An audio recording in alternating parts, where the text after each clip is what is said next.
delicious. Make sure everything's all right on Twitch zone. Alright, now we just have to wait for someone to show up.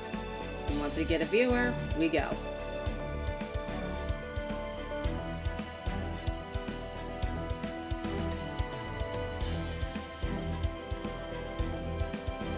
Oh, we have a viewer.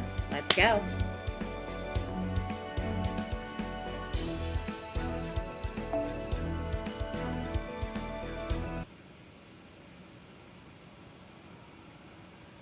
Prologue, or A Study of the Perfect Human.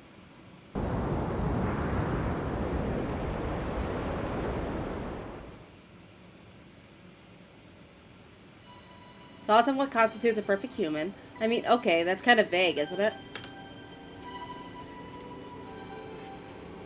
For a start, we'd have to agree on a definition for perfect before we can even discuss this. An excellent point. Then allow me to take the first crack at it. A perfect human is one who makes no mistakes. Let us set aside matters like overcoming hardships and making the impossible possible. We may then define a perfect person simply as one who makes no errors in judgment. Oh, it's the grill casting background. Okay, works for me. Even the most amazing geniuses are superhumans and inevitably make errors in judgment. In fact, you could argue that the mark of a skilled, intelligent human being is their ability to resolve matters in spite of any oversights or mistakes they may make. But that wouldn't be perfect. Perfection is when you don't have any mistakes to make up for in the first place. Even if a person is average in every other regard, if their decisions are always correct, their actions, and by extension, the person who performed them, would be perfect. So by that definition, that would make someone who never overlooks anything a perfect human. But the moment they do overlook something, however small, they are no longer perfect. Is that what you mean, Scion?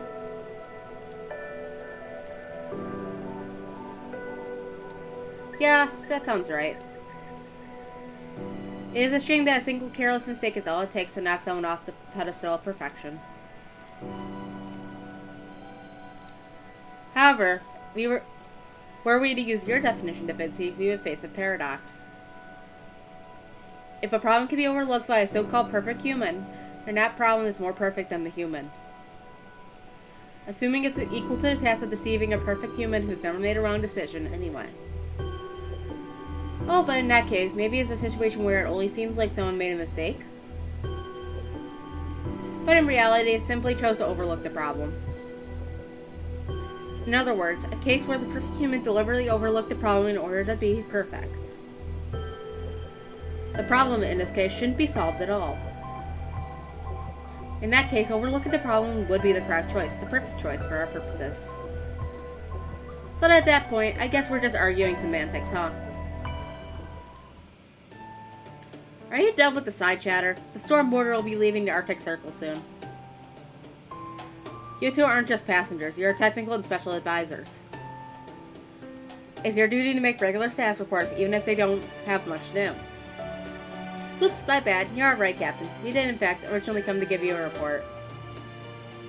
Then allow me to explain Nozam Chaldee's current situation and our next steps.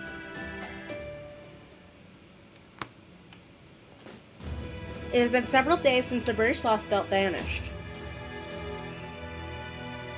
He successfully brokered peace with the immature beast Poyanskaya.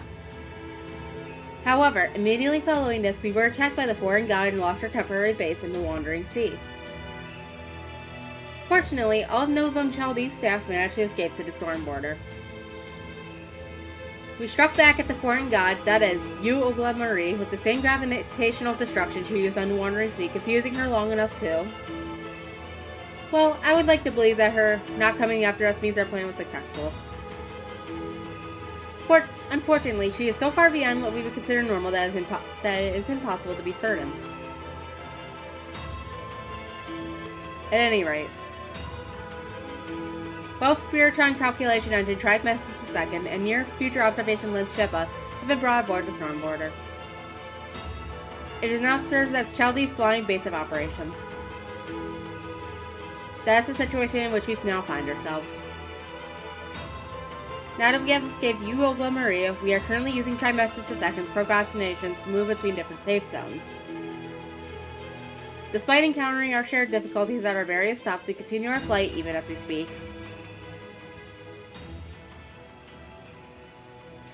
Yep, we've been crisscrossing the Eurasian continent east and west. Of course, we occasionally touch down to convert the few remaining buildings and spiritrons and stock up on resources. We ended up hiding out in the Arctic Circle for a pretty long time. Unsurprisingly, it was freezing there. I can't say I cared for that. I'm not built for cold. Oops, I had a feeling you might have been freezing there. Sorry about that, Captain. I hope you could give us a break on that. Trimesters II suggested that it was the safest place to lay low. I know, and it worked since the foreign god hasn't attacked us here. How things changed yesterday, right, Captain?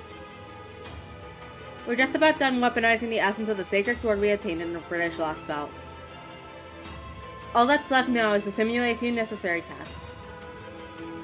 So Commander Gordoff, our administrative advisor, Holmes, me as technical advisor, and the rest of Chaldee's staff have all agreed it's time to leave the Arctic behind. Our next destination is the foreign god's base, South America. That's where we'll have our final showdown. At long last, we're passing from North America to the final Lost Belt. Yep, I just gotta look at the Sacred Sword Armament's official name too. The whole Nemo series thinks it's great, myself included. Right? It's admittedly a little hyperbolic, but that's just part of its charm. Anomaly detected. Anomaly detected. Errors in trimesters II's procrastination to Sheva's near-future observations recorded. New undocumented obstacle in Novam Chaldee's plan to defeat the foreign god detected. Steep decline in proper human history's verification levels on this bleached earth confirmed. Future frightening interference with the past confirmed. All Chaldee staff prepare for a raid shift sequence. Sheva's observations indicate this massive singularity. Maybe the single greatest direct attack on human history.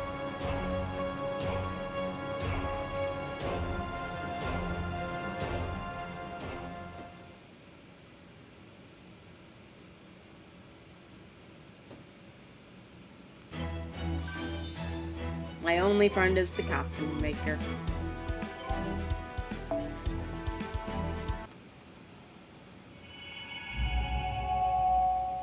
Hello, Dayfly.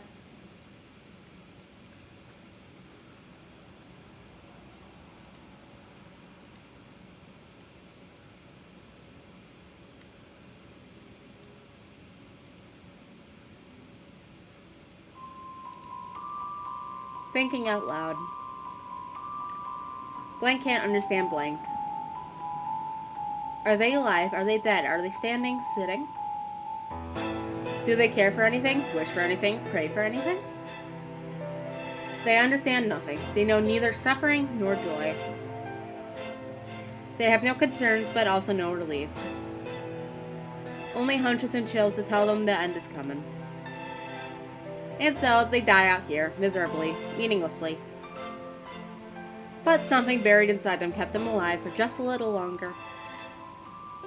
So please, try to remain human as you should, till the very end. Turn not the prayer, but the song. It is all Blank can do. Fuck the shit, bitch.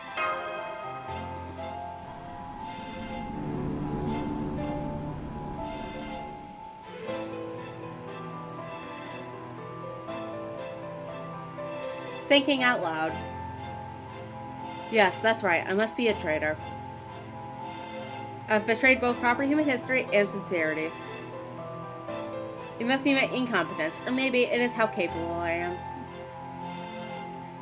At last, the day my sins, my evil deeds, and my duties all come to an end shall arrive.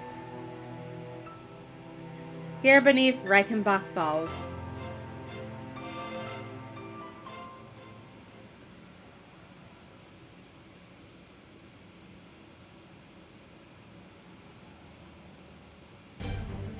So here's what you need to know about this massive singularity.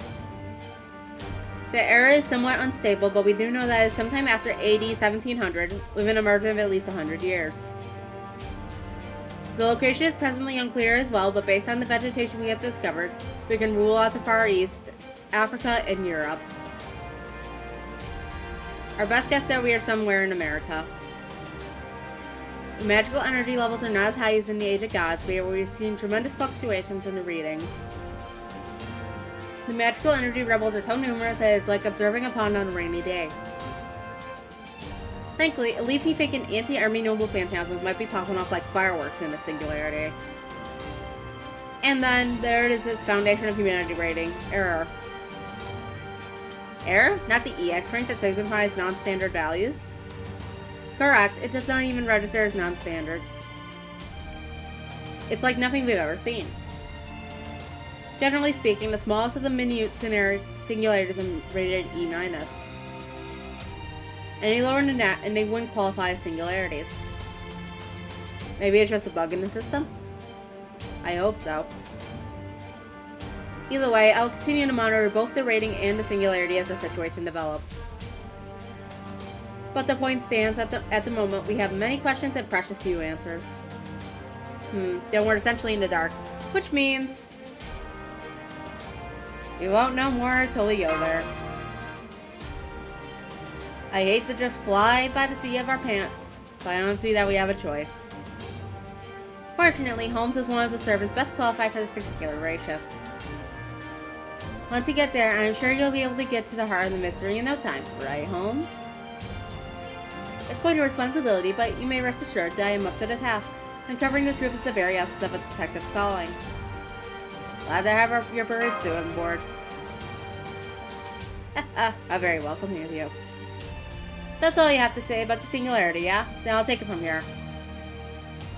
You'll have one other servant accompanying you on this mission, though I'm sorry to say it won't be MASH.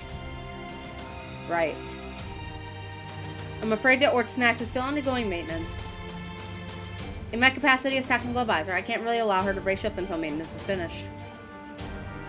I'm not surprised. All those arduous battles in both Fairy Brain and Tongues to Cook have easily thrown her spirit origin a bit off kilter. Fofo. I guess Bo's not coming along this time either. The good news is, we're still planning to raid shift MASH over there once Orchnax's maintenance is done. So it's gonna be MASH Ex Machina again. Anyway, as for your other companion this time around. You need to continue dragging this out. It is I. Deserving you a bench since you accidentally got spooked by me back in the Voyager banner. Count Vlad. Indeed, this is a weighty responsibility, but I should do my utmost to discharge my duty. There are a number of other servants besides Count Vlad who are matched for this raid shift, though we can only send 3 in total. Since we are going to send MASH later, that leaves us able to only send 2 for now. Since Holmes was already a lock for one position, that only left 1 slot for the last servant. I was chosen after a peaceful discussion. Peaceful, in this instance, means only a bare minimum of blood is spilled. Sounds like they decided to win her by fighting to the death. Master, I know the singularity is full of mysteries, but I urge you not to lose sight of our ultimate objective. Becoming emotionally invested in our enemies can lead to a lapse in judgment if we are not careful. But I suppose there's little point in telling you that now. You are a master. Do it what you wish. I will remain on standby in my spirit form. Call for me if you need anything. I, for one, feel better already. As a matter of fact, we will also be raid shifting one more very special guest. Huh? But you only said 3 servants. I did, yes. But the presence of another master will give us a much wider range of options. Sion, does that mean? Kaddock! You got it. Alright, Kaddock, it's time for you to earn your keep.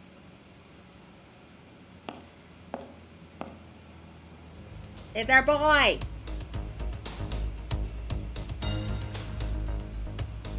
What is up with that neck? That choker.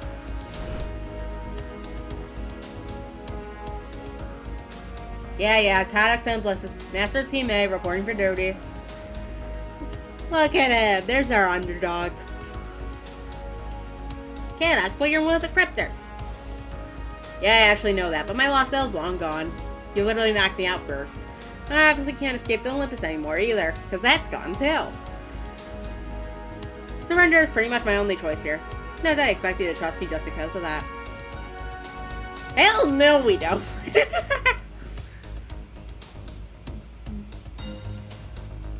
That's okay. I'll just have to prove you can through my actions. But what I was saying, what's with that collar? Huh, nothing gets by, eh? Go on, see, tell her. Delicious collarbone. Perfect, that is an Atlas Institute produced Mage Killer collar. We will be monitoring Cat after this mission. If he tries anything funny, the collar will activate. And completely destroys magical circuits. Of course, anything funny includes trying to remove the collar himself. We do not want to kill him. We promise. But if he tries to use the collar to intentionally destroy his magical circuits, that is what he'll be. Oh, and be careful when using Magecraft too, since any unauthorized spells could trigger the collar as well. Damn, you guys are brutal, but fine, I can deal. You look so concerned. Yeah. Good to have you on the team, buddy. Yeah, okay, first piece of free advice. Mages shouldn't be so quick to offer someone a hand. Our hands convey a ton of information. You're a master too. You should know how important the hand with your command spell is. He's such a typical mage that he's making me remember I'm actually a mage too. She might be a great master, but she was never really trained as a mage. So I hope you'll keep giving her tips as time permits, Kata. I will.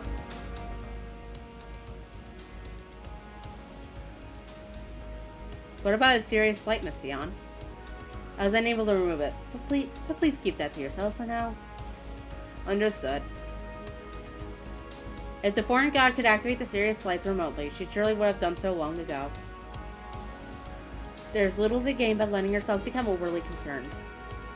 Yes, good point, and since the serious light is still technically a command spell, the collar should suppress it before it can activate. Granted, we would prefer to avoid testing that theory if at all possible. Okay, Sion, that's it for me. Anything else before we send him on our way? Yeah, just one last thing. We were able to extract some keywords pertaining to the singularity from our hieroglyphic prediction. Not a problem. Revolt. Eyelid. The fuck's that supposed to mean? I'm afraid I have no idea either. All we can say for certain at this point is that we absolutely cannot afford to overlook anything in the singularity. And that it is on the same scale as the 7 singularities. I know this might feel like a setback now that we're finally about to take a crack at the 7th law spell, but it's just like Sion said. We'll dispose of this massive singularity no matter what. Prepare the rave shift. Daddy.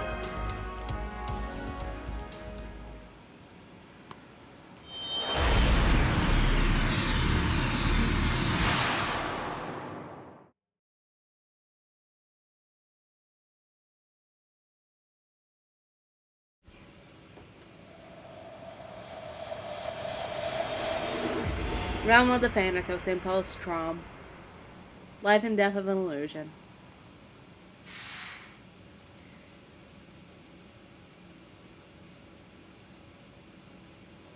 No matter the time, place, or prevailing ideology, there is no venture more difficult to succeed in than war.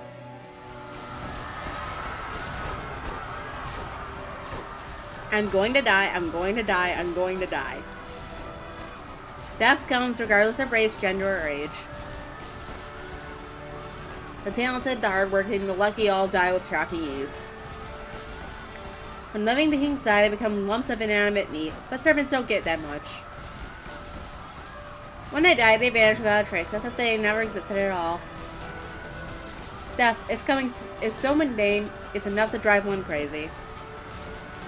Both heroes who saved their nation and anti-heroes who have harmed countless people are dying for reasons unknown, as though it were completely natural. War never changes. It doesn't matter how much the times change or how far civilization advances. The final stage of negotiations is two sides killing each other. They have but one goal: rebellion. Not against a king, a god, or even the world, but against proper human history itself.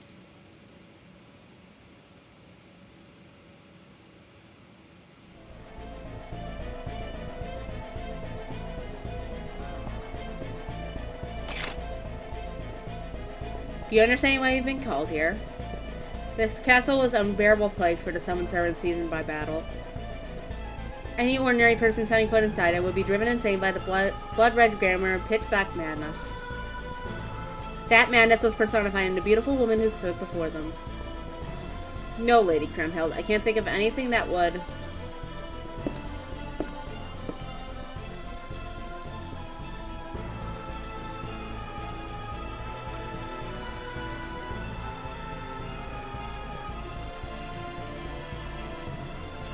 Her name was Kriemhild, the queen from the Nibelheim who swore revenge for her husband Siegfried's murder. Desertion in the face of the enemy. Allowing an enemy to escape.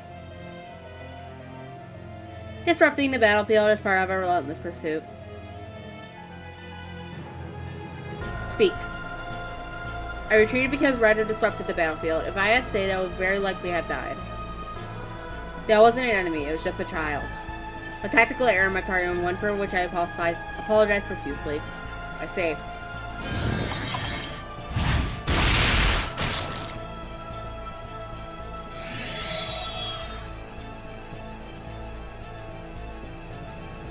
If we had held out, the city still would have fallen, but my men wouldn't have died needlessly. The penalty is death. Archer, there are no children on the battlefield. Even if there were, they would be servants. If even that escapes your understanding, then you shall die as well. As for you, Ryder. But why? You pretended to be contrite, hoping to save your life, because you know what I am like. I have no need for one so shrewd and self-serving. Curse you, you're just a woman driven mad by revenge!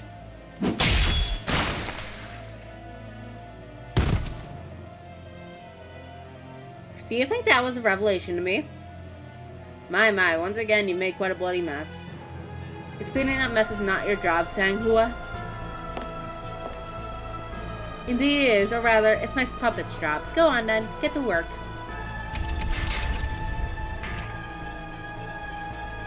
How go things on the front line? A deadlock still. His challenge for defense is most maddening. Well, he is around here for a reason. Oops, my apologies. How fair things on your end? I've been mastering my top teaching and my knowledge of puppet soldiers to the best of my ability, but it's still going to take some time. You may have all the time and money you need. Just be sure you succeed. Fail, and I will have no choice but to cut your head off, too. Oh, then I better give it everything I've got, hadn't I? Well, no matter. What about new servants? It seems some new ones were just summoned not too long ago. I believe most of this batch went over to the opposing factions. Huh, and what about the righteous realm? Hasn't moved? No, it still hasn't budged. The only activity we've seen from his ordnance is scouting maneuvers. I see, he must have been waiting to swoop in after the dust settled and claim the spoils for himself. They aren't so weak that we can overrun them all at once, but we can't ignore them either. It's the most vexing position to be in. And in consequence, we find ourselves in this deadlock. Infuriating. Indeed it is. Have the assassins continue to keep an eye on them. Yes, my lady. And one more thing, your Zodiac Star was twinkling earlier. A Zodiac Star? It means someone who will have a significant impact on the singularities about to arrive. Namely, Chaldee. I see, so they're coming. They're really coming.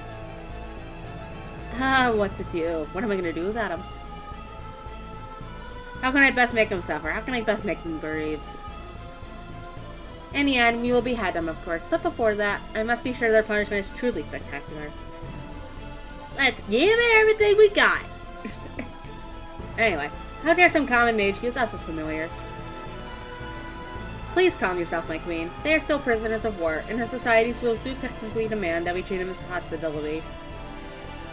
I never consented to playing by any such rules. Oh, very well. Have the Chaldeans monitored until we know more. I'm afraid we don't have the scouts to spare. Then recall some of the assassins we spent to spy on the righteous Traum. Have them keep an eye on the Chaldeans for the time being. Understood. Are you guys done talking yet?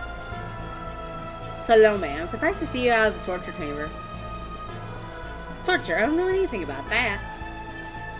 I just want heads, that's all. Oh, never mind. Now, what is it? What's Chalde? Oh.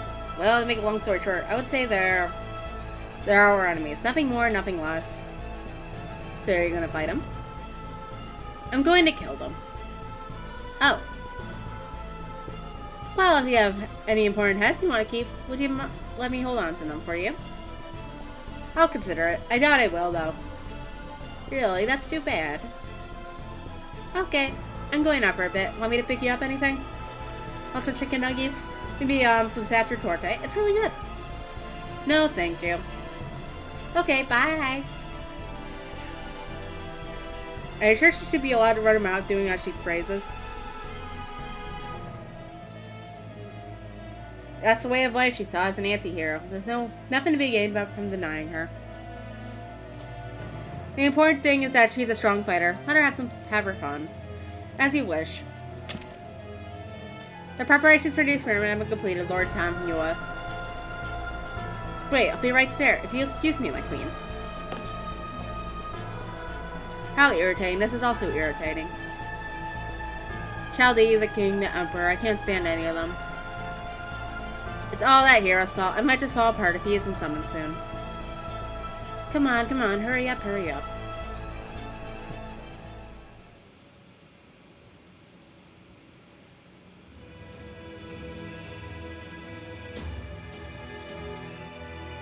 That concludes my report, sir.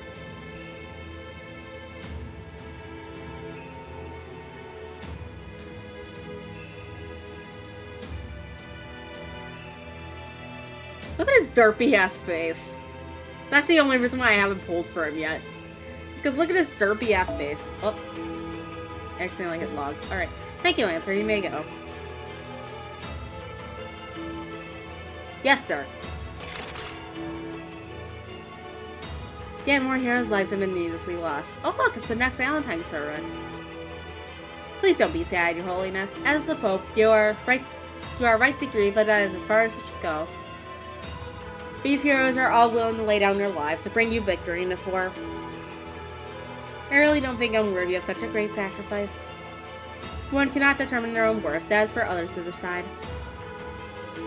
You may deny yours despite yourself, or blame yourself for your undeserved fairy tale fortune all you like.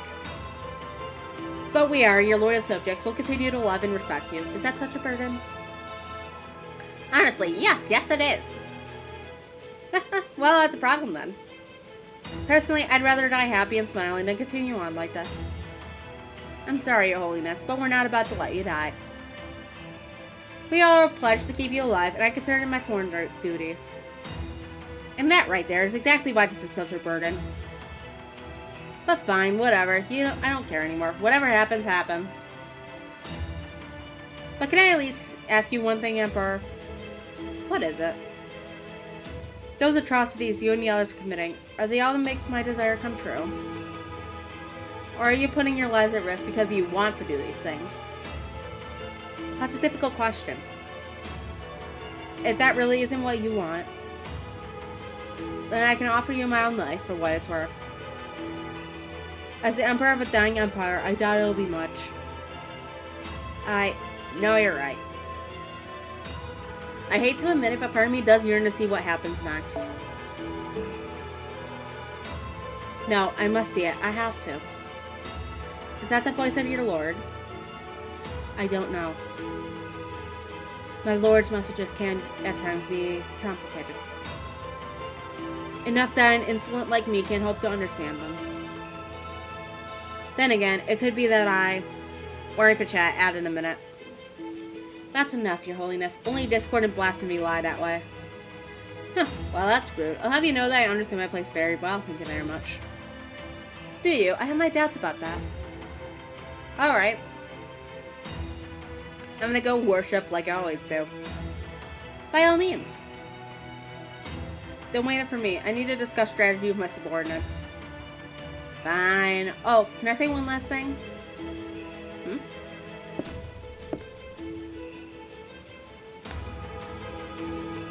Try not to do too much evil scheming, okay? It'll ruin your good looks. You already look like shit. Well, I'll be damned. I guess it's no accident Her Holiness was appointed a Pope after all. And I'm afraid that I'm not done with evil schemes just yet.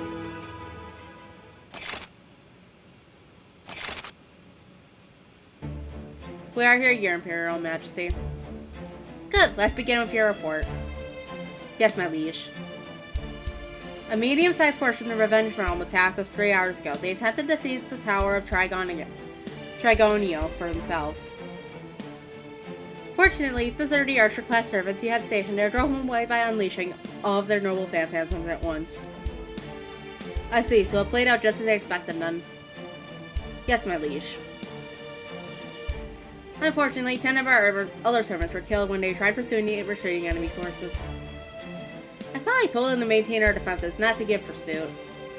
You did, my liege. But several Rider, Berserker, and Lancer classes decided to disobey orders. They were clearly trying to steal a march on the enemy, and... So you're one of the servants who violated the chain of command and went off on their own. Forgive me, my liege. If you could do it all over again, I trust you would make a different choice? Yes, my liege. Do you expect mercy? Sorry to scare you. I understand. As a warrior, instinct drives you to take advantage of opportunities for glory in the battle.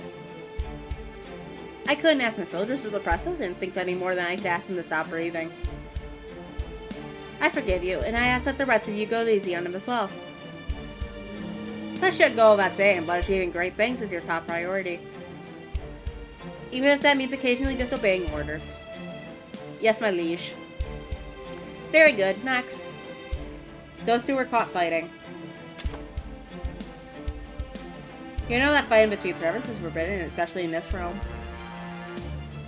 I therefore sentence you both to the rear guard during the next battle. Alright, you got your sentence. Now move. I'm the last one. Oh, I'm surprised to see you here. You've always been such a model soldier. What could one of the Alexander the Great's own have done to get in trouble? Well...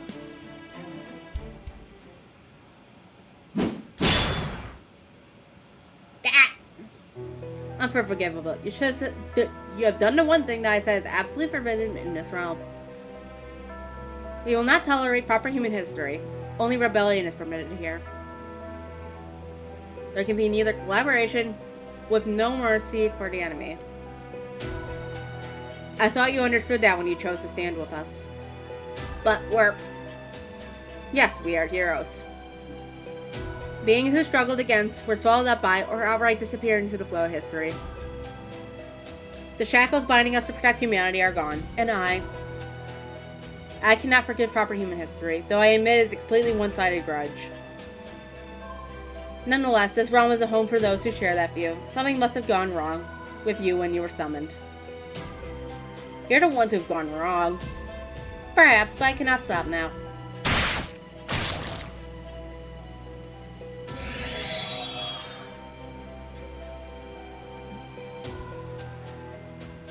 I'm off to worship. Leave me.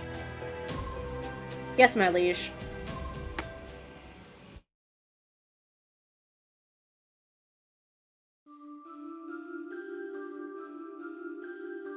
I am not wrong. I am not lost. Normally, her prayers would be for others, not for herself. Prayers should be for others, for something larger than oneself. That is how it should be. Through devotion, you prove who you claim to be. But this time, her prayers are for herself. Her sins are not sins. Her atonement is not atonement. And yet, paradoxically, that devotion is the only thing bearing fruit. It is that paradox that brings her suffering she is powerless to stop. Please grant me salvation. She murmured her wish under her breath, unsure to whom she should direct her. I'm sorry I'm late. Oh no, it's fine. I only just began praying myself. Is something wrong? It's nothing. Alright, I think I'll pray for you next. She prays to help shoulder the burden of his sins, even if doing so stains her own hands with blood. I'm sorry, but as sorry as I am, I can't think of any other way.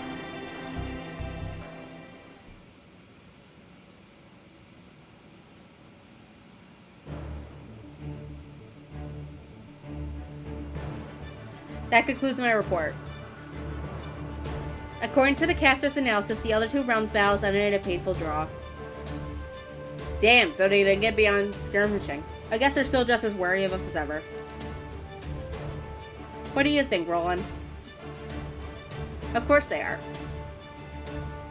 Our faction may be the smallest, but our forces are just as strong as theirs. If we were to ever attack them with everything we've got, we walk away with the lion's share. And above all, our realm has no other than Charles the Great. Yeah, who cares about Kriemhild and Constantinos? Charles the Great is the only true emperor. You hear that, Your Imperial Majesty?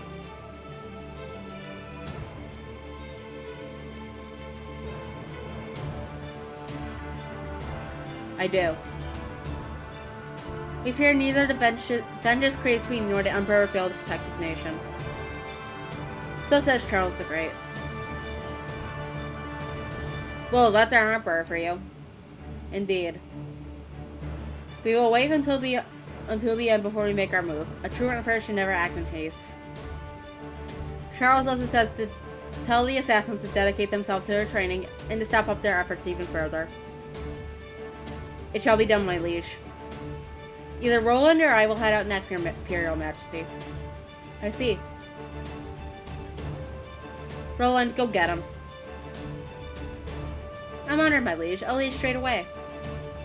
Hey, Roland, don't forget your sanity this time, okay? That only ever happens to you. Ahem. So, how's it going? It wasn't easy, but we survived another day. What a relief. You did great, sir. Are you sure? All I said was indeed, and I see. There's nothing wrong with that. Sometimes even a few brief words can speak volumes. And frankly, if you were to say more than that, your imperial order would be somewhat diminished. Is it just me, or are you saying I'm not much like an emperor? That's just you. If you say so.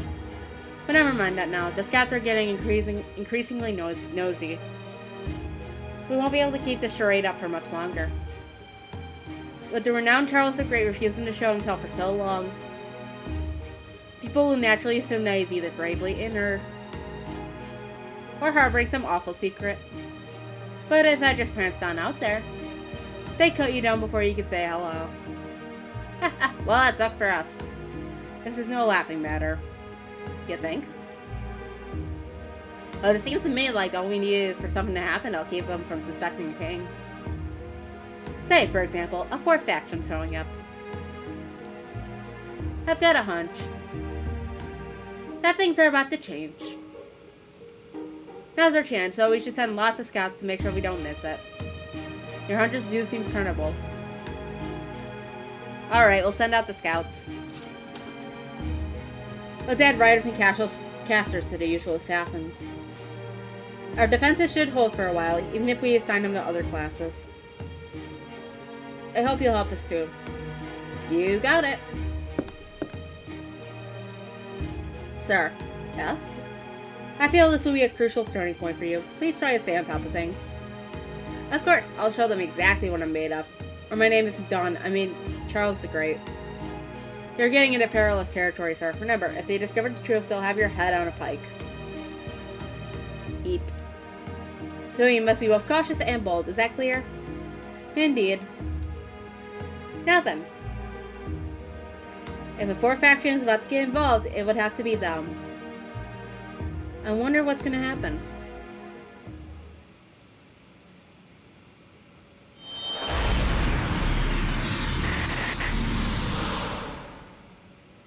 Well, that ain't good.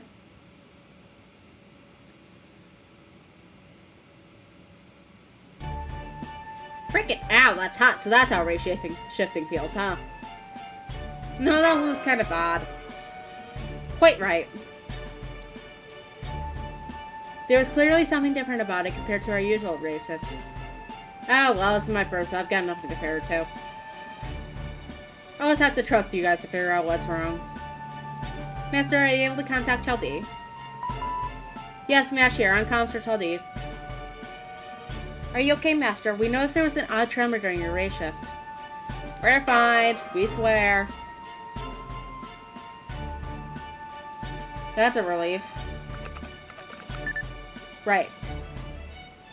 I can confirm that you and Kadok are both unharmed. It looks like Combs and Vlad made it there as well. According to Shiva's observations, there should be a small town nearby. Is that where we go first? As in all manners, we begin by gathering information. We must learn all we can, even if we must take a few risks to do so. Well, that's the textbook answer. But first, let me ask you something. Can you use suggestions? Suggestions? Guess that answers that. So, this entire time, you've just been going around, running your mouth, knowing the locals will think you're nuts. Either crazy or dangerous.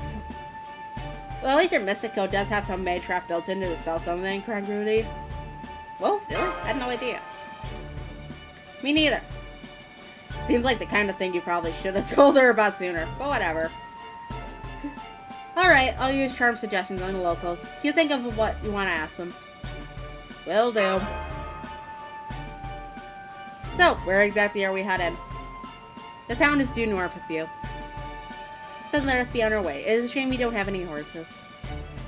I'll bring up the rear then. Elaine, Kadok, you two stay in the middle. Sure.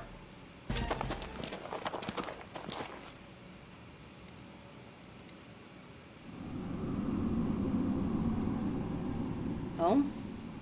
Oh yes, my apologies. I'll be right there.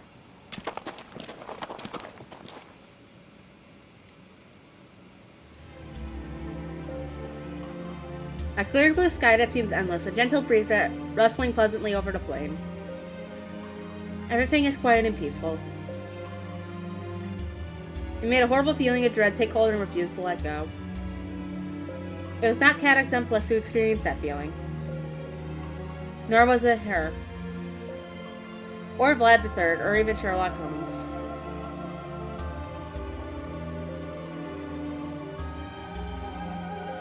But despite her misgivings, she had no choice but to send her and her companions to the Singularity.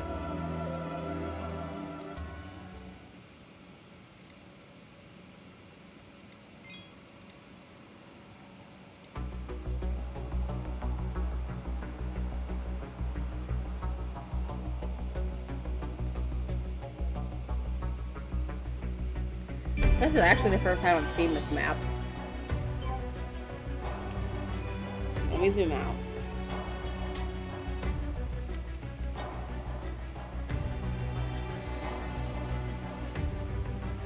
Wild.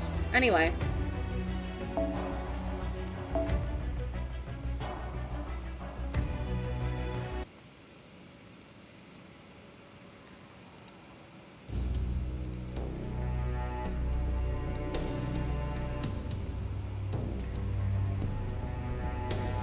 The whole town's been destroyed. And completely deserted as well. This won't do. There's something here that troubles me more than the lack of people. How accurately can you analyze this debris, Mr. Zemplus? You want me to analyze it, like measure how old the materials are and stuff? Just so. While I have some degree of familiarity with the subject, I can only do so much. Certainly nothing compared to an analysis that employs complex magecraft. We needn't settle for my amateur attempts since we have a mage with us. Now I see. Not really my specialty, but I can give it a shot.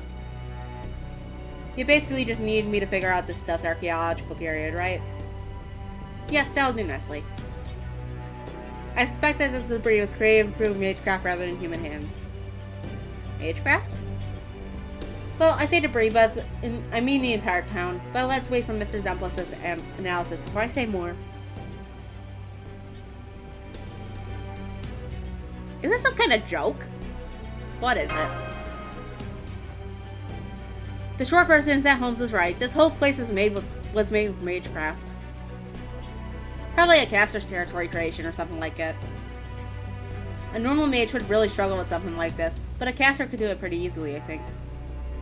The sound would seem to be a mid-to-late European design. But as I suspected, something isn't right. Well, it does appear to be deserted, as Count Vlad said. I can discern no traces of anyone having ever lived here to begin with. The hell are you talking about? Think of it like a movie set. There are faint signs of use, but nothing like the wear and tear one might expect one to see over time. I don't know if it was a major survey, but someone built this whole town in an instant. That is my working assumption. I see. That's unusual, but not outside the realm of possibility. Then let me ask you something, Detective. Please do. Even if a servant or something similar to one did create this town, what destroyed it? Well, we can certainly rule out wire flares, as well as any other natural disaster. Well, we do see our holes, likely from arrows, in the walls, nicks from swords and other blades, and ruts from wagons laden with heavy supplies. A scene we are all too familiar with. Servants fought a battle here. I thought so. Master, everyone please be careful. I just picked up some servant singles, and they're heading straight for you.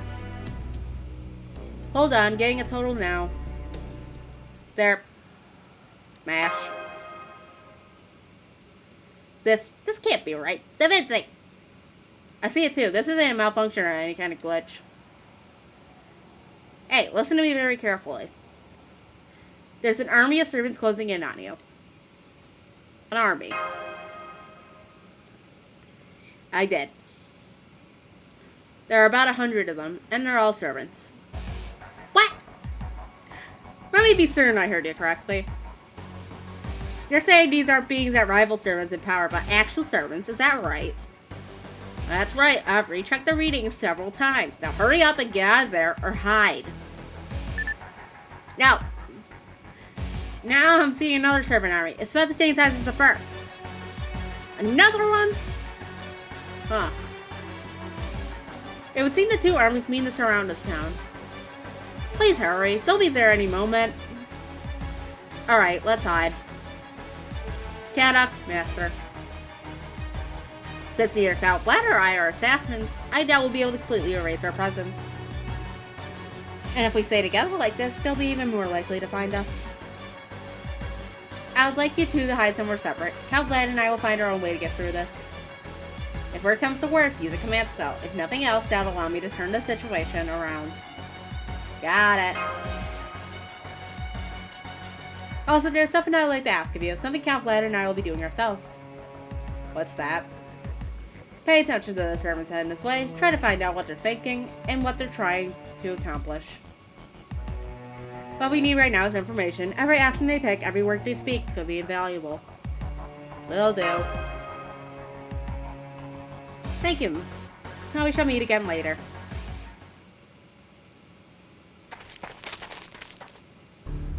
This ought to be far enough. Now let's dig a hole to hide him. Should I bring some more rubble? Good idea. This should be big enough to hide us, but not so much that it looks out of place. Got it.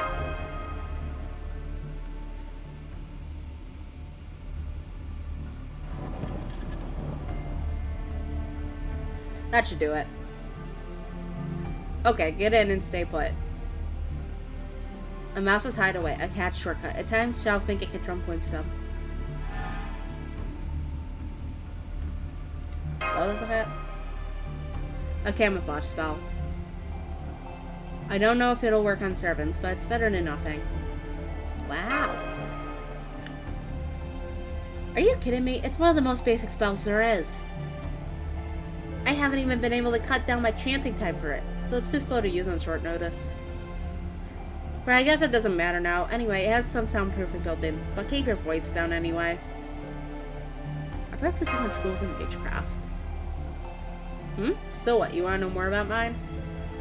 If you don't mind. Why not? It's not like it's gonna last much longer. Hell, it's practically dead already. And it's not like telling about you is gonna change anything. It's an anti-beast Magecraft. Spells meant for fighting, well, wild beasts. Humanity has always been its own worst enemy, but beasts are a close second. An ordinary person can never beat a wild beast with his bare hands. So it's not really a shock people came up with Magecraft to help with that.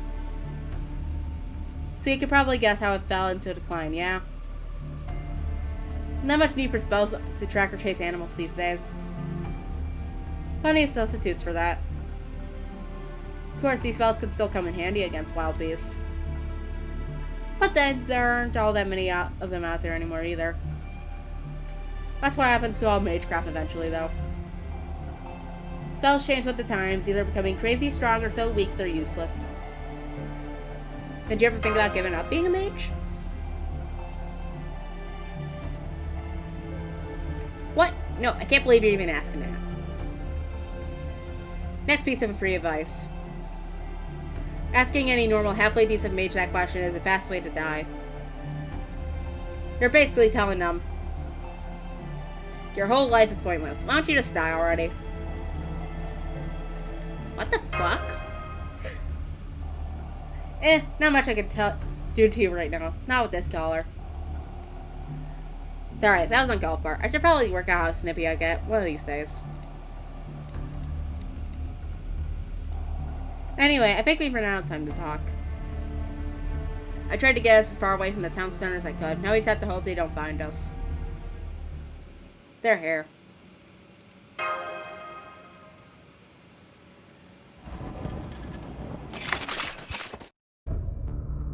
According to our scouts, we'll be facing another medium-sized force. The plan is to hit them with a full volley of our archers' noble phantasms while the riders flank them on both sides. The sabers and lancers will keep them pinned down in the center and attack while the riders have them confused. Make sure you all have your noble phantasms ready to go when you need them.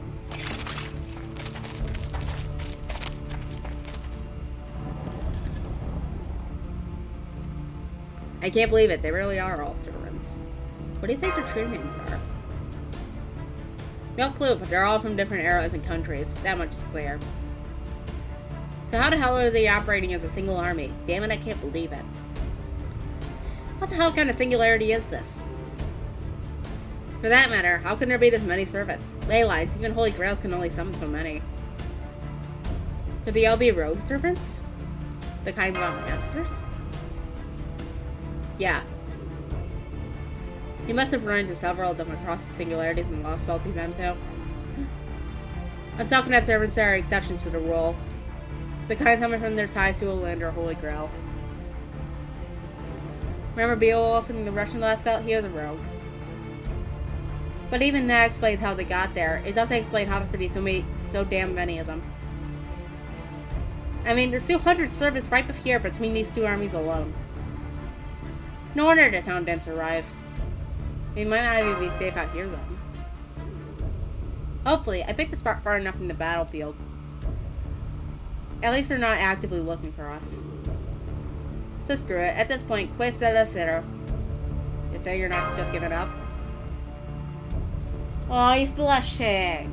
How cute. Maybe a little, sorry. I'll try to remember that we've got a common interest now and act like it. Looks like they're about to get started.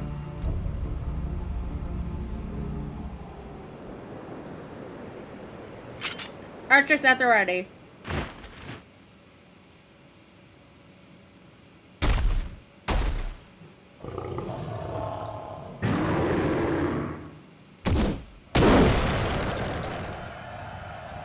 Wait for it, wait for it.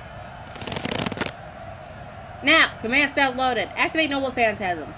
First phantom spirit levels, then hero spirit levels. Command spell loaded. Activate noble phantasms. Lightning longbow.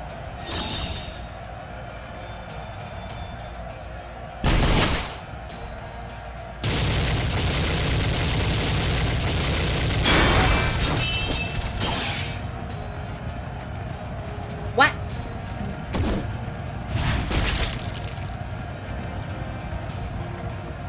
Archers, to the rear, hurry. We inflicted minimal losses. Damn, they must have hero experience last level casters buffing them. Alright everyone, this is it. Hold your ground. Heroic spirit level? Keep your damn voice down. But yeah, I wonder what he meant by that too. Hold the line here too.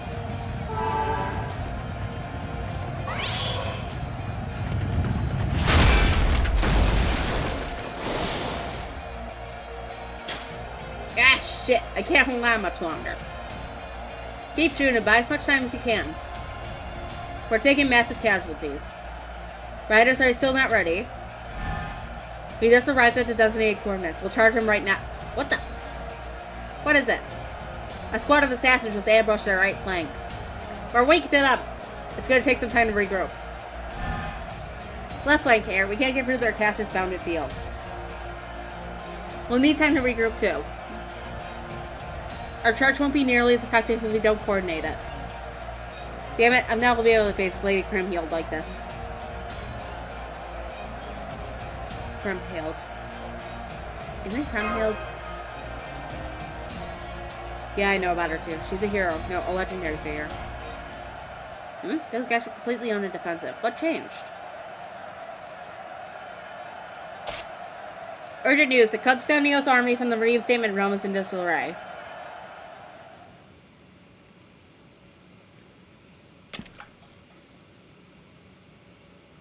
Man, you're ugly. That's it. That's what I like to see. Alright, let's swoop in and take the spoils for ourselves. Maybe we should wait a little longer, like right until they're about to be defeated. No, let's not. The revenge room's already been hit pretty hard. Maybe I'll at least get some good looks in with the reinstatement realm, too. Now let's go.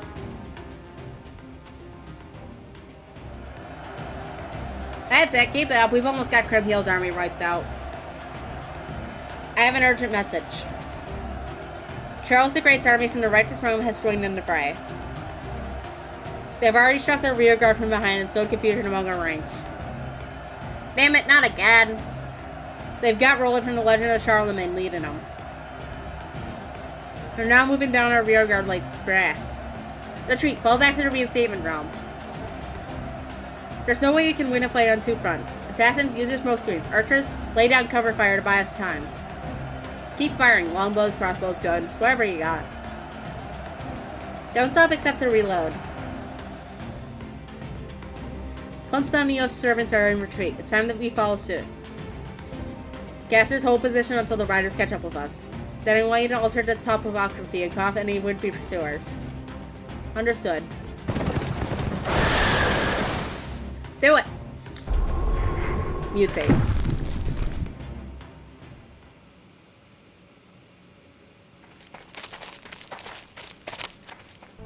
Crimheal's casters have transformed our surroundings into a swampland, Lord Dorland. We could have our casters freeze the swamp and go after them. But I think that's enough. Both sides suffered heavy losses, and we got in a few good shots at the reinstatement realm soldiers too. The forces of Charles the Great's righteous Rome are the only ones walking away unscathed. No, let's cheer for our victory. Yeah! Being naked rocks. Yeah? Did he really just say that? Shut up. Look, I want to say something too, but this is at the time.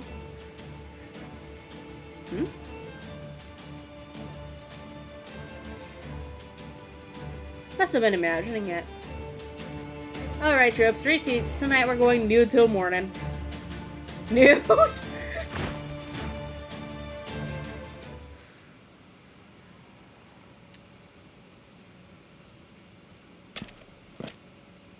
It's alright. You can come out now.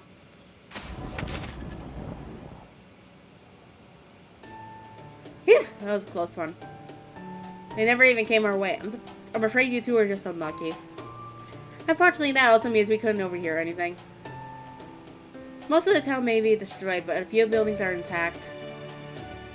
Let's find one such building and review what we learned.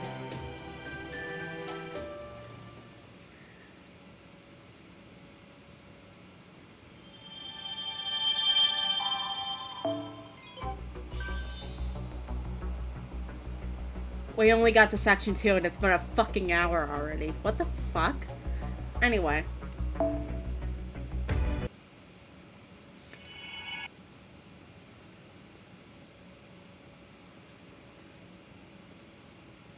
I lost a whole ass follower already. I was at 78 when the stream started. Now it's at 77. Amazing. Anyway, yeah then. Well, I could certainly do with a spot of tea. Bars pretty much only have booze, so I don't see that happening right now. But I do enjoy a good glass of red wine. I don't think I could do so in this rundown tavern. I'm afraid my drink will have to wait until another time. Alright, you two, tell us everything you saw. Even the smallest detail could be of great importance.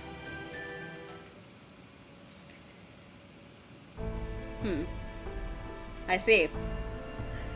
Armies comprised entirely of servants, huh? I've dreamed of such fantastic sights before, but I never thought I could actually see such a thing for myself. Even our database says that 7 against 7 is as many servants as have ever fought each other at once. That is called Vedic Africa. We've seen edge cases where multiple servants were involved, like the first final singularity, but it's exceedingly rare. Indeed, even putting aside the importance of that battle at the crossroads for humanity's survival, it was nothing less than a miracle. There's never been anything else closer to large-scale servant versus servant warfare we just witnessed. Fascinating. Truly fascinating. I only got a quick look, but I saw they had longbow archers from around the 100 Years' War. There are also some samurai-looking warriors. Going from their armor, I would guess they were generals from Japan's Warring States period. Some of the archers use matchlocks, and other servants look like cowboys straight out of the Old West. I couldn't get a good look at the casters, though. They either had their faces covered, or were using some sign of perception blocking. So these armies consisted of all 7 classes from a wide range of cultures and regions, huh? Probably. Aside from that, I also heard them say something about heroic spirit levels, and phantom spirit levels. That must be referring to the spirit origin ranks. With more than 200 services total, it's understandable that all of them will be heroes of great renown. Given what you told us, Kadok, it would seem that these servants are not heroes who took part in famous battles, but little-known humans who would normally never be summoned servants. Maybe so, but they're still servants. I see. Why'd you go out of your way to confirm that, Holmes? Because there's a great difference between a demonic beast as strong as a servant and an actual servant. I'm far from Pythie, but it's more accurate to define a servant as a heroic spirit with a master. Though, of course, that definition can be applied quite broadly. For example, under this definition, we could say that the land itself served as a rogue servant's temporary master. But I digress. My point is, no matter how weak or strong a heroic spirit may be, as a rule, they cannot exist as a servant without a master. So then what's the story with those servants? That is the question, no. Who could their master be?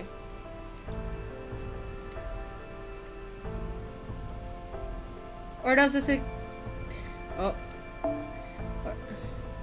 could their master be? Or does there exist some manner of exception to the rule, which is permitted to exist without a master? So it's still too early to say, huh? I'm afraid so. I still need to dig a little bit deeper. We heard him say revenge, reinstatement, and righteous. Indeed, that all sounds very important as well. Perhaps just as important as how those servants came to exist. The revenge realm, the reinstatement realm, and the righteous realm. These names do no doubt reflect each faction's particular bent. And there are other ways we could presume based on the different names we've heard.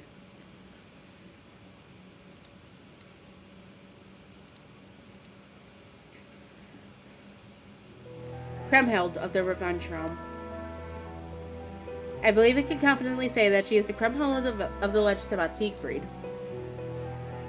He is most likely a saver or berserker, though we cannot rule out Avenger. The fact that she has formed an army of heroic spirits means that she is either highly intelligent herself or has an intelligent second in command.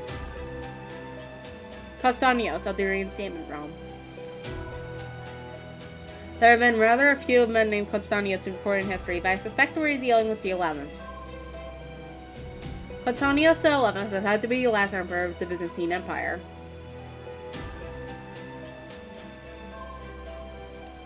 I must say, the choice of reinstatement for his faction's name is intriguing, but we can leave that for another time. And finally, Charles the Great of the Righteous Realm. Now that is quite the name indeed. If we are truly talking about the Charles the Great, then I would say his victory in this war is a foregone conclusion. I am inclined to agree. Neither Kriemhild nor Castaños can even begin to compare to him.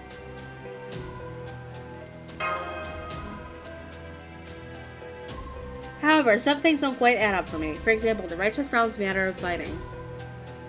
What do you mean? It tells that the Righteous Realm slid back and let the other two sides exhaust each other before swooping in. And that they chose to leave the battle shortly afterward has now exhausted their own soldiers. What do you make of their tactics, Count Vlad? Arguably effective. However, go on. This was a clash between two medium-sized forces, and a fairly one-sided one at that. Had the Righteous Realm's army chosen their timing more carefully, they could have decimated both other armies. If I had been leading our charge, I would have waited until the other sides were a bit more entrenched. They said that the Reinstatement Realm's army was hitting the Revenge Realm with full force to deny him an opportunity to surround him in a pincer movement.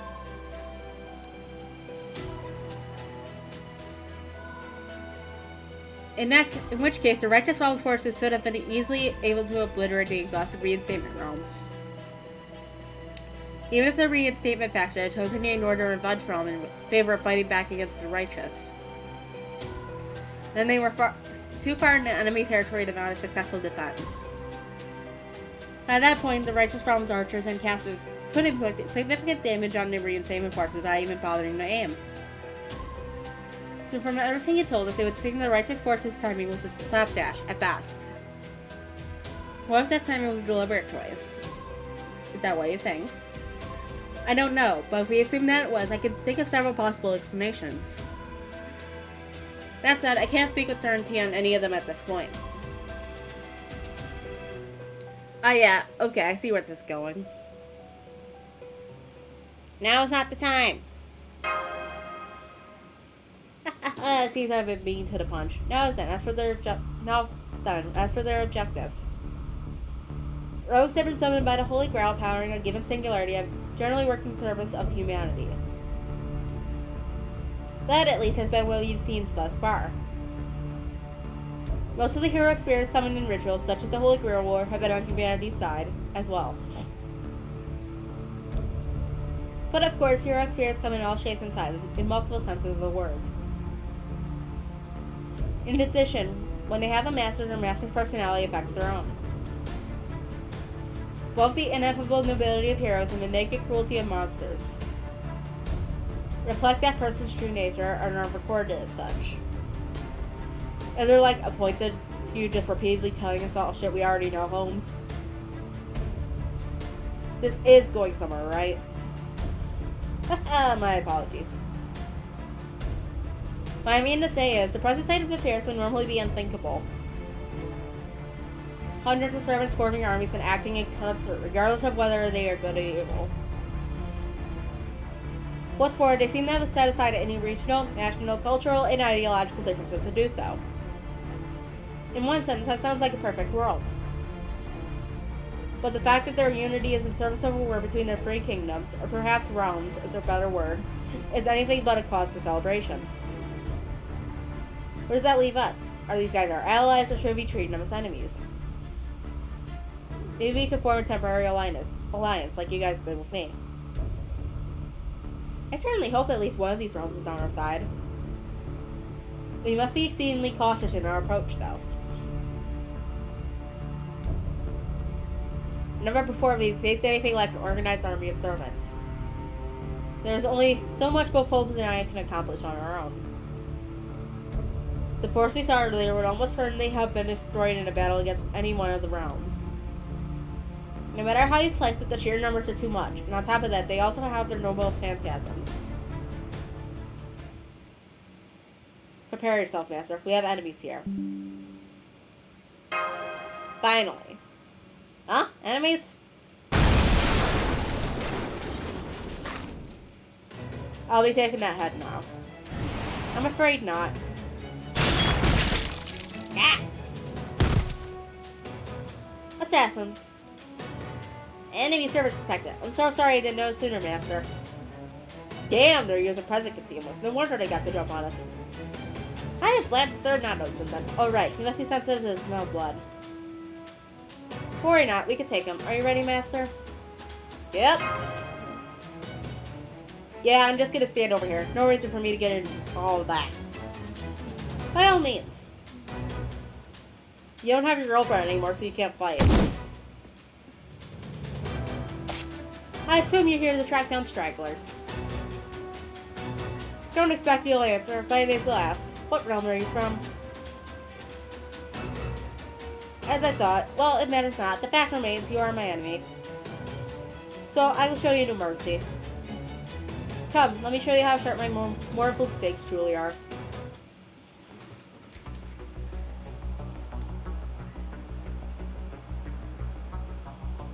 Now then, we're stuck with this fucker, so...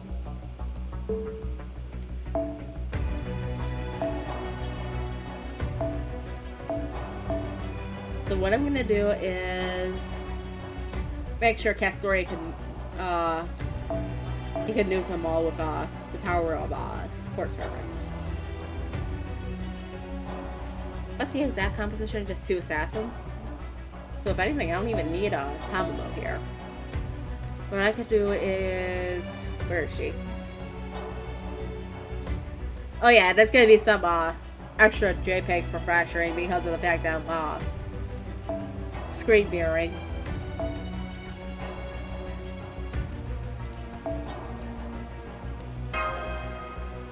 And...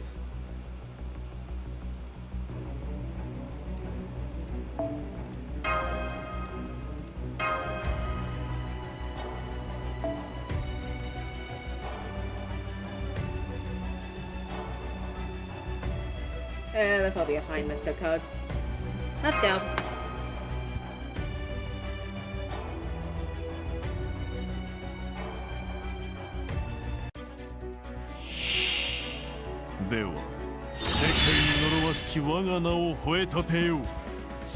Wild.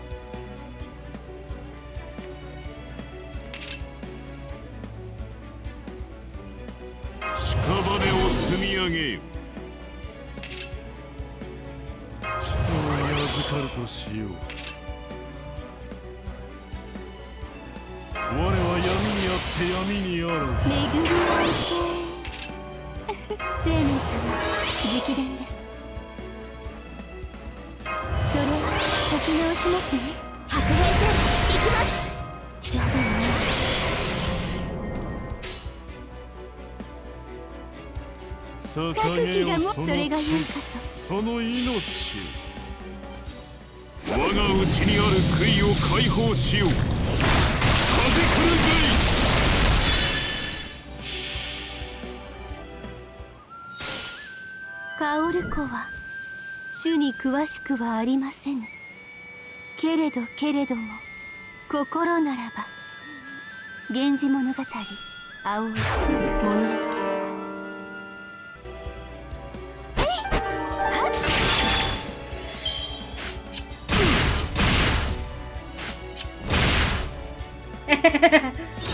The fact that he did absolutely nothing. Oh no, you don't. That's actually hilarious. Let's see here. What else? それでは僭越ながら。よかろう。限りあれば薄墨衣朝けれど涙ぞ袖を縁となしける。源氏物語、葵もののけ。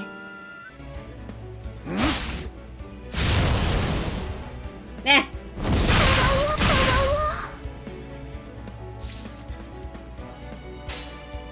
もちろん。ええ、はい。突破します。あわわわ。あ、すみません。あわわ。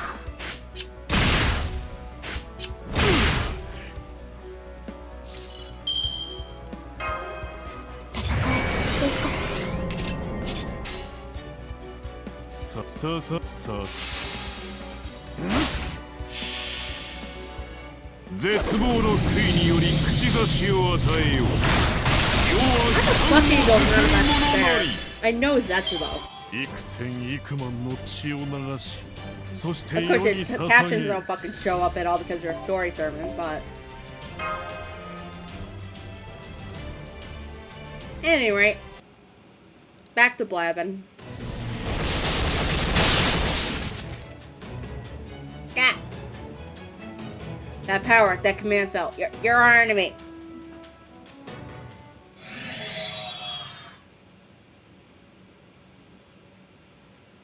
It's over.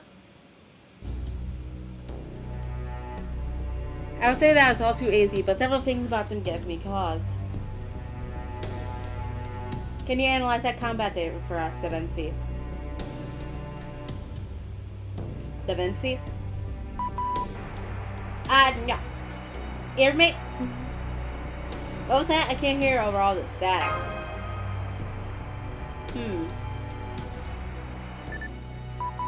I'm sorry, Master. A huge burst of static interference broke out when your battle began. We weren't able to collect any data on it, let alone offer advice. Is this that like what happened in Fairy Britain? No, I don't believe it is. It's similar to be sure, but it feels slightly, yet significantly different. Fairy Britain rejected the very idea of proper human history, and by extension, electronic devices that came from it. This was just ordinary interference, a great deal of it to be sure, but nothing now will hinder our equipment's core functionality. So we should assume there are different mechanisms at work here than there were in Fairy Britain. Look at you, the big shot detective, huh? Now's your chance to be it. Well, yes, I am. A consulting detective, to be precise. Getting back to the battle we just fought, tell me, Master, even Cat Exemplis. Did you notice anything strange? They had command spells? Yeah. They were outfitted with command spells, just like we are. Though, unlike normal command spells, they were only meant for support, just like the Master of Chaldea. They had just enough magical energy to let him use their noble plan size at a moment's notice. So then, who gave them those command spells? That is indeed the question. If it was a Master, then we could be sure that Master is no ordinary human. We know these servants used their command spells repeatedly in that earlier battle, as well as the one we just fought. Clearly, they were not bound by a free use limit, nor do I see any signs of them using a magical reactor or something similar to recharge them. Not even the most talented mage could create something like inexhaustible command spells. Yeah, not even Kirashira could have pulled something like that off. And even if another mage of the same rank were alive and well here, it would be just impossible for them too. Then where does their command spells come from? I'm assuming somewhere far away. Yeah, it definitely wasn't from anywhere we could see, that's for sure. Alright, let's avoid drawing any conclusions for the time being. We still have far too little information to work with for that. We did learn one thing for certain here. They see us as their enemy. Which means it is extremely unlikely they will be amenable to joining our side. Then what should we do now? Good question. As I see it, the obvious answer would be to look for a servant willing to help us, and a local who could tell us more about this place. I'd say we need at least one of those two if we're going to make any headway. What do you think? That would seem much easier said than done, I'm afraid. First of all, I expect it to be fiendishly difficult to track down a servant who would be willing to help us. Seeing as apparently all other servants here are engaged in warfare against each other on clearly defined sides. I have little reason to believe that we'll have much luck with the locals either. Why is that? Take a look at the remains of this town. Why was it built in the first place? I suspect the answer is simply to provide a battlefield in which the factions may kill one another. Naturally, this being America, I'm sure there were local people here at one point. Are we actually in America, though? Because when I looked at the paper moon on the home screen, it showed us being in the middle of fucking Russia. Or closer to, like, the border between Russia and Mongolia. But they were most likely either collateral damage in the conflict or simply fled the area entirely. Regardless, we could safely assume we will not find a single local here. So one of the two options, our only viable one, is to somehow find a servant whose interests is aligned with ours. I admit this choice may be unseemly. But what if we were to torture a captured servant for information? Torture is a notoriously unreliable means of gathering information, so I would very much prefer if we kept things as peaceful as possible. What a very glad the third thing to say. If you say so.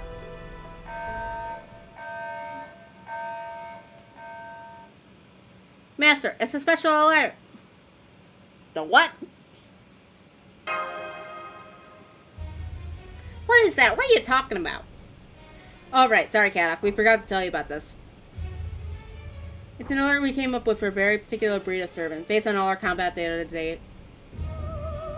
It looks like all that time Murmas in particular spent accompanying us has paid off in spades. You don't mean... I'm afraid he's just as you fear, Katak. Da Vinci is referring to the disciples of the foreign god. With Limbo and Murmas gone, that just leaves Grigory Rasputin, or Kotomin Kire, as that case may be. But why would he show up here and now? To give us the Morrigan music. What is this? Something's telling me that it's not the case. That Rasputin is the only disciple left. No, wait, don't tell me. I do indeed sense another servant here. Show yourself, disciple of the foreign god. It would seem I'm even being called out. I suppose I had best oblige. That's not Rasputin.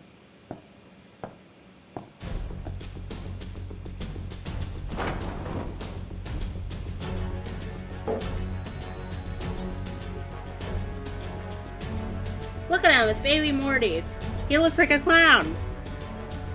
Hi, Rita. You. Delighted to meet Yelms. But at this tender age, I ought to address my elders more appropriately. Mr. Holmes.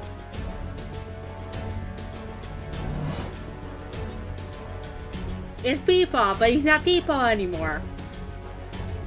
You gotta be kidding me. Why do you look like a clown? Ah, so you met me before then. That'll save us some time. For those of you who don't know, my name is James Moriarty. I'm a mathematician, a consultant, and just as you suspected, a foreign disciple. No Rad Rasputin? Loved by the Russian queen? But then again, we get Peepaw, so I guess it's not that bad. Anyway. The crime of proper human history.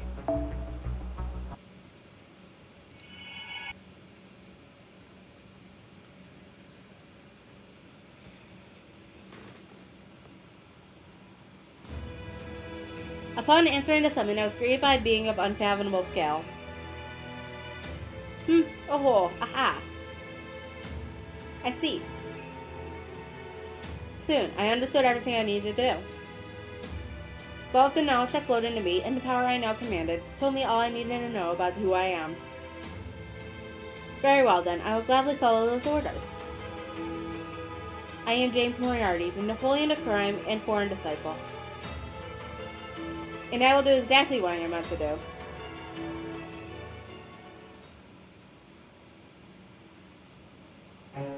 What is it you want, Professor? Come now, Mr. Holmes, no need to be obtuse. I want to eliminate you all. As far as I'm concerned, Chaldea is no more than an eyesore. As I said, I am a foreign disciple. A foreign disciple. How is it different from a disciple of the foreign god? Is that so? But, you know, you. Here's the thing, though, Sturlock. You should be able to tell us, considering they're telling us to pay attention to the words here. Even the most invaluable ones. There's no mention of a foreign god, just that he's foreign.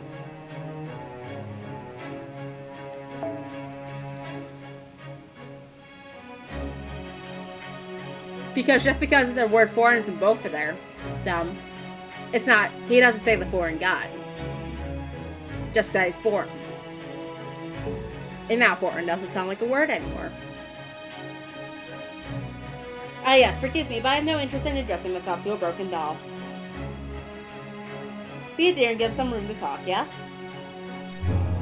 Man, don't yell at Da Vinci like that. She's just a baby.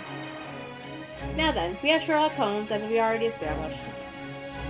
I presume this distinguished gentleman here is Vlad III. And finally, we have Cat Exemplis and her. I'll ask you only one more time. What do you want, Mort?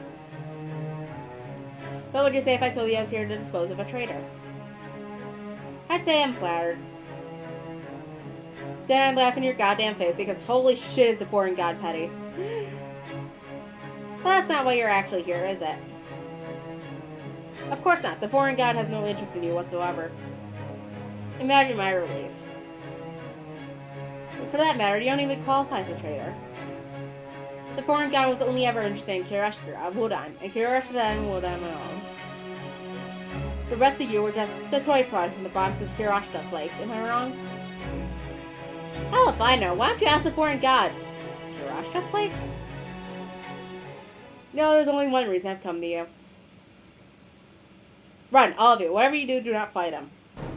Mr. Holmes, you really have gone soft. Really, you would have understood my plan before I even showed up.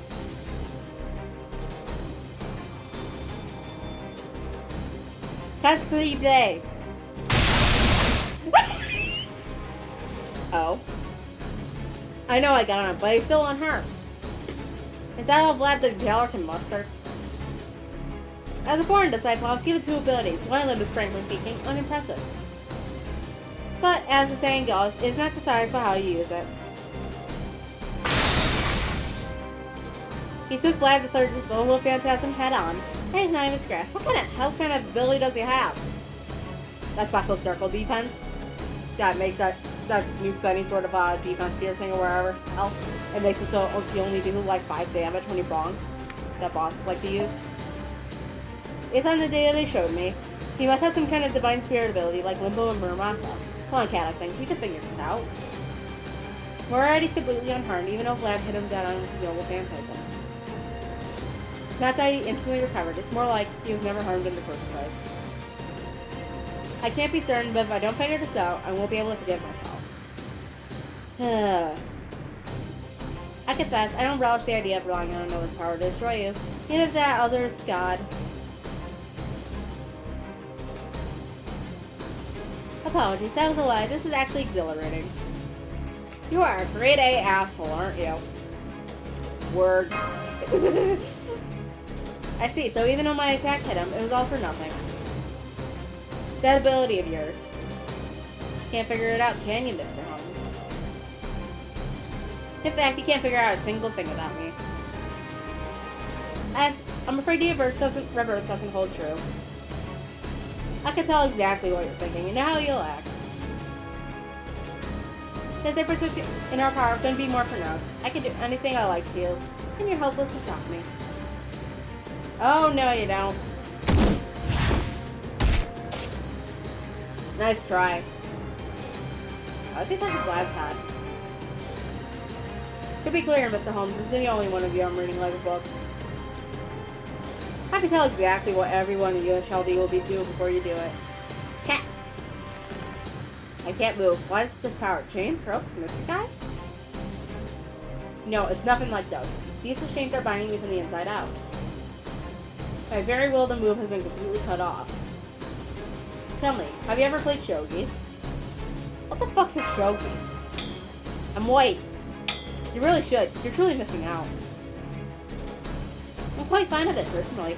Oh, warning for chat. Ad starts in a minute. Anyway. Stealing your opponent's pieces for yourself just gives you so many options to choose from. This is the power of a demonic beast fighter. You need those quick reflexes and even quicker decision-making skills when facing vicious wild animals. But you're still too late. You gave up your best option when you failed to drop everything and run the second you saw me.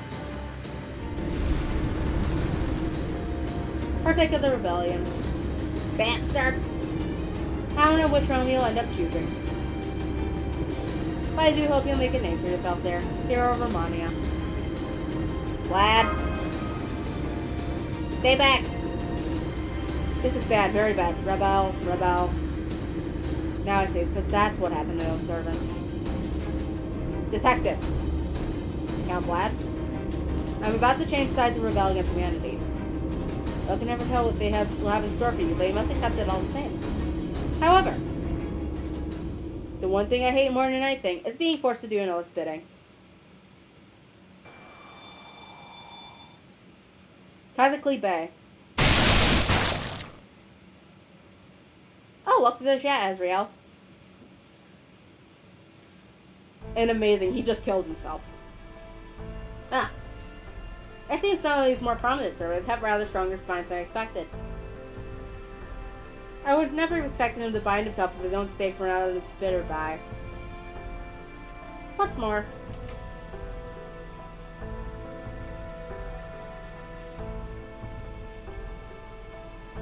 it was a tactical masterstroke as well. He gave him all time to flee while he used Noble Phantasm. No, even before he did so. So they abandoned one of their servants to save their own skin, huh? No, wait. One of them shouted something about coming back to save him later, didn't they? No matter, I'll just have to go after them. Although... You there, servant. Who are you? Oops, took a little too long here. Still, that did buy him some time. Now it's just a matter of finding out where they ran off to.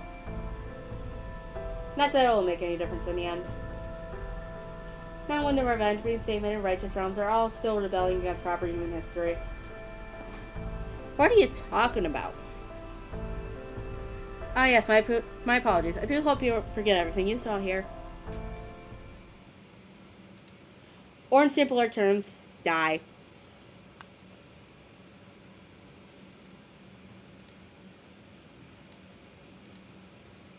Oh. The day changed while you were watching cutscenes.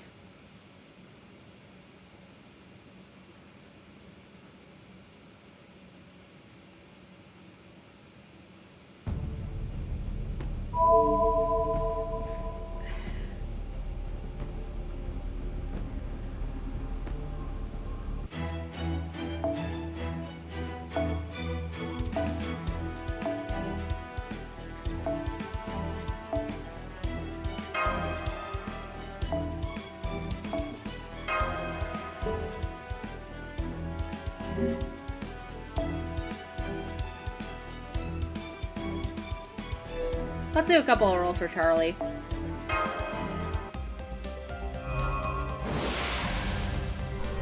That ain't Charlie.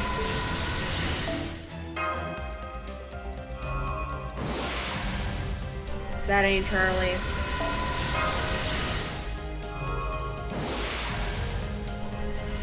That ain't even a human.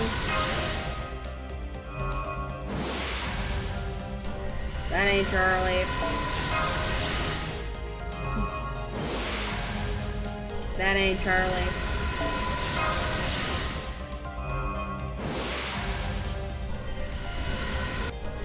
And neither of those are Charlie.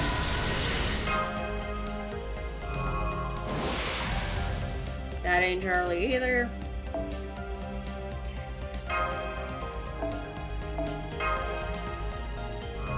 And that ain't Charlie. Okay, back to story.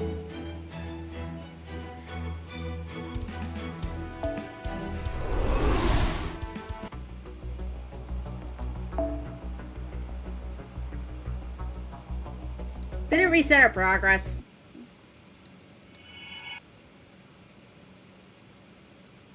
Let's see here. Yep. Get out of here.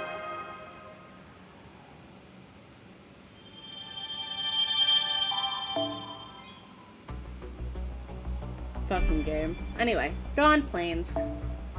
Run, run, run, run, far away.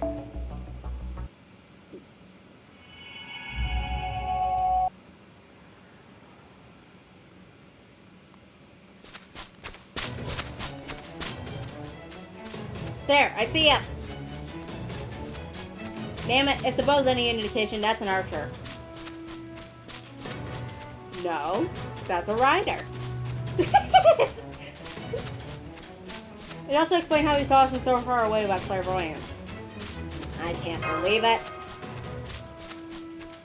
You said it, we have all this space to run and somehow we barged right into a servant on patrol while we're making our escape.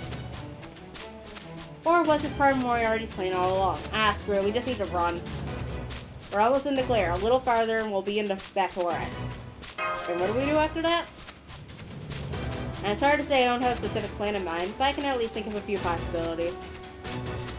For the moment, our focus must be on survival.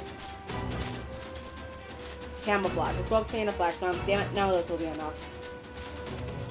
Maybe the smoke screen will do if we can make it to the woods first? We're almost to the forest.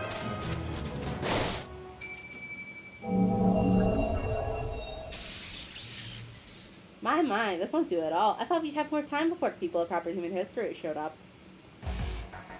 I must say, this has taken me back to the time of the Three Kingdoms.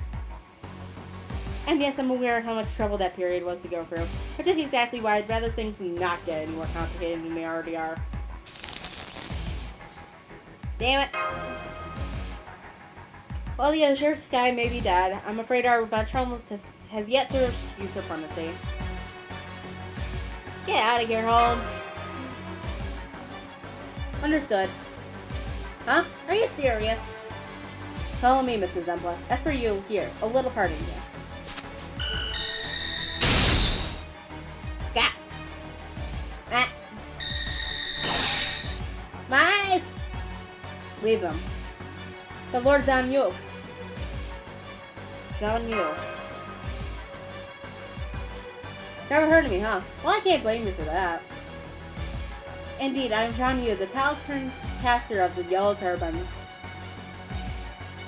And you must be the master of proper human history. Or perhaps I should just kill you now. Maybe you should present her to Lady Crumhield first? Just knowing she fights for proper human history makes my blood boil too, but even so. Yes, I suppose you should. Take her away. Yes, sir.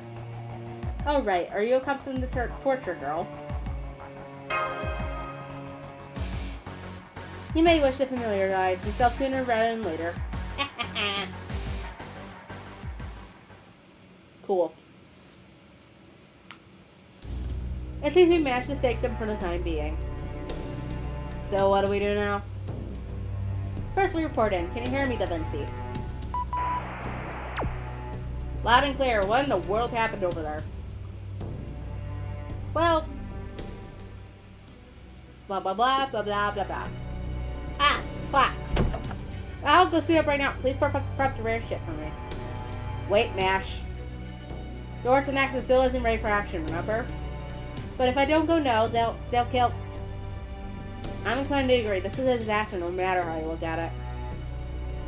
Even if the Ortonax isn't exactly tip-top, we need to get her out of there ASAP. No, I can't sign off on that plan. Yeah, she is invaluable for us, but so is Smash, for some reason. I absolutely cannot send her into battle with the Ortonax in its present state. But... Mash, calm down. Take a look at Elaine's vitals. What do you see? Okay, I can see all her vitals are still trackable. So we know she's still alive. And how's she doing mentally? She's obviously a little concerned, but all still within standard tolerances. So then, she's not worried about dying right this instant. I am also against sending Mash out on a hastily improvised rescue mission. According to Sheva's future observations, she will remain alive for at least the next 3 days, 7 at most, even if we do nothing. I see. Well, Sheva's never been wrong before, if that's what it's telling us.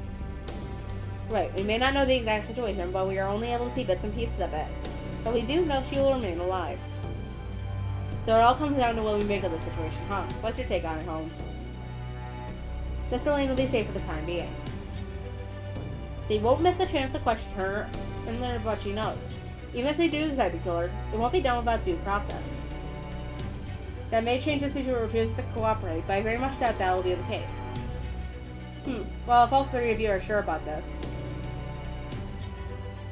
If you're absolutely sure. MASH. Yes, Director? You will not be reshifting anywhere until the Orton access maintenance is complete. The proof that she is alive and well, it would be dangerously foolish to send you into battle with damaged equipment. Since she'll be safe for now, we should make certain we give our rescue attempt the best possible chance of success. Understood. She will be okay, right? Knowing her, definitely. Just look at how many times she's already cheated death.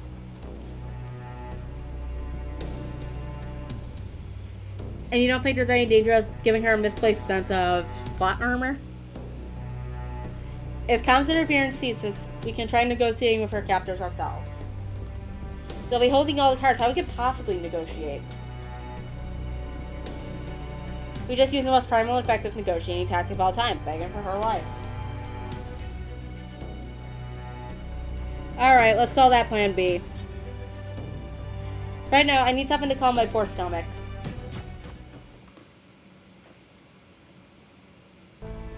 So they didn't scold you? Oh, the director gave me a richly deserved earful. So what do we do now? Are we gonna go rescue her? No, you'd only be throwing our lives away if we tried. Did you see that caster? The Taoist? I don't know much about Chinese magecraft. Nor do I, but I did recognize his reference to the Asura sky already being dead. It's from an ancient Chinese manifesto. It goes on to say that the yellow sky will soon rise.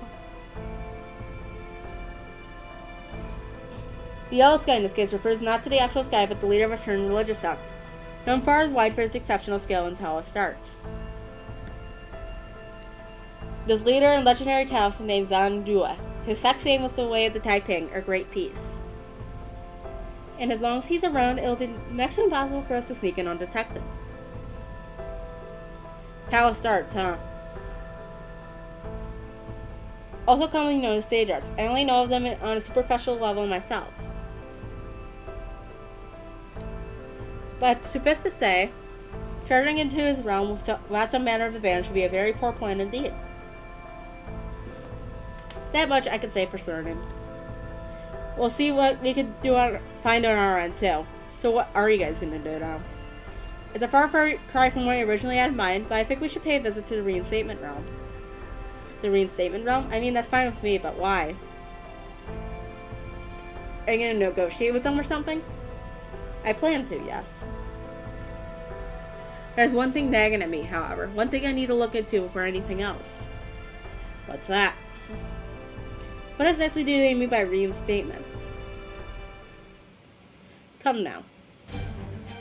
If we can convince them to help us, we will have many more options available with which to rescue her. Yeah, I guess you're right. Let's go, Kadok. We got no time to lose. Okay.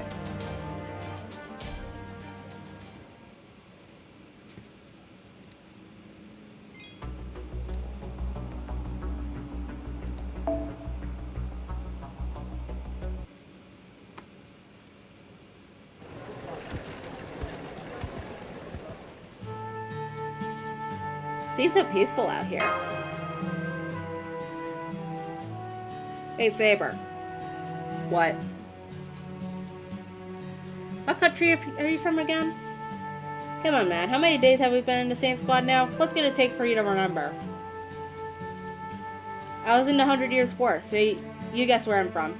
My name's forget it. It's not like you'll remember. You're from Sicily, right? Well, you remembered. Yep, sure I am. Home of the Mafia. The Mafia is a good few centuries after your time, isn't it? They still got my blood running through their veins. How about you, Archer? You never teamed up with us before. Where are you from? I'm one of the Knights of Piana. My true name is... Don't bother, no one's gonna remember. Around here, we're all just heroes and servants. Share your true name today, die tomorrow like so many others. So what's the point in telling anyone? The only ones worth remembering are the 3 servants who've been around since these realms were formed. One of them's our own Lord Xian Yu, the great teacher. Another's Lady Krimhild, the Queen of Revenge. The Queen of Revenge, the whole realm is named after her. And the third is, well, never mind the third. The only others maybe worth remembering are a few currently making a name for themselves on the battlefield. Not too long ago, there was Billy the Kid, the notorious outlaw, Edward Teach the Mad Pirate, Shuchio Kyoyo, the out-of-season flower, and Frankenstein the artificial berserker. Wow, a crossover serving actually got referenced in the main story. That's been a hot minute. There have been a few others who found brief fame, but they all died in battle, died by their own hands, or who knows what. Anyway, if you want anyone to remember your true name, you'll just have to fight hard and get promoted. I know that. Glory in the battle is the highest honor a warrior can earn. That's the spirit. Sounds like there's some servants I know here. Ones with actual faces instead of generic sprites. Hey, you! Yeah, you, the girl riding in my chariot. Me? You're not a servant, are you? I could tell. There's something different about you. And you're not a civilian either. It'd be way more surprising if you were. So that must mean you're a master, am I right? I knew it, so where are you from? I can't quite place you. You know, there's a servant in another brigade who kind of reminds me of you.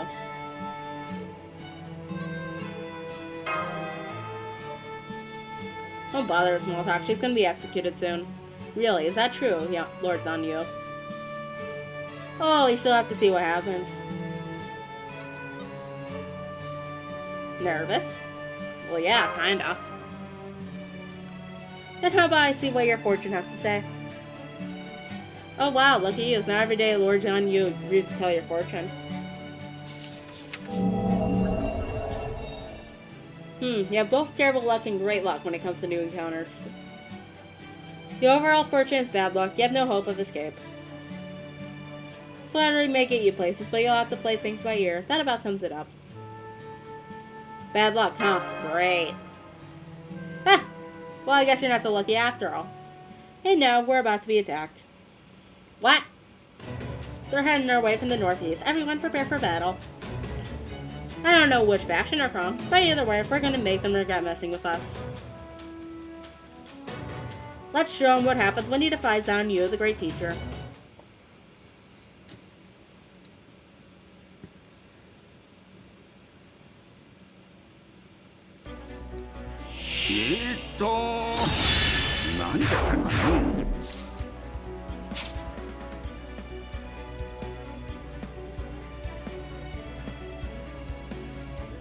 Okay, so it's an AoE.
敵は黄色 It's whatever. よかろう。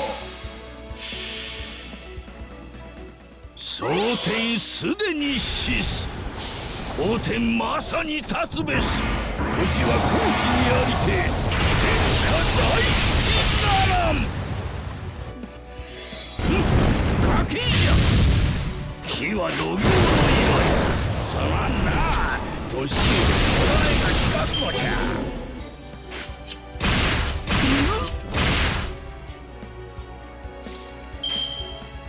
容赦ないの。黄色いのはないかの。いいで大きい潰すで。火は土行の色や。賭けじゃ。天候評価はお手の物よ。入信はいつでも大歓迎じゃぞ。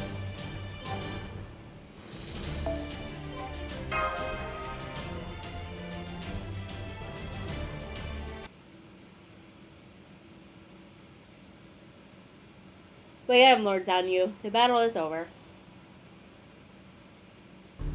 Casualties on our side. Oh, we lost that archer. Guess his name wasn't worth remembering, huh? Poor guy. Then let's resume our march. Indeed, we'll soon be back in our realm. Crumhill's realm, the Revenge realm. Revenge realm. Take a look at the sky, Chaldean.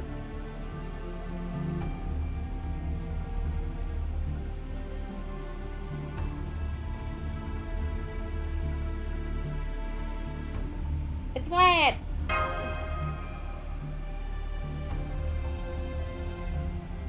That's our realm's primary characteristic. When the Revenge realm takes over territory, its sky turns red just like this. Makes it easy to tell when you're in our realm. Now,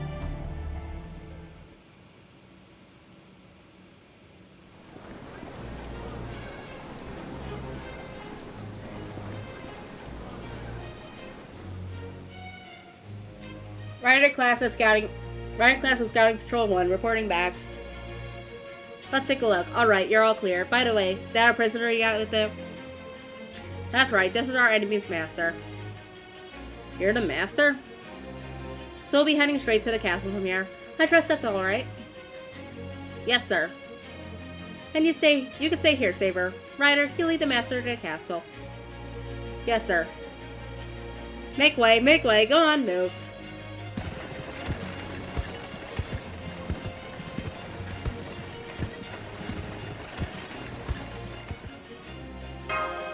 So all these people are really servants? Damn straight they are. Every last one of our citizens is a properly summoned servant. So this is a city then? Pretty much. It's got commerce, residents, people coming and going, everything you'd expect to see in a city. We even got kids here. I mean, they're servants too, but still. You like to ramble on, don't you? Reminds me of myself. Oops, sorry, sir. Ah, no matter. We're here now.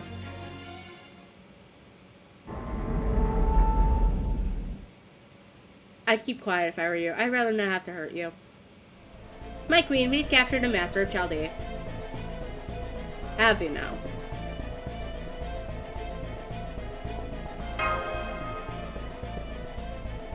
She's our enemy, right?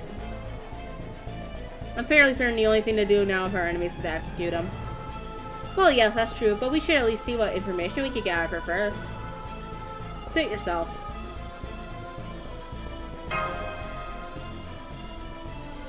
What a dull woman. I'm going now. I'm far too busy to waste my time anymore here. Oh, anything I can help you with? Not unless you're a logistics expert. I very much doubt you are, given your failure to manage your yellow turban bandits. I'm afraid you got me there. Though I still believe my yellow turbans would have succeeded at dyeing China yellow instead of being tarnished as bandits. If the illness I contracted hadn't ended my life prematurely. Put her in the dungeon. Yes, my queen. Come on, let's go. Can you stand?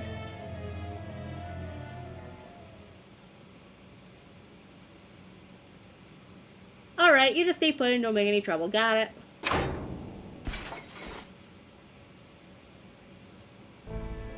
Now what do I do? figures.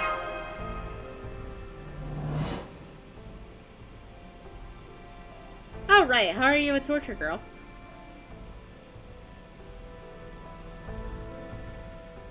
Hey, hey. Huh? Hey, hey, can you hear me? Who are you? Oh, so you can hear me. Great. Man, I haven't had a newcomer join me in here forever. How's it going? You okay? Not really. Well, that's just too bad. Hang on. You're not a servant, are you?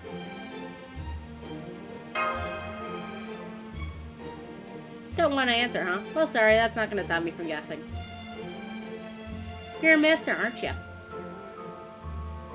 Me, I'm a pretty minor servant. For one thing, I'm super weak because of reasons. You're weak? Yeah, if I'm being completely honest, right now I'm even physically weaker than your average caster. That bad? You okay? Nope, why do you think they've got me locked up in here? But hey, what are you gonna do? Especially when you're on humanity's side like I am. Yep, that's right. I wasn't summoned here to rebel against humanity. I'm one of the few servants in this whole singularity who's here to protect humanity instead.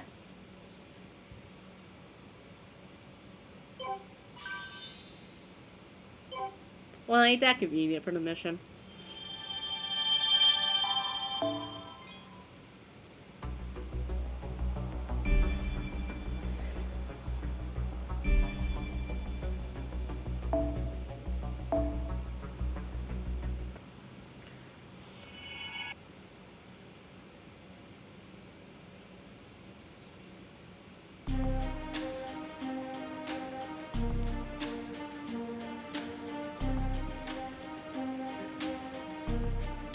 So this is the reinstatement realm. I confess I am somewhat disappointed by the ease of which we made our way in. We just had to make you look like a member of Organization 13 and you suddenly all chill. I was expecting something more along the lines of an impenetrable fortress, but this is... Come on, Sherlock, snap out of it. Don't let the professor get in your head. Now is the time to be fully awake and alert, not to doze off so you're taking a nap. Stop smoking that pipe of yours. An impenetrable fortress, huh? You might be right. Some of the parts of the city remind me of the holy city of Camelot. Da Vinci.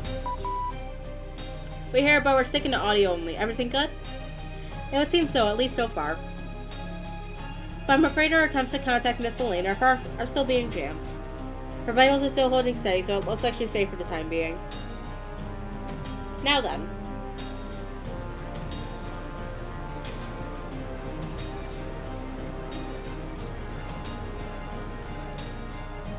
Honestly, it's still kind of shocking that every one of these people is actually a servant. It's like they're buying in bulk at some kind of servant warehouse. That one is French, that one over there is most likely German or Austrian. Can you tell their true names? I can make an educated guess about some of them, but more importantly, there's something else that has come to light. An extremely bizarre fact pertaining to their summoning. What's that?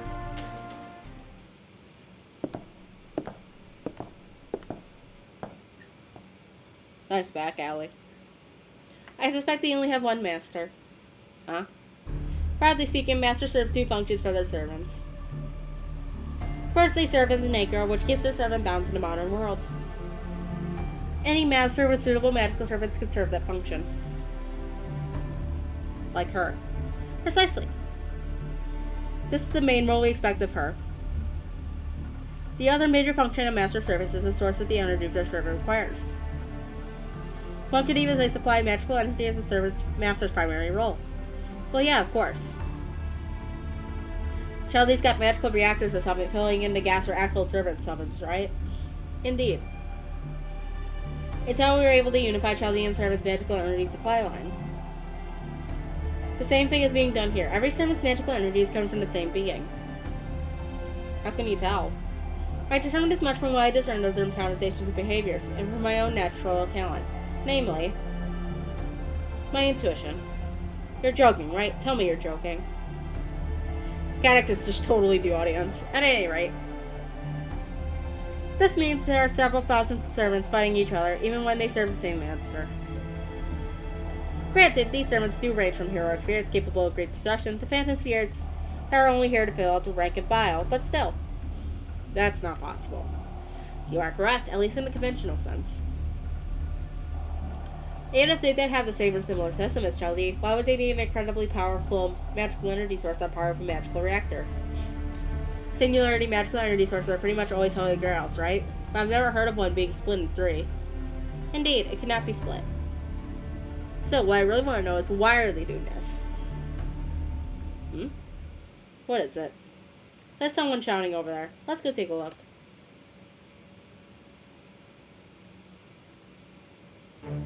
The 17th Brigade, Iron Finger, engaged in a portion on the Righteous Realm's forces in battle.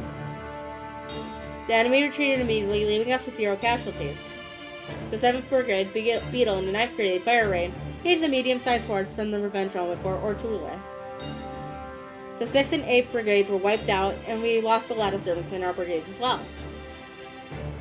We have, however, occupied the fort. Our casters have already completed repairs. That concludes our report. Very good. It seems the Righteous Realm is still as slippery as ever. Every time I've summoned assassins for recon, they've been forced to retreat before they can learn anything. Even our caster's Farsight has been proven useless against them. Shall we begin our full-scale assault, Your Imperial Majesty? We should have the numbers to defeat them. Absolutely not. The last thing we need is to fight a war on 2 fronts. If only we had more information. Think that's the ruler here? It would seem so, which would make him Constantius the 11th.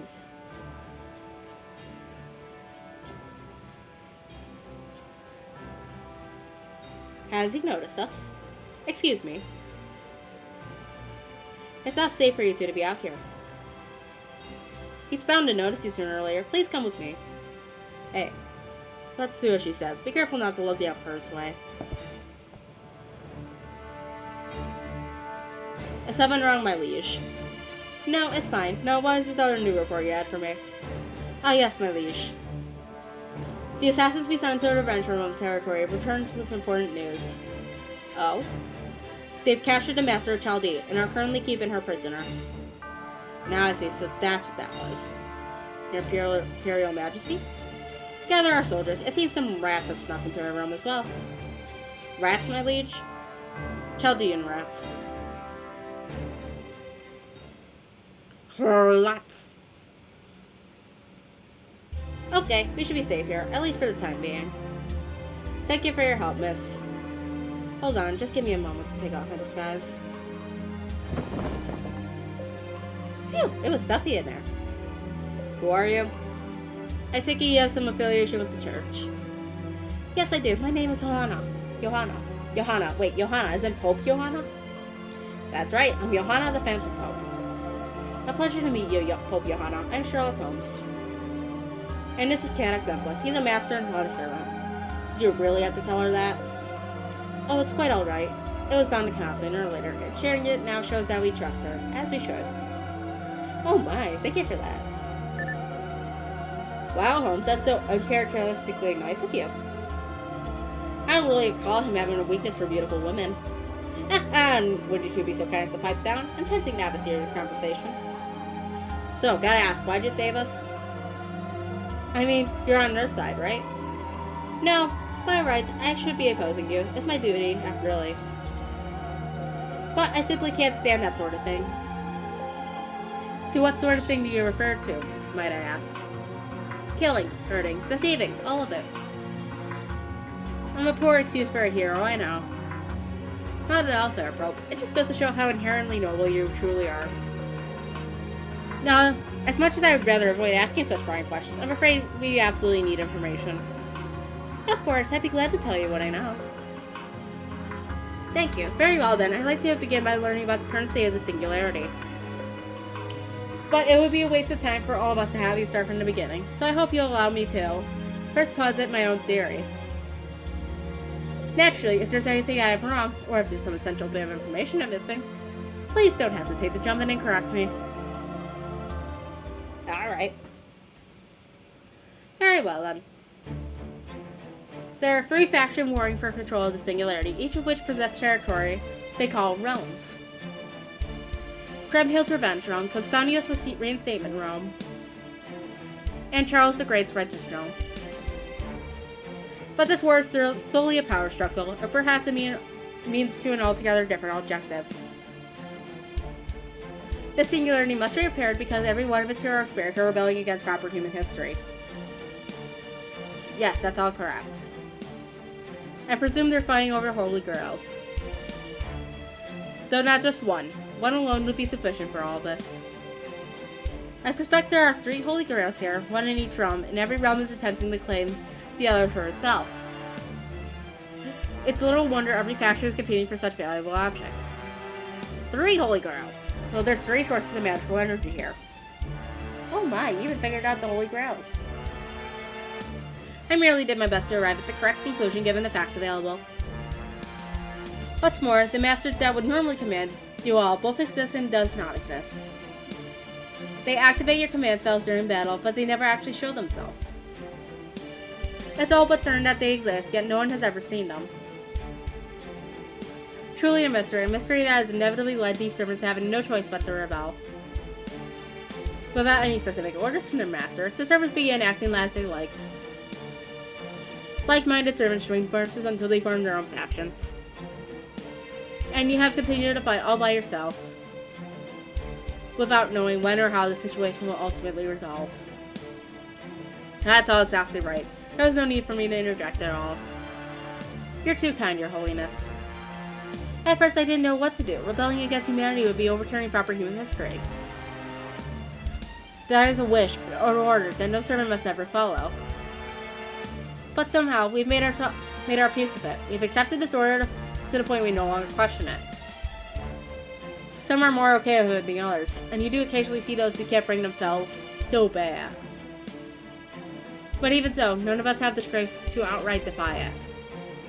Why is that? Is your master simply that strong? I don't know. I still don't understand why we can't defy this order, why we continue to obey it. It's just as much a mystery for us as for you. Truly puzzling indeed. If you would permit me one more question, could you tell me what you know of the different realms? For example, anything that clearly differentiates one from the other? Let me think. Kremhild, the Revenge Realm, is the largest faction our realm currently fighting. They're motivated by things like anger, despair, and, you know that feeling when you want to get back at someone who wronged you? Revenge. Oh right, that. Silly me. Anyway, I've heard that you use that to do this and that. Wow, don't drown us in detail. I see. So it said they have a lot more berserkers than the other realms, at least by comparison. As for our realm, the Reinstatement Realm, well, you have already seen for yourselves. We may not have as many servants as the Revenge Realm, but I think we make up for that with our coordination. I see, so you're saying they're all fighting this war with all their might. Oh yes, definitely. It's inspiring to see. I only wish their efforts didn't make our job more difficult. Alright, I'm sorry. Now, since this might be difficult for you to say, allow me. I gather these realm servants are the highest in quality among the 3 realms. Am I correct? Yes, you are. Sounds like you chose well. You guys can offset the Revenge Realm's quantity with quality. It seems morale is simply high amongst both realms as well. And what about the Righteous Realm? Well, I'm afraid we still don't know much about them, either. We don't know how many of them there are or what their average quality is. None of them have ever even snuck into our city. Is that so? I would have thought just having Charles the Great on your side would be enough to make them the strongest force here. I'm afraid I don't know anything about that. I'm sorry I can't tell you more. Please don't be. This has all been most illuminating, Your Holiness. You have my sincere thanks. I'm sure this hasn't been easy for you. In what way? You're the only servant in the Reinstatement Realm caught between rebelling against humanity and protecting it. I'm not, though. Deep down, everyone else is just as conflicted. We're all caught between our master's order to rebel against humanity and our own desire to protect it. Our instincts drive us to the former, while our reason urges us to the latter. I'm telling you all this because I trust to heed reason over instinct. I see. Holmes. What's wrong? We've been surrounded. We need to get out of here. Did she call them on us? Huh? No, it wasn't her. Cassanius must have sent them after he spotted us earlier. That just leaves one last question. What's that? Are you the reason this realm is in reinstatement? Another time then. Now if you'll excuse me. We got some bopping music. Gah! Why you? Wait. But Lady Johanna. Don't bother going after them. I just got a full picture of Chaldee's situation. We don't need to be worried about them. I see, so you didn't betray us then. What do I have to gain from doing that? True, you certainly don't have anything else. This is exactly why this is the reinstatement realm. I'm sorry, I guess I let my nerves get the better of me. That's alright, I appreciate how devoted you are. At any rate, it seems Chaldee is even more understaffed than we thought. Yes, they have one servant, Sir Glock Holmes, one master named Caddock Zemplis. And so far as I could tell, no one else. I suppose dealing with them can wait until later. I agree. So, Sherlock Holmes, huh? I'm surprised he sounded defected from the pages of fiction rather than history. Oh, I'm sorry. I didn't mean to insult your holiness. That's alright. I know you didn't. Good. Alright, Johanna. I mean, your holiness. Would you come with me to the castle? My subordinates have been waiting to see you. Yes, of course. Let's be on our way. Agreed. Should I sing a hymn or two? Maybe some other time.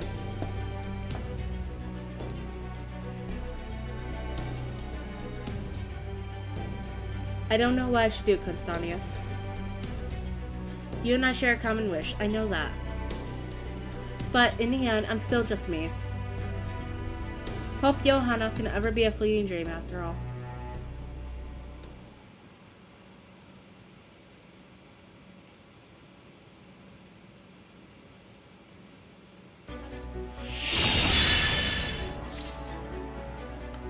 Oh, Shirley time. Anyway.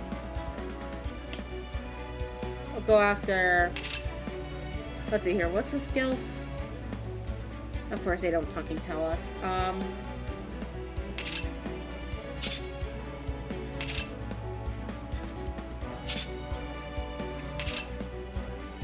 Okay. So it's just evade, right? Yep, okay.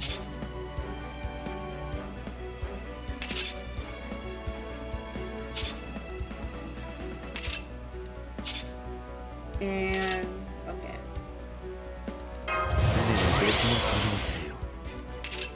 I'll start with you. 賢明な判断。構う。そうか。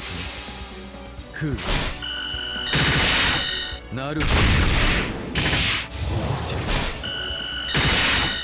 実に興味深い。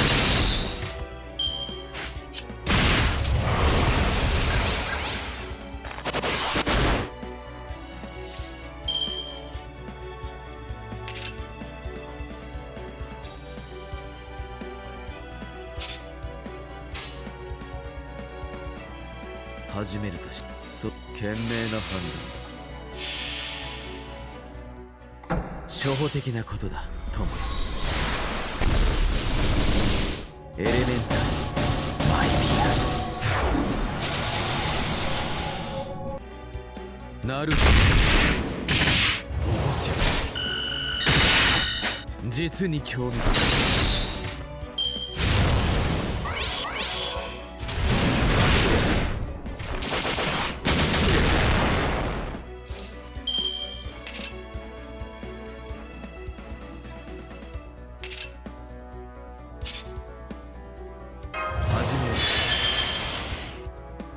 賢明な判断。ふう。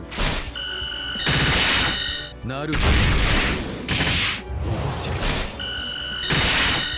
実に興味深い。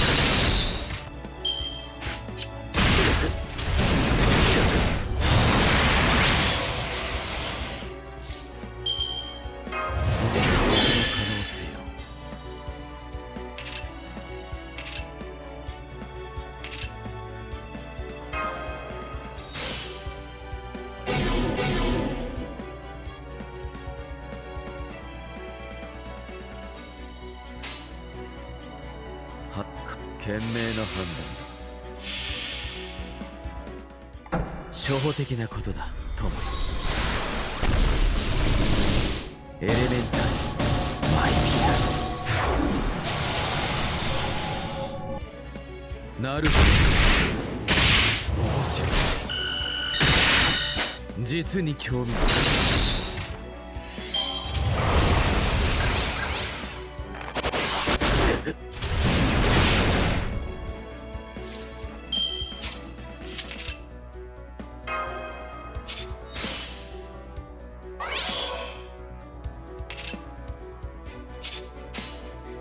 はじめ構わないだね。初歩的なことだ友よ。エレメンタルマイピア。ふう、面白い。実に興味深い。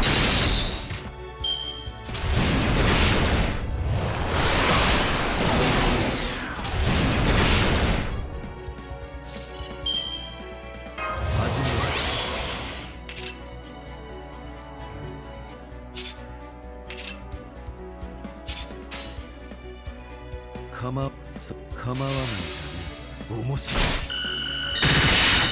なるほど、面白い。実に興味深い。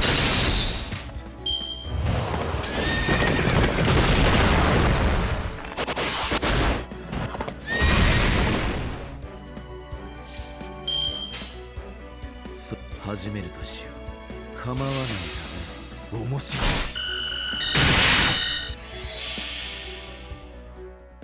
初歩的なことだ友よ。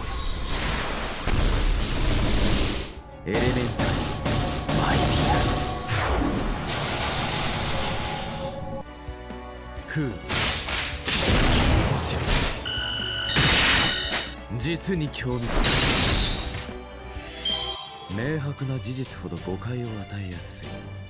勝敗の結果さえ。 Delicious. Anyway.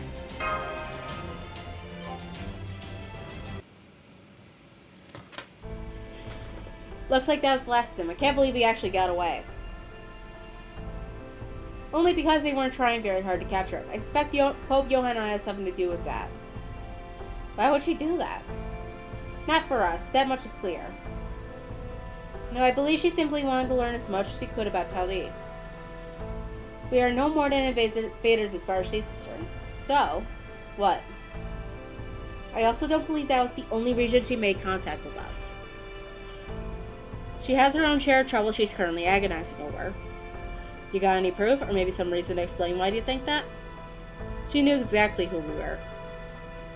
That alone isn't surprising, not with Moriarty here. He's almost certainly working hard behind the scenes, which makes me should assume that this realm already knows about us, if not the others as well. Yeah, fair point. There are all sorts of ways Moriarty could feed him information without ever having to show himself. Which just leaves one question. Brief though my conversation with Pope Johanna was, I could tell she was both intelligent and sensible. So what could have made her think she'd have a chance of extracting information from me? Cocky as that is of you, you're not wrong. Good point. I was thinking the same thing. If I were against you, Holmes, I'd be worried about giving up information if I tried to extract any from you. Precisely. Let us say for the moment that she came to us alone and tried to extract information from us, in the guise of offering assistance. The act itself is so bizarre, it defies conventional understanding. My reputation precedes me, after all, so instead, she was likely pretending to try and get information out of us while actually feeding it to us. Correct. In fact, she may even sincerely believe her actions are not in conflict. That she was merely doing her best to aid her realm. But that cannot, logically speaking, be the case. Perhaps it was her duty as a guardian of humanity that drove her to her act. Perhaps another emotion altogether. Well, either way, at least we made it out of there. So, what's next? What else? You keep on investigating the singularity. Ahem. From what we've learned about the Revenge Realm, there's nothing Holmes could do there on his own. As such, our current priority is gathering more information. Once we resolve the singularity, that should give her the opportunity to come back to us. Director, of course. There's no question in anyone's mind that she is essential to our combat capabilities. Therefore, I will put together a plan to rescue her from the Revenge Room once we have sufficient information and allies. We will discuss it further then and only then. Any objections? None at all. Agreed. With the right factors in place, mounting a rescue would certainly be within the realm of possibility. Got it. So what's our next move then, Holmes? If we're not going to go into the Revenge Realm, then the Righteous Realm, of course. Are you serious? I mean, we're talking about Charles the Great here, right? The inane Kriemhild, the queen who named her realm for her lust for vengeance, would be more amenable for peaceful discussion. Well, no, but then let us be on our way. Mind, this is only speculation on my part. But I suspect Charles's realm is our only safe haven in this entire singularity.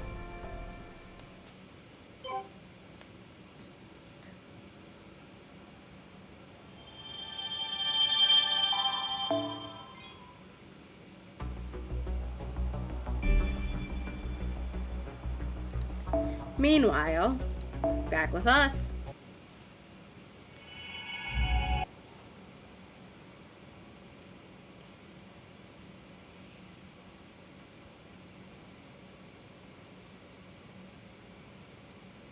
My name?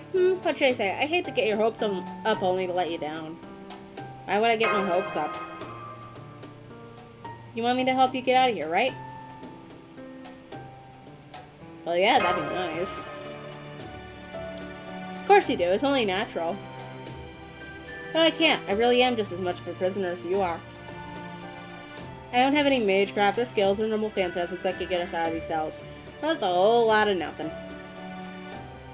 Are you okay? That sounds pretty rough. I guess I'm technically doing alright, but... Well, you know how there's some noble phantasms that involve blowing yourself up? That's basically me right now. I could probably do something about this situation if I unleashed all my power at once. But my intuition's telling me that now's not the time to pull that trigger. Well, in the meantime, could you tell me your name now? Huh? You mean I haven't yet? Oh man, I haven't. And I still don't know yours either. What? Here I have been talking the whole day, and I haven't even realized we're still technically strangers. Wait, it's been an entire day. Hey, are you okay? Aren't you hungry? No, wait, you need water. I think I might be in worse shape than I thought. Thanks for reminding me, jackass. Oh, crap, you're not kidding. Hey, guard, anyone! This girl needs help!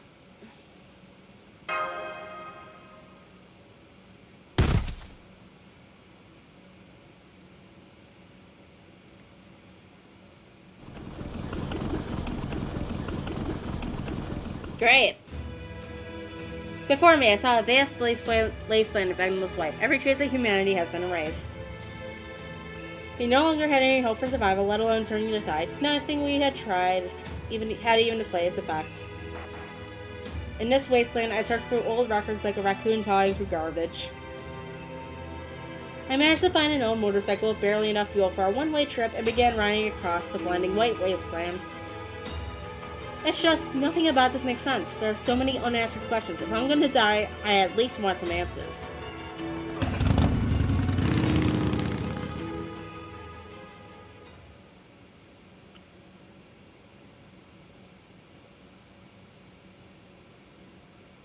Is that a dream? Oh, you're awake now? Are you okay? Can you get some water down?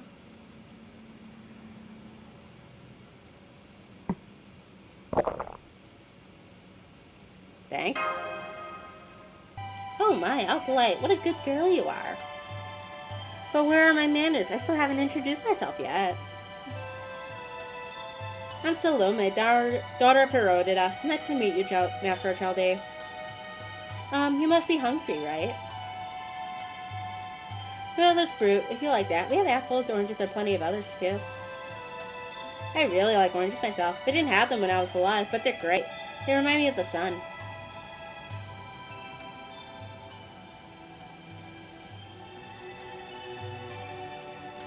Oh, good. I'm glad you like them. But this still isn't enough, isn't it? You probably want meat and fish and bread and stuff, too, don't you? I'll bring you some later, if you do something for me. Is that okay? As long as it's something I can do. Oh, yes, of course. That's totally fine with me. So, I want you to tell me about yourself. Because, you see, every servant here is the same. They're always fighting and killing and fighting and killing, and when they're not doing that, they're winning and losing too. I guess they also came from stories and legends, as people have forged their own path with their times. Oh yes, they're all really wonderful people. They're all super amazing too. It's no wonder each of them made history. It's a shame there aren't many like Jokanan, but they're all still heroes. Maybe there are lots of heroes like Jokanan in the reinstatement realm. Chaste, noble, and holy. Oh, but I'm getting distracted. I'm sorry. You're not like them, are you? You're not a hero. You're not a servant. Really, you don't seem amazing at all. So please, tell me about yourself, please. I just want to hear about you. I don't care what. You don't care what? I really don't. Even if it's boring, I don't mind. I won't get cut off or anything, okay? Well, in that case. Oh my, Tiki, that was fascinating. I had no idea something like that happened in America. Lord Edison sounds wonderful. Lord Jekyll of England sounds adorable, too. Still, neither of them seems very Jokanan-ish. Hey, you there? The servant? Yes, what is it? Aren't you supposed to be getting her something to eat? That master, I mean. Oh, you're right. I am, aren't I? Hang on, I'll be right back. Let's see. I need meat, fish, bread.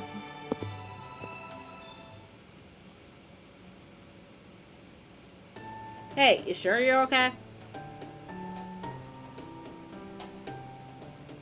I mean, I'm still pretty hungry, but aside from that... I don't mean that, I mean with Salome. I mean, you know what she is, right? She's a berserker, an innocently cruel girl who just wants John the Baptist's head. She's like a walking disaster in human form. She might decide to kill you at any moment. Doesn't that scare you? Not right now, no.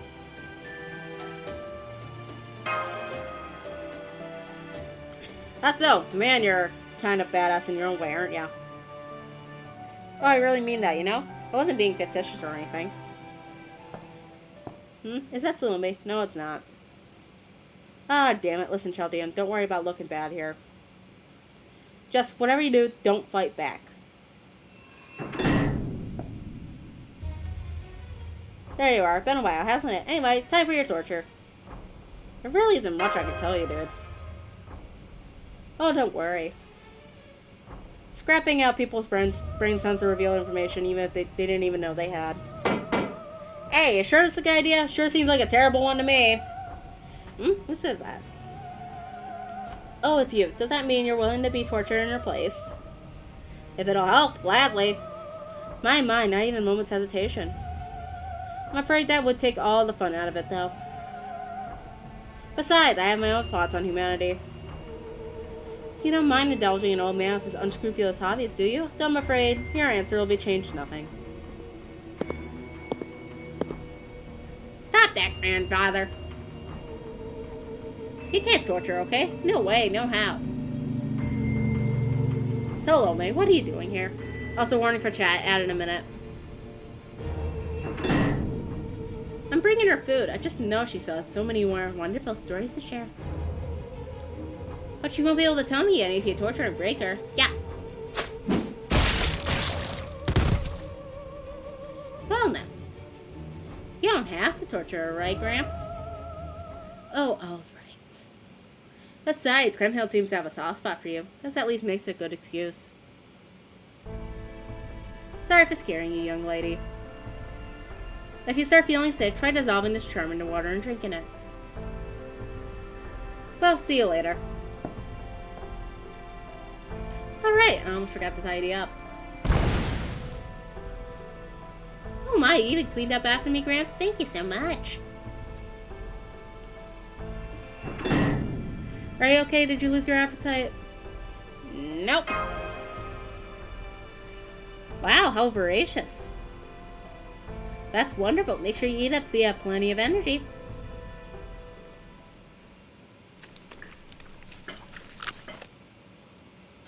You know, I'm not especially hungry myself, but I couldn't help but overhear what sounds like a delicious meal. Hey, what are you eating? Meat, fish, bread. I don't suppose you could be a little more specific, could you? Let's see, I think the meat is called roast beef. The fish was caught at the lake. I don't know what it's called. I heard it was yummy though, so it's probably fine. I chose a bread that wasn't too hard, but aside from that... Got it, thanks lady. You're the captured servant, huh? I can only hear your voice, but you seem very heroic. You can tell that from my voice. More or less. I bet you're going to be an amazing hero one day. Are you an incredible adventurer or something? You're kind of right and kind of not. Besides, you can see, I've been stuck here watching the days go by ever since you guys caught me.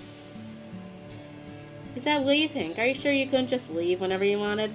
I don't know, I guess it's technically possible, sure. But if I did, then it'd be all over. I'm curious to know more about you too, but right now, she's more important. Important, valuable. No, neither of those sound right. Anyway, would you tell me more stories? You could keep eating, of course. No point in worrying about manners or etiquette here. Another 50 hours later. Blah blah blah, Babylonia. Oh my! That was wonderful, just absolutely wonderful. You lived a very different life a long time ago, huh? I don't think us servants can really enjoy meals properly since we don't actually get hungry. That rook food you mentioned has my mouth watering just thinking about it. In fact, for the first time in forever, I feel like I can actually feel like eating something myself. Oh, sorry, I already ate it all. Oh my, that's fine. It's perfectly alright. I'm happy you ate so much. I'll bring you more food tomorrow. When I do, let's eat together, okay? Hey, any chance I could get on this meal action? Nope. You stay put, Mr. Hero. Ah, wow, fine, whatever. That's too bad. Okay, if there's any food left over when we're done, I'll let you have some of that. Great, I'll take it. You're very easygoing, aren't you? It's almost like you don't have a care in the world. Or you're ignoring the ones you do have. Ouch, you're a lot sharper than you look. I am who I am. Alright, I'll better be going. See you tomorrow. See you tomorrow.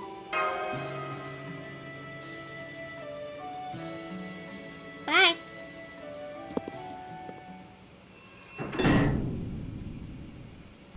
Nice job inserting meal help. Are you doing okay beyond that?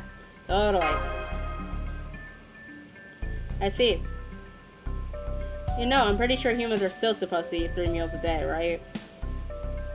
Looks like Salome forgot that bit. That's okay, I can hold out.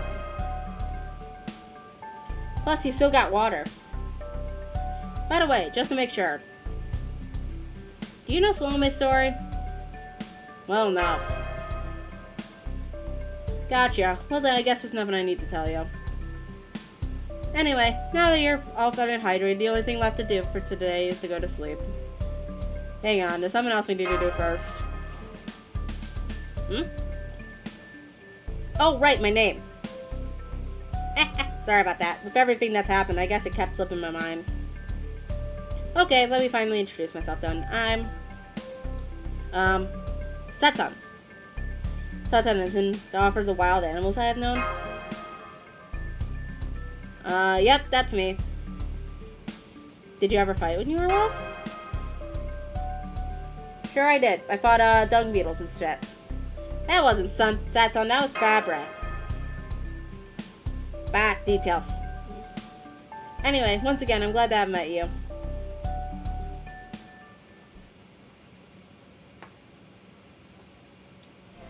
Salome's taken a liking to that human. I believe so. She brought her the meal I forgot to prepare for her, and now she's seemingly all she could talk about. Well, that's fine. That she's taken a liking to her only makes her death much more likely. You're talking about the Jokan Anonan incident from when she was alive. No, I'm talking about the servant who's materialized right now.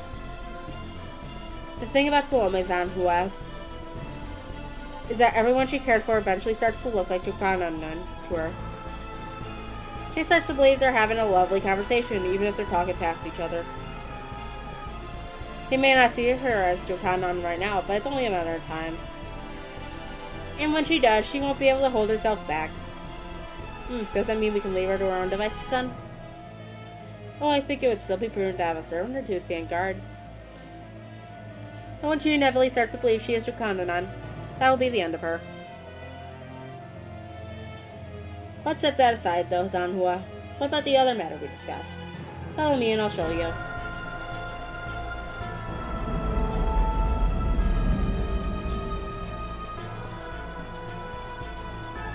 Very good. Will it be ready for the final battle? Of course. Then we'll just have to wait and see if that battle does in fact take place on the day you predicted. That's what my fortune said, and it hasn't steered me wrong yet. Well, if you're not the only one. Most of the servants with prognostication skills have said the same thing. I suppose that's just how predicting the future works. Indeed. Oh, right. I also want you to take care of this.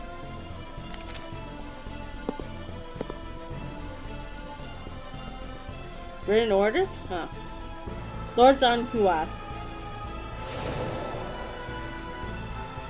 What is it? Can't you see I'm busy reading?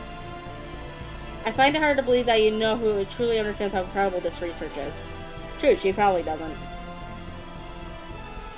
No, he is far beyond any normal servant's capabilities. This could affect the entire universe. And? Why are you telling me this? I think you should overthrow you-know-who and take the throne for yourself. Oh, do you now? That's quite an entertaining idea. So you want me to use our research to rebel against her? We already rebel against our ministry. What's one more rebellion on top of that? Rebellions in rebellions. Huh, a fair point. You once served the nation of the Liu family and established Bashu, yes? I'm told you practiced sorcery and secret before, proudly unveiling it to the world. I did, sir. Then I have just one question for you. What do you think of Queen Kremhild? No, wait, let me clarify. Do you accept her as our rightful leader? Or, failing that, do you recognize her power? No, sir. I don't think she's proven herself in either regard. I see. Then I have no use for you. But why? I don't care whether you're willing to follow her leadership or not. As heroes, we're all egotistical to varying degrees. But what I cannot abide is failure to recognize her power. It tells me you're too much of a fool to accurately gauge another's ability. You may be dying, but listen carefully, Caster. Kriemhild is bluntly a monster. Recall what happened after her lover was killed. Her desire for revenge alone led her to seduce the king of a foreign land, muster troops, and instigate a major rebellion. She even trampled her own brother in pursuit of her vengeance. She used a demonic blade she never should have been able to wield to behead her enemy. Yes, she may have been killed shortly thereafter in punishment for her own actions. But I suspect she only allowed that to happen because she didn't care what became of her after she took her revenge. Whether she lived or died didn't matter to her as long as she killed the one she still loathed. She is a berserker, to be sure, but one blessed with intellect and cunning. How did you fail to see that? Why couldn't you understand? She's been aware of your desire to rebel against her for some time now. She even told me to dispose of you in the written order she gave me shortly before you showed up. That can't be... Why do you think she wouldn't catch on? It would have been one thing if you kept your thoughts to yourself, but the moment you began preparing, you failed. And despite your preparations, you had no contingency plan. You could have contacted like-minded comrades. You could have planned an escape in case things went wrong. You could have negotiated for either of the other realms to take you and follow your fellow rebels in. But you didn't do any of those things, did you? You underestimated the queen when you should have been afraid of her. No one in their right mind would aid such a rebellion. Good grief, tell me, everyone. Do I really seem that untrustworthy? Do I just come across as a scheming old man who will betray his queen at the first chance he gets? Well, yes, absolutely. I'm honestly amazed you haven't betrayed her yet. Sir, I still can't believe you haven't betrayed her, sir. Do you think all old men are alike or something? Well, no matter. Alright, let's take this thing for its 28th test drive, shall we?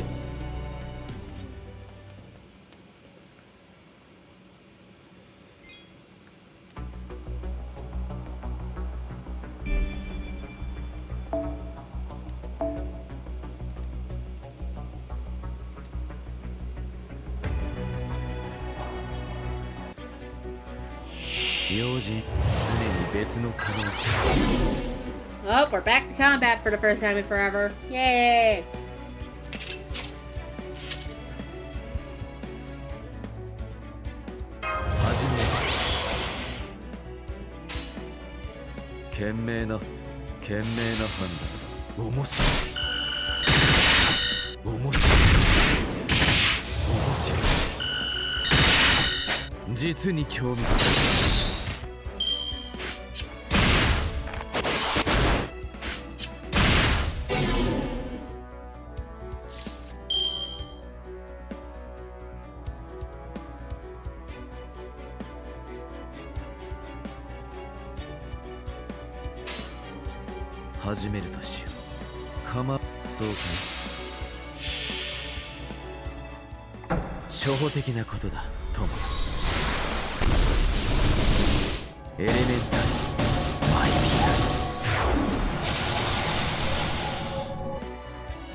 I can know what you know, and I know what you could try to hide. And while we're on the subject, I can even know what you've unconsciously forgotten. Do we understand each other? Yes. Did he just brainwash that guy?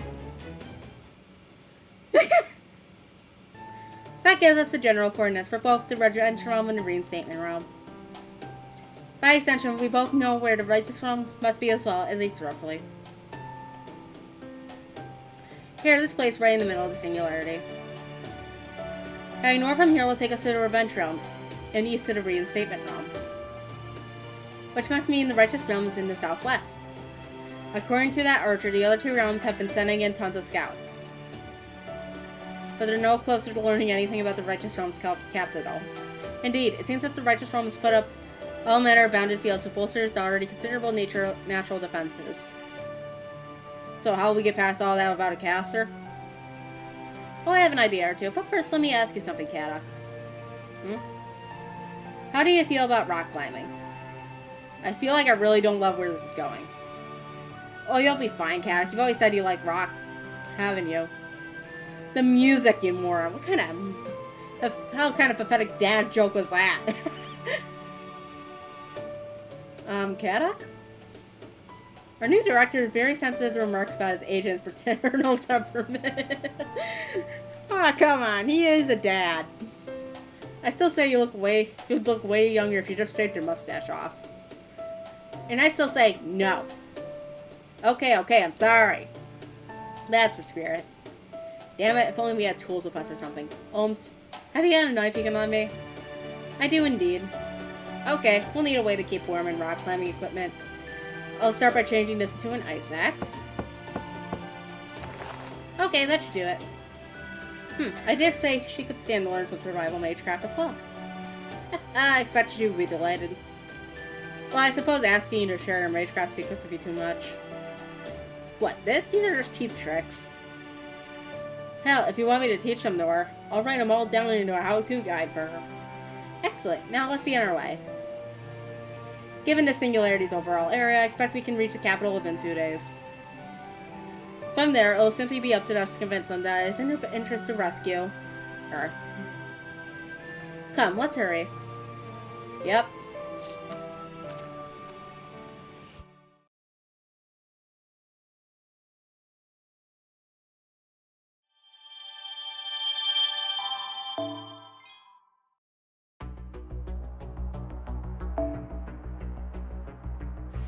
How many fucking arrows is that? Let's see here. 1, 2, 3, 4, 5, 6, 7, 8, 9. Fucking Christ. And how many arrows have we done so far? Let's see here. We have 1, 2, 3, 4, 5, 6, 7, 8, 9. Jesus Christ, we're gonna be on this chapter for another 3 hours. 先輩、 Right. 空手屋さんが単語の節句慣れた頃ほど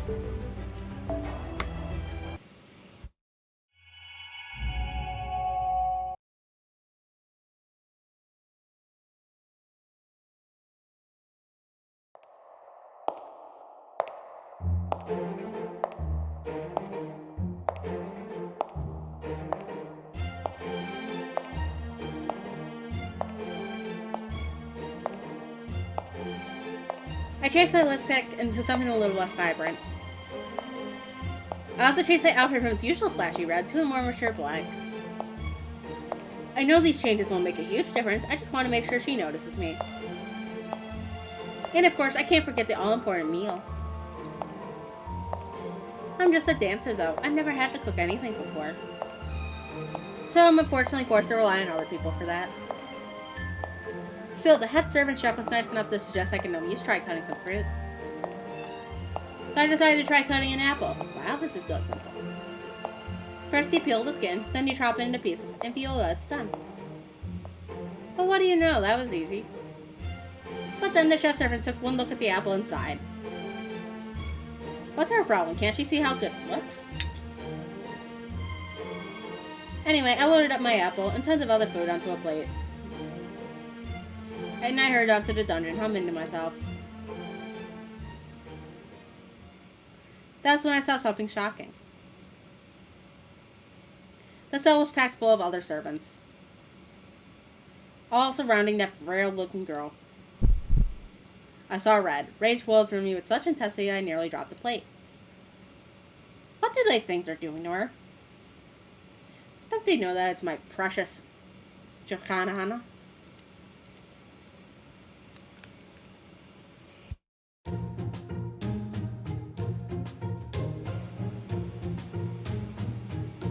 And that's how Bartholomew is stopping something.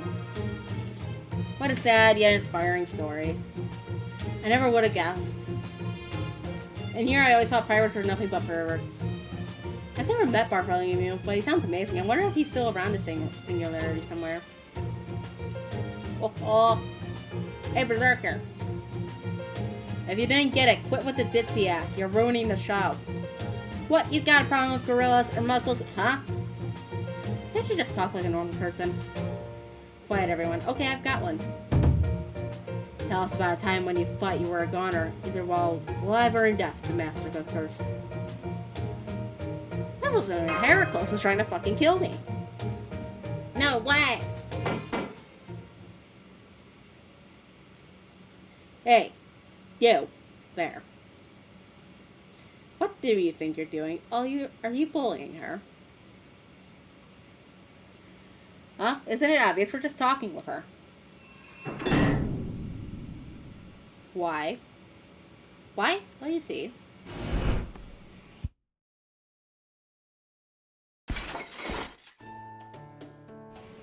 Oh, there she is. Hey, wake up. Morning. Morning. So, Lord Zanyue was like, try to get whatever information you can out of her, even if it isn't much. So I'm just here on his orders. Got anything you can talk about? That's it. That's it. Well, I guess I could think of something.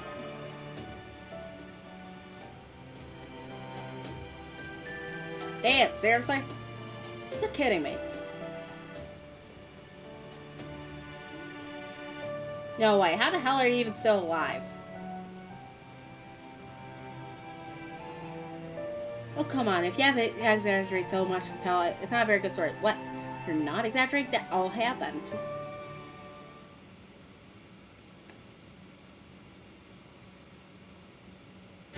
Whoa, a Knight of the Round Table, wow!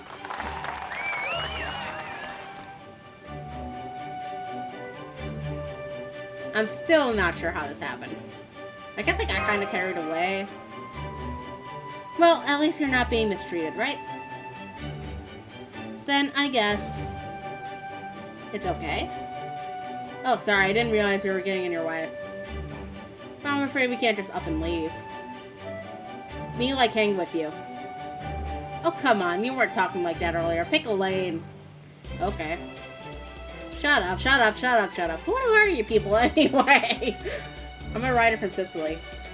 I'm a berserker from Europe. That's way too broad. As for me, I'm an archer from Greece. Atalanta? Oh no. Way, I'm in the same league as her. Artemis herself protects Atalante.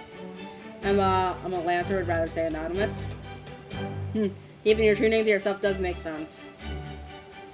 I've been doing my best not to give away any hints. As for me, my true name is... I'm an alchemist. I think you guys might have heard of me.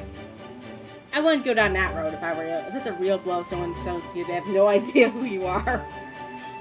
I'm just your everyday alchemist.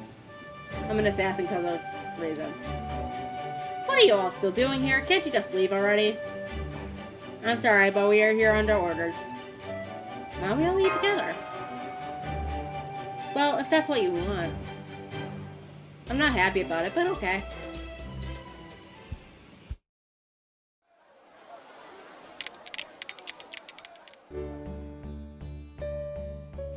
Wow, I can't believe you guys have fucking rights.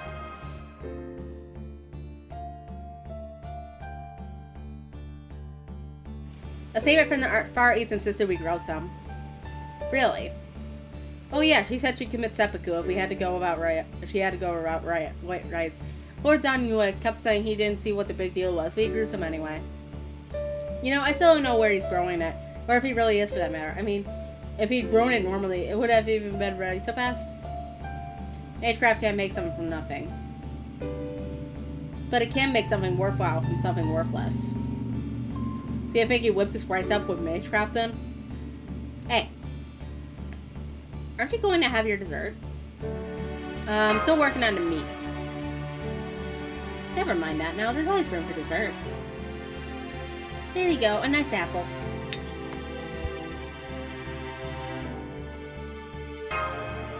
Don't mind if I do.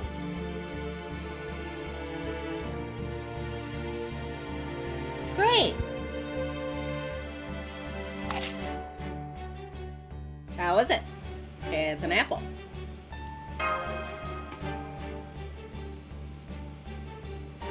Right, right. Radiating pride. Yeah, it's a great apple.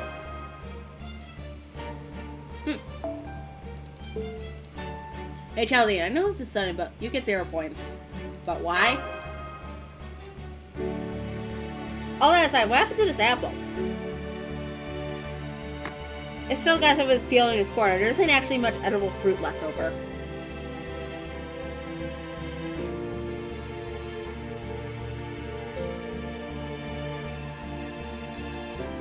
So whoever could it did the best they could.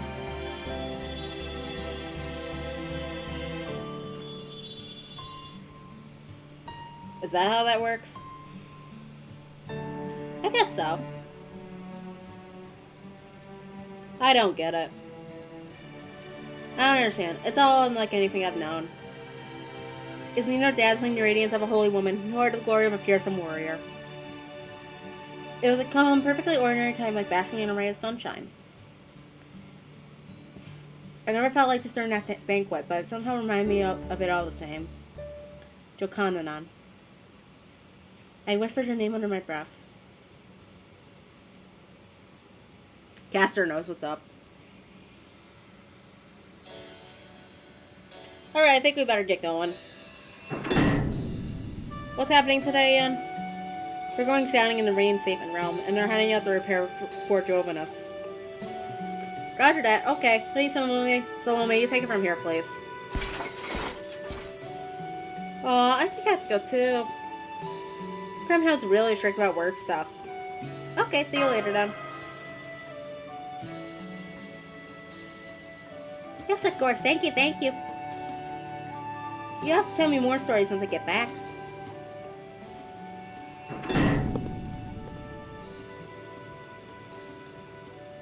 Meanwhile, Seton remains carefully out of sight as to not interrupt his fellow prisoner's fun. Pretty considerate of me, right? Don't you think I deserve some praise? Still calling yourself Seton, huh? Hey, I've already come this far with it. Why stop now? That aside, those 7 servants. Yeah, maybe, just maybe. What am I talking about? I better not tell you yet. I hate to disappoint you if it doesn't pan out. In the meantime, I suggest you work out a bit so you can be ready for anything. Do it tomorrow. That's it. You're doing awesome. Wait, hold it. There's no time like the present, remember? Now we're put off till tomorrow on what you can do today. Well, fuck you, buddy. I don't want to do fucking exercising.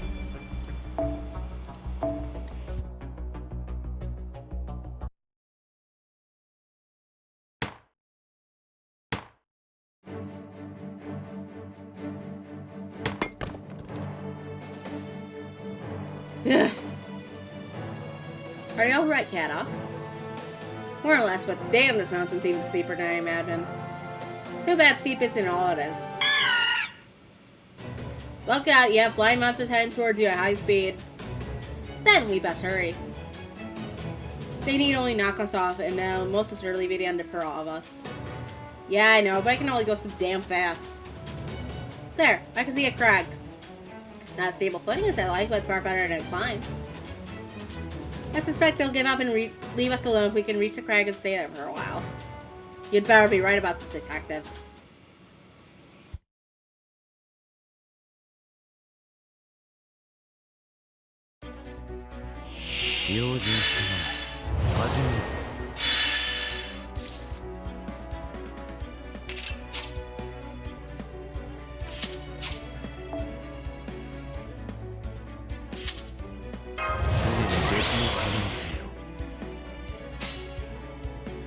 そうかい。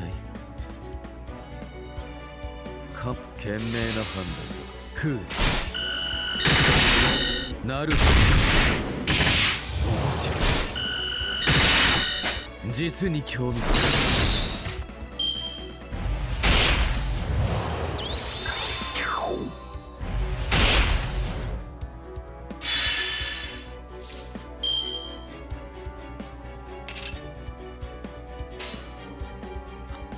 賢明な判断。初歩的なことだ、友。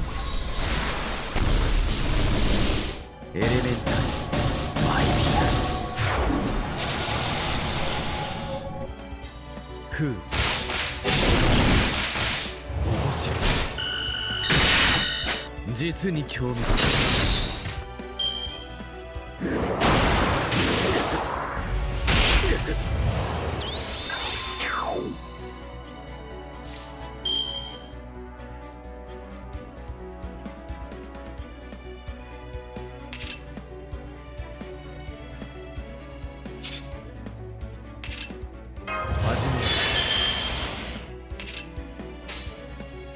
構わない。そうか。面白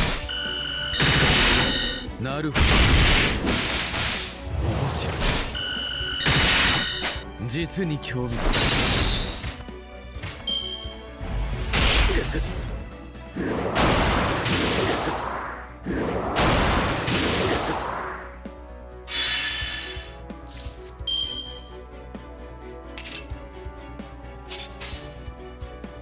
始めるとしよう。そうか。面白い。初歩的なことだ、友。エレメンタルマイビア。なるほど。面白い。実に興味深い。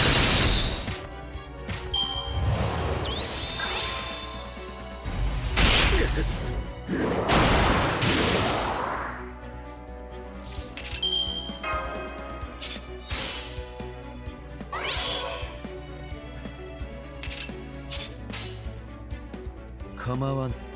そうか。面白い。なるほど。面白い。実に興味深い。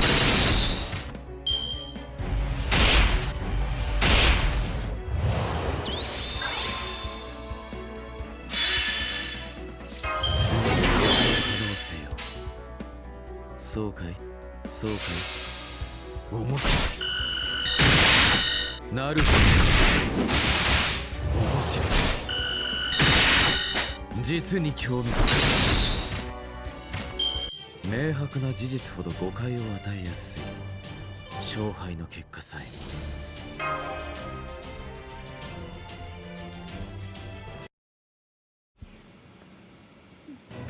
Get out of here!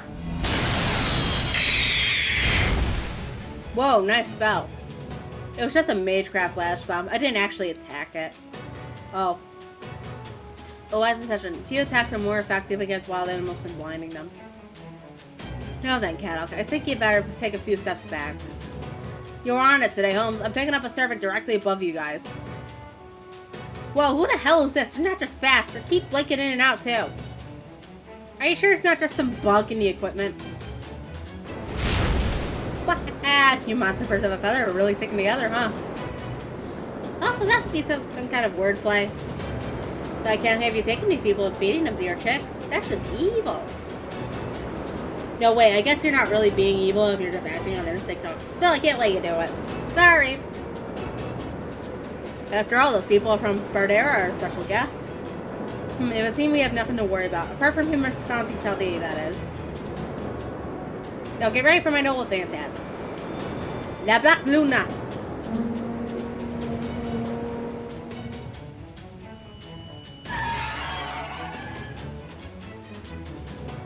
Ah, you just hit us with a tail. I certainly wasn't expecting that. Oh well, wild animals aren't exactly known for their fondness of loud noises. Makes sense they'd run off. that takes care of that.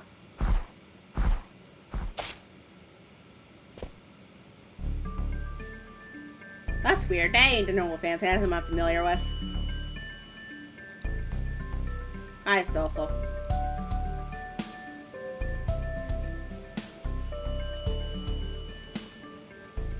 I can't hear a word he's saying. And now he's way up in my person's space being all buddy-buddy. And I still can't hear a damn word.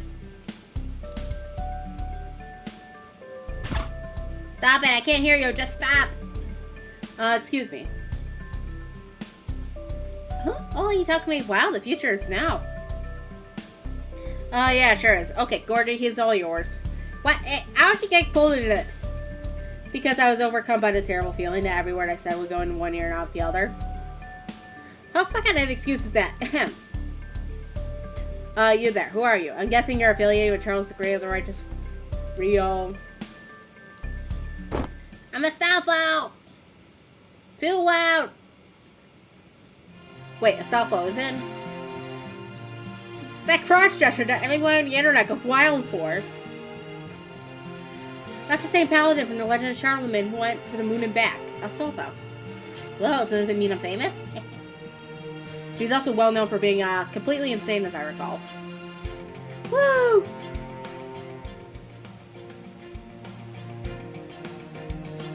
There I can finally hear again. Astolfo the heroic spirit.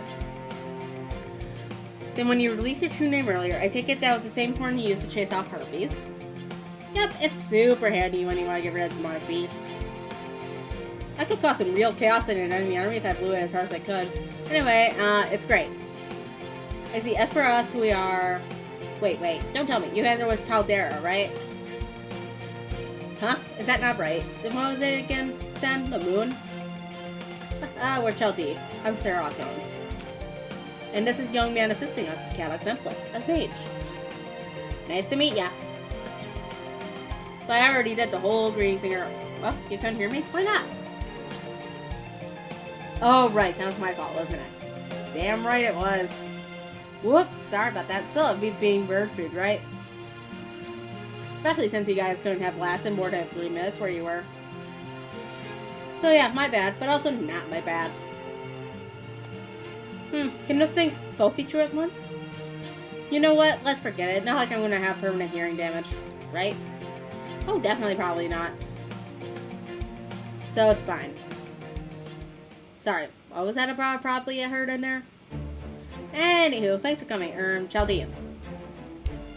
For some reasons I still don't understand, our righteous realm has been waiting for you. I still have no idea what's going on, but please follow me. You think we could trust him? I am correct, we should be perfectly fine.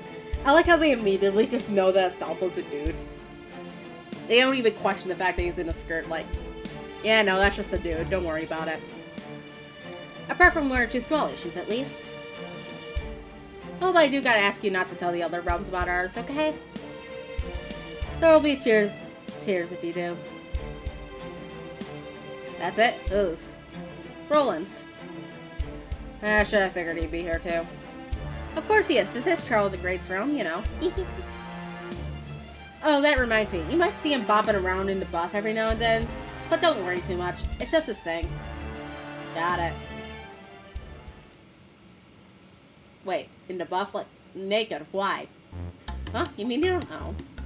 Not the clown music. Isn't there a super famous legend about Roland, you know, letting it all hang out? Yeah, there is. I know about it too. But why is he still getting naked now? Yeah, that's a good point. It's not great in mixed company. Can't argue there. I guess we could cover him up with seaweed. Or that pull, pixelated blur thing. This sounds pretty bad. What do we do to Vinci? I don't see a problem here. Naked heroes are beautiful things. Oh, right. I forgot about the Vinci's artistic side. Well, anywho. The more sightly we can make unsightly things, the better. Now, let's get going. Alright, might as well. Indeed. By the way, Caddock, if I might say something about Astolfo. Yeah? I didn't expect any of Charlemagne's 12 paladins to be so, cheerful. There are a number of wild legends pertaining to him, but one in particular seems especially relevant right now. Oh, what's that? It's from a tale known as Orlando Furioso. It's all about Stoffel traveling to the moon in search of a cure for Roland's madness. In the process, he reacquires his own lost sanity, only to lose it again upon his return from the moon. My point is, as a hero, Stoffel is very closely associated with madness.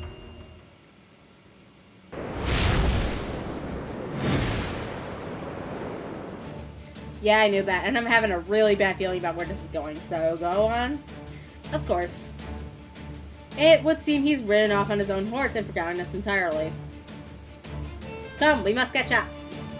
This is my life now. As Stoffel is leaving behind at incredible speed. At least we can still tell which direction he's heading in. Please hurry. Ah! That's not the kind of thing I ever expected to hear out of either of them. This is too good to forget. I'm going to record this for posterity.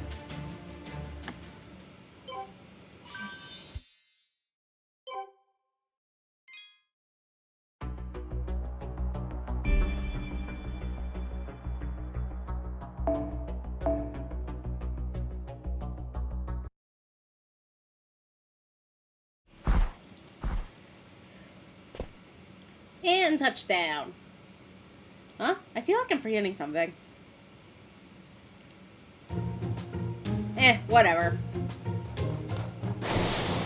No, not whatever. Oh.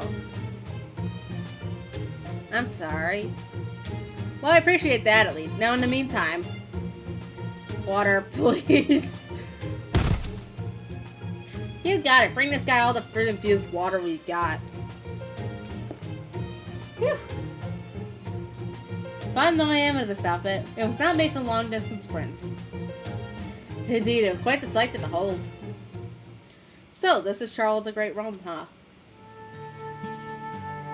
Reminds me of you and Kestra. Although,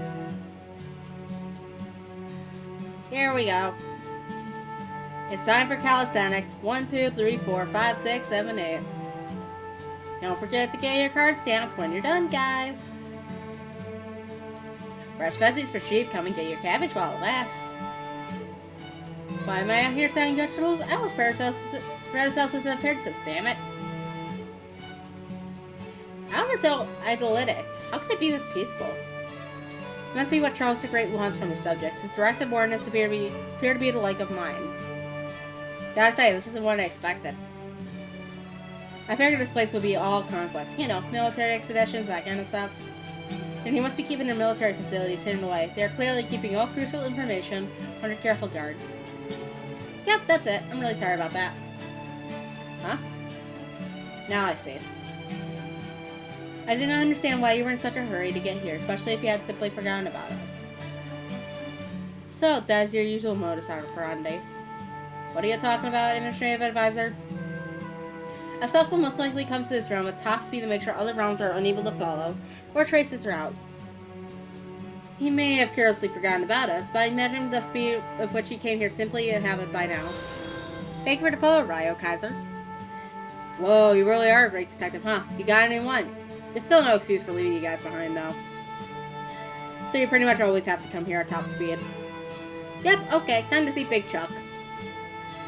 Come on, follow me. Woohoo! Are you ready, Kadok? Yeah. I know I've told you two this before, but just to be entirely clear, if we lose connection again, Holmes, you do the talking. If they demand to speak to a master instead of a servant, then I want you to speak on our behalf, Kadok. I know, I'm not going to push my own agenda here. Besides, I don't even have one at this point, so don't worry, I'll be the best impartial negotiator I can.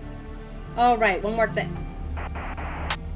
I seem to have been cut off after all. Oh well, I expect as much in a castle. Then we'll stick to the plan we covered in the meeting.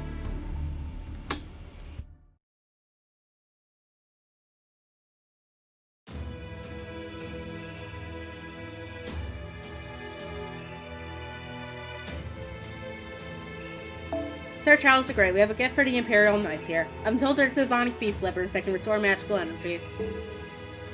You handle it. His Imperial Majesty says to give one liver to each of the Imperial Knights. Yes, my liege. I have today's report, Your Imperial Majesty. There were 4 fights between servants today.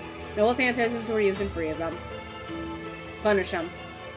His Imperial Majesty says to cast seals on everyone who used their noble phantasms. There will be no consequences for those who did not use their noble phantasms. The fact that did not means they have not lost their senses. Yes, my liege. Charles. Astolfo, one of the 12 paladins, reporting back.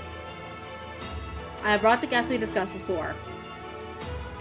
His Imperial Majesty has ordered that you be left alone with his guests. Everyone else, including the Imperial Knights, must leave the room.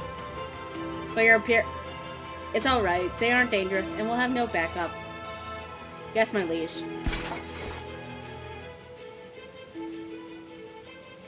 Thank you for going to greet him, Astolfo. No problemo. So, Sherlock Holmes, the servant. What business do you have in the righteous realm? Then again, perhaps I should ask you instead. The master, rather than the servant. Yeah, it tracks, especially if they already know Holmes' true name. Caddock Zumpless. I'm technically a master, but I'm not contracted with Holmes. I'm just a backup, really. I see. Then the true master of Chaldee must be the one taken prisoner. That's right. Our first priority right now is rescuing her, the master who was captured. We'd like for your help with that. Of course, we're willing to compensate you however we can. But I hope you'll be willing to help us rescue her before we pay you. We know she's being held prisoner in the revenge realm, but that's it. What do you say? As payment, His Imperial Majesty demands that you swear sole allegiance to this realm. Sole allegiance, huh? Normally, we'd have to refuse a request like that, but now... Understood. We'll do everything you tell us to. But I would like to say something first. I don't think Your Imperial Majesty, Charles the Great, would ever order us to do anything that would obviously cost us our lives, but... I see, so you already accounted for that possibility. These are your words he has been parroting, I take it, Lord Holmes. I do hope you can forgive my assistance in this matter. We had time to discuss some of the questions I expected you might ask on the way here, you see. Makes sense. His Imperial Majesty agrees to your terms. You are the elite stargazers who have conquered no fewer than 5 boss spells. If we are to expect similarly great achievements here, then we must begin by rescuing your master. Can you do that? Yes, though it will require considerable sacrifice. Go on, Minerva. Boop, boop. Oh, it's a little birdie from before. Huh? Was that the Minerva from Olympus? It looked pretty different, but it was definitely it. How did an attack from a lost belt wind up in a singularity? I can worry about that later. There are more important things to deal with right now. Hold on, where'd that owl just go? To make you Chaldean's wish come true. You mean it already went off to rescue her? They do say the most effective strike is the one the enemy never sees coming, do they not? Well, yeah, but how's the owl gonna pull that off? A considerable number of servants loyal to the righteous realm are hidden amongst the revenge realm's ranks. Our realm's natural defenses make it difficult to come and go, which complicates collecting information from our agents. But it's enough to learn more about the reinstatement realm, since the revenge realm is fairly lax about security. I see. So you've been acquiring information on the reinstatement realm using the revenge realm as a sort of relay point. But then, when it comes to time to escape, indeed. His Imperial Majesty says the casualties will be unavoidable. Whoa, are they serious? That seems like way too much of a downside for them. All they get is our total allegiance, which seems like the least they expect from us. Plus, we can always renege on that promise after we've rescued her. I mean, they haven't even made us so much as sign a self-gay scroll to seal the deal yet. What kind of deal is this even? Is there something weird about this terror place like in Fairy Britain? No, now's not the time for this, Caddock. Just let Holmes worry about that kind of thing. Whether they're lying to us or not, the fact remains that they did start a rescue operation. Let's just take this one step at a time. You have my deepest gratitude for your kindness and generosity, Charles the Great. Now that the operation has begun, I should tell Minerva about 2 days' return. In the meantime, His Imperial Majesty will see to you that you two are given rooms. You are welcome to rest there until further notice. Come on, I'll show you to them. Thank you, Thisll. A moment, please. If I may, I have one final question. I understand why we were never permitted to view your visits, Charles the Great, as much as I would have liked to. But may I inquire as the name of your aide, Miss... Oh, me. I'm just a secretary. An ordinary secretary who happened to accomplish something halfway heroic in Spain. I see. Thank you for your forthcomingness, my lady. Come on, guys, this way. And thank you once again for your help, Charles the Great. Indeed.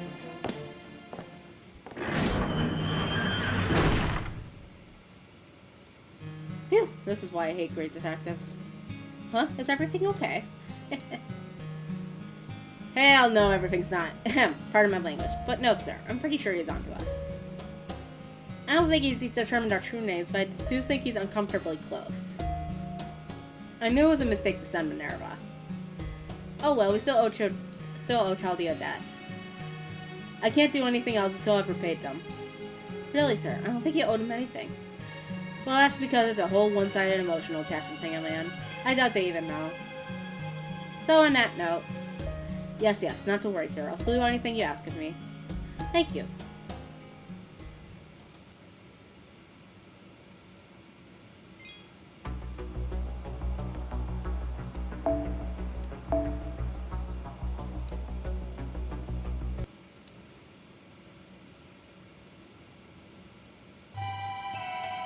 So, just as I was about to bring her today's meal, I remembered humans are supposed to eat 3 meals every day. Which gives me a good excuse to see her 3 times each day. I can't believe I didn't realize something so obvious before. And so I giddily set about making him a meal. Jokananan, my darling beloved Jokananan. Of course, she isn't Jokananan. But my head hurts. My head starts to ache. Someone is whispering in my ear, Jokananan, Jokananan, Jokananan. Think. She's the saint I love. No, that's not right. I can say this for certain. She is neither a saint nor a hero. She's the same ordinary sort I could have found anywhere, like all the others I met when I was alive. Just another in the endless sea of average people. There, my headache's gone. Now to go pay her a visit.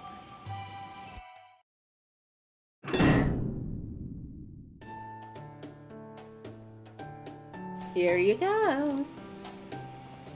Today, I tried my hand at making rice balls. I hope you like them.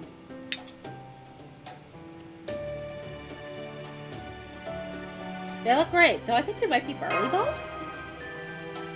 Yes, that's right. We didn't have any rice, so I used barley instead. I hope that's okay. I'm sure it's fine. Oh, good. Go on then. Eat up. Did I get one too? Why should I give you one? You don't even need to eat.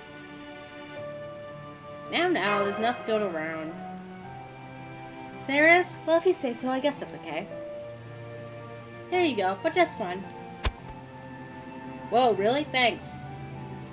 Well, no. I've definitely never tasted anything like it. I think I'll try one too. Hey, were you just being nice? I mean, these are, well, bad. You think? I thought they were pretty good. You really think so? I mean, they're mushy, crumbly. Too hot, too salty, too sweet, but all not in the same place. And they're all gritty. Just goes to show people from different countries have different tastes. Definitely so when they're from different eras. So basically, it doesn't matter to her if they taste bad. As for me, I'll come right out and say it.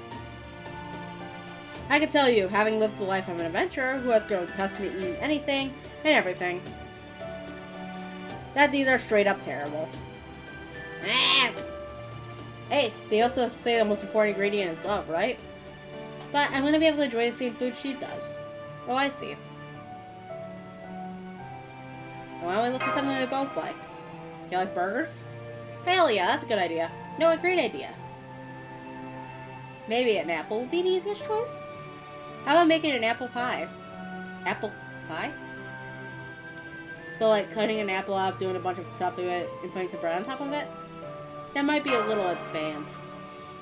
How about barley porridge? I mean, you obviously have plenty of barley, so if you mess it up and have to redo it, you're not about to run out. That's it. Is it? Barley porridge. I think I've had that before. Let's see, what was it called again? Oh, right, Kikion. That doesn't seem too hard. I bet if you look, you can find at least one server who knows how to make that. Kikion. Okay, I'll try making that. What the fuck's a Kikion? Come on, let's get out of here. Me too, are you sure? It's fine, I already made up my mind. Look, even the servant standing guard won't say anything, will you? You're kidding, right? Of course I will. That's who I am. I have to be my way. I have to have my way. Oh, right, I guess you can leave. It should be fine as long as you just stick to the kitchen. Thanks. Why does this remind me of Paper Mario 64?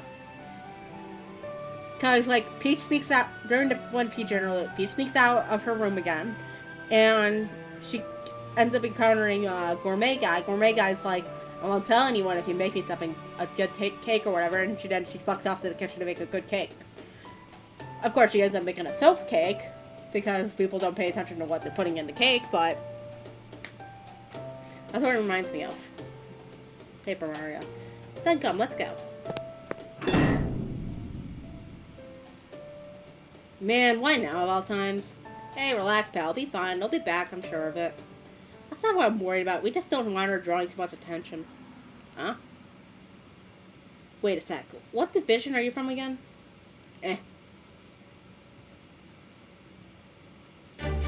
That caster was weird, but at least she was nice enough to give us a recipe. I guess we had no choice but to make this now. Me help. And now we have an assistant too. Let's give it a go. I'm gonna make a soap cake. Okay. This feels so strange. I forgot how many strange things there are in this world.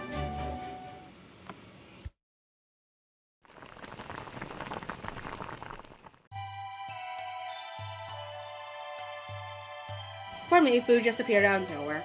By the way, I'm gonna quickly look up what the fuck they're making because they haven't bothered to provide an explanation at all.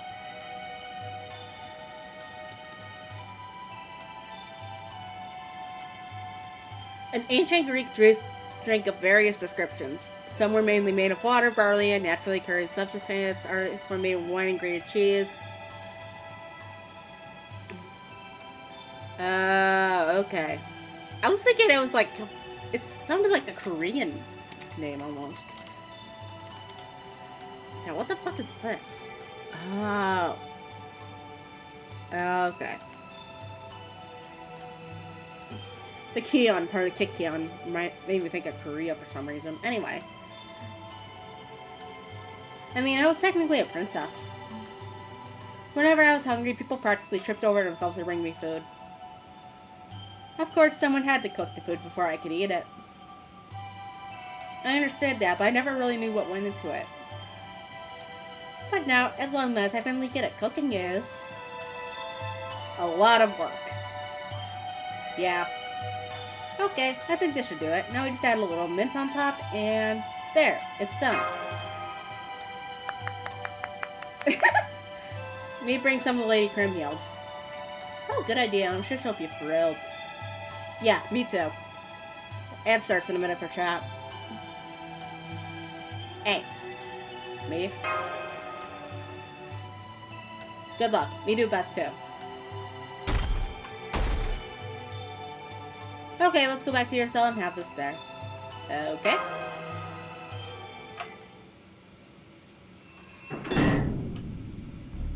Oh goodness, you're back. Hey, that looks good. What is it, Kikion?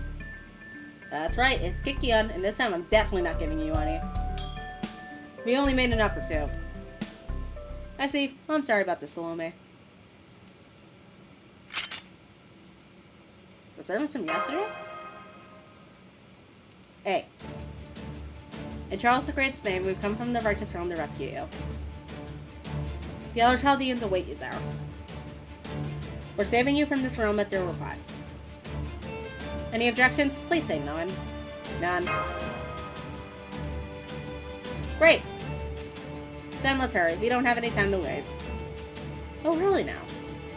Please don't move, Salome. They may be nameless servants, but you can't take us all at once. We've still got the upper hand. If that were true, your hands would be trembling. Besides, are you sure? Won't you lose by default if you try to fight anyone here? Damn it, even going run, you're still Salome, huh? I'm not gone. Every part of me is just as fresh as morning dew. Is that really what's important right now? Okay, suit yourselves. Neither the gallows nor the rack would be suitable complement to her charm. Hello, May? It's okay, go on, hurry up, even if I don't know what I might do next. Thank you, Salome. Okay, let's get... Wait, just give me 10 seconds. Going... Wait, what are you doing? Hey? Come on, you don't have to force yourself to. Itadakima. Okay, we're really going now. Got that?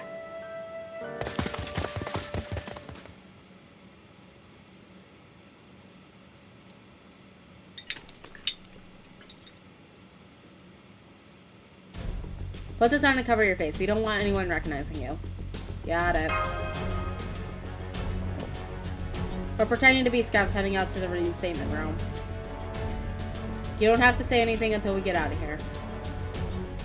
If anyone asks, we could say you have a particularly strong madness enhancement. Come on, we better hurry while Berserker's buying us time. Berserker? You saw him yesterday, remember? The guy who keeps straightening up how he talks? He's about to go on a rampage in the castle to buy us some time. So let's hurry up and get out of... I said wait.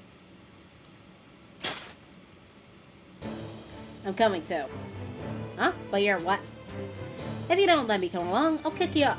Kick up a big fuss. So big you won't even be able to think about escaping. Alright, come on then. Just like that. We don't have time to argue right now. If she wants us to come with us, then we just have to let her. Thanks, Ryder, who doesn't look at all like you've gotten on. Ooh, this will be wonderful to start a whole new journey. I'm afraid that's not what this is, Salome. Then what is it? This is a mission we've taken up knowing full well that we may not make it home. Let's go. Hey, no master. It's time we go. The other righteous realm shall protect you with our lives. This we swear.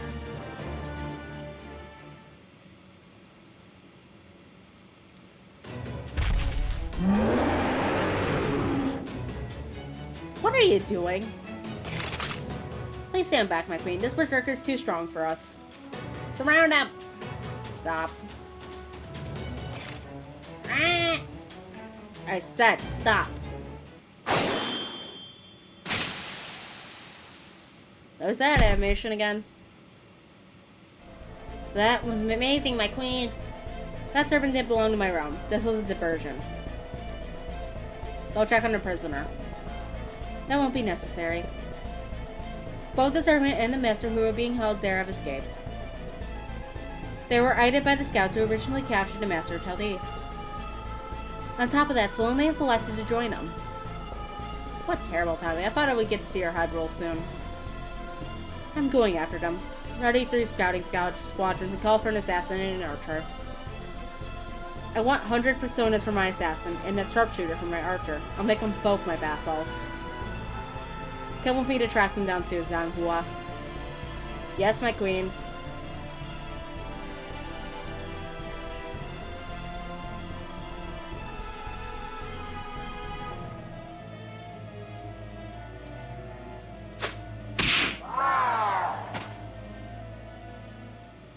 What the fuck did you do?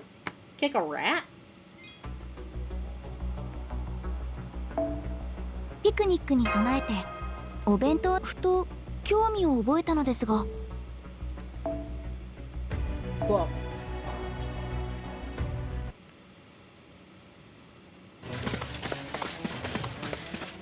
Uh-oh, I lost the connection to my family. Our berserker's dead. So we've been found out. Damn it, this is getting really, really bad fast. Well, yeah, of course. Grandfather Wang Huang has a surveillance network that covers the entire event realm.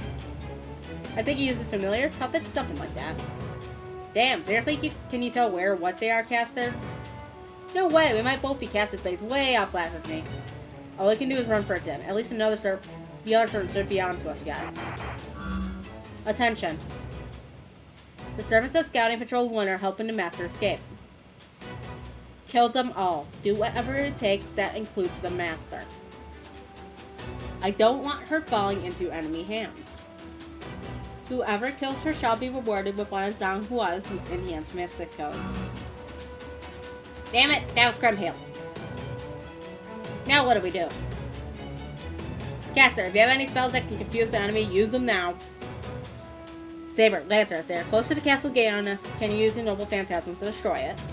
No way, either of us has a sacred sword or spear. They'll just have to get the Master out of here in my chariot. Try to hold on until we can meet up with the assassins who found out ahead of us. Got it. Over there, I can see ya. Let's run for it, Master. I'm with us, Salome. Oh, okay. You can summon servants yourself, right? Yeah, I should be able to. Okay, I'm putting my faith in you then. So those 3 servants up ahead, we need to take them out right now or we're toast. Go for it. Yay, we can finally fight again.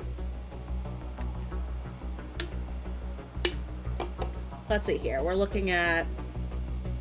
This is our main story. You know, pretenders were shit, so... Where is she? There she is. And then... Cassie. Cassie, where are you? Down here somewhere? There she is. And then we slap this on you. This on you. And off we go.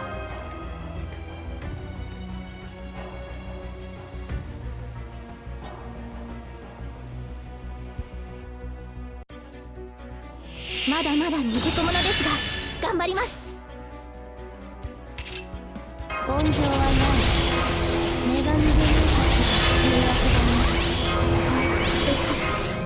今のうちに準備だ。戦いですか。3倍の時アリのように並びなさい。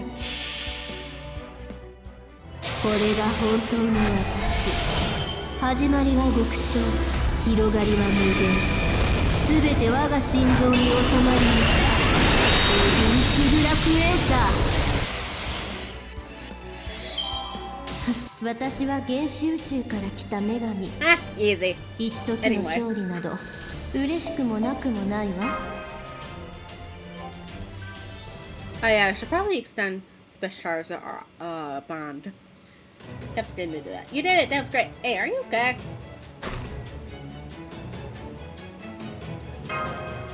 Whoopsie daisy. Salome, is something wrong with you too? I'm fine. Come on, let's go. Let's see. Good. The gate's still open. Let's move. Lancer. I'll be right there. What? Oh, fancy effects. What's wrong? I've been caught in a snare. Don't stop for me. Run. I'll wait as much time as I can. Now go. Thank you. Surround them. You're not getting past us. Oh, you little... Set. Weak. Yeah. Archer.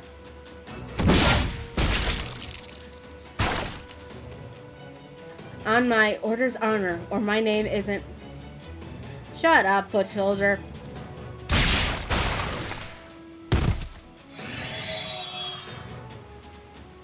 Don't dare call yourself a knight if you can't even defeat a queen.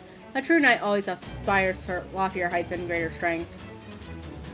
Do not forget that, my elite knights. Yes, my queen. So, they've gone through the gate? I see.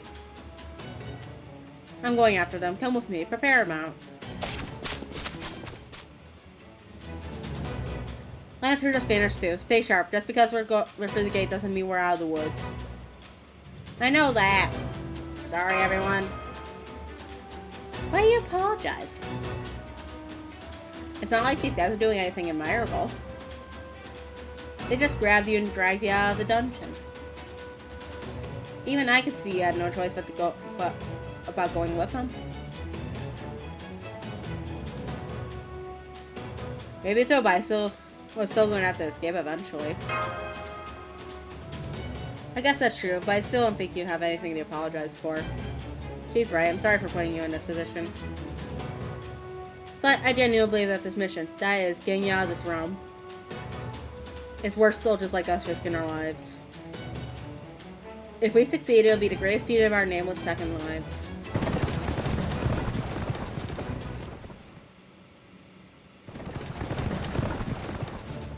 This is where I get off. I'm going to cast a spell that'll turn this place into a swamp. That should buy you a good bit of time. Good, I'm counting on you. Be careful, okay?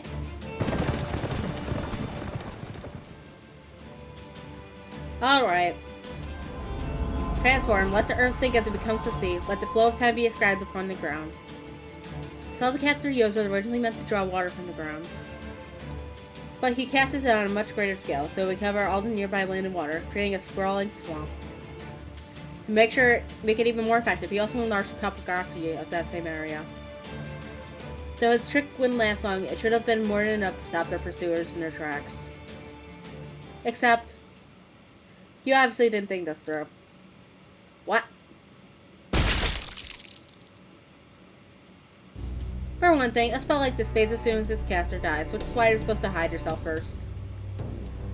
For another, if you know your enemy has a caster of their own, you should know that they can't well cast another spell to counter yours.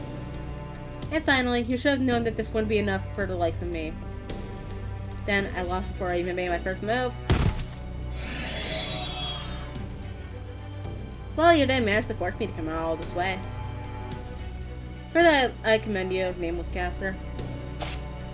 Sir, I have a report. There's been a disturbance near the Retribution Gate. Another prisoner has escaped. Huh? You mean that servant who's even weaker than a caster?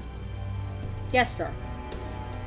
Apparently, he had an offensive mystic code all set and ready to go. He used it to set off a brilliant explosion, which convinced the other servants they were under attack. Oh, alright.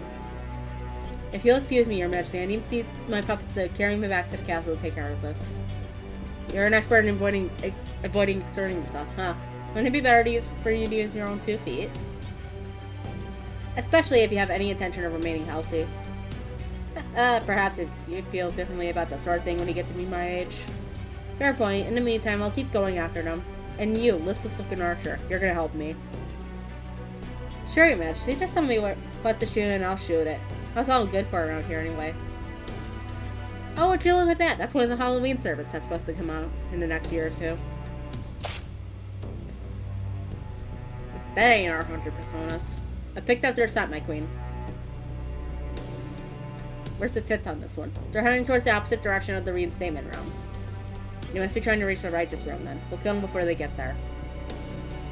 Whatever you do not let him out of this room alive. Understood? Yes, my queen.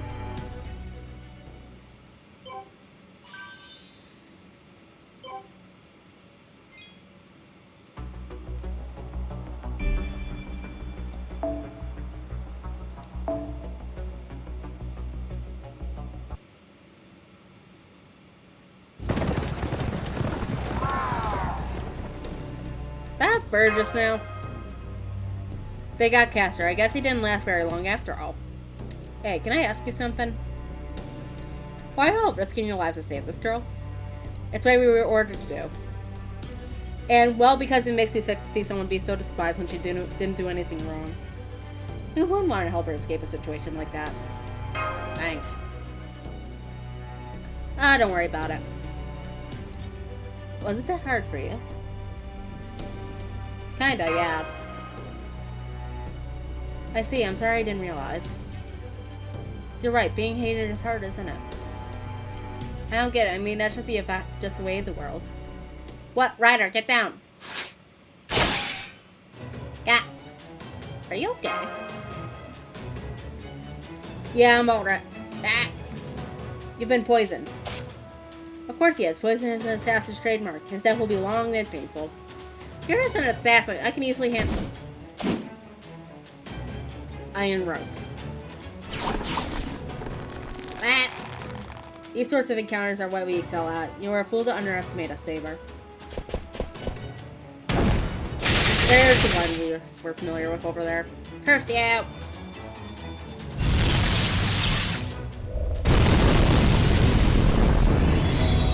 Huh?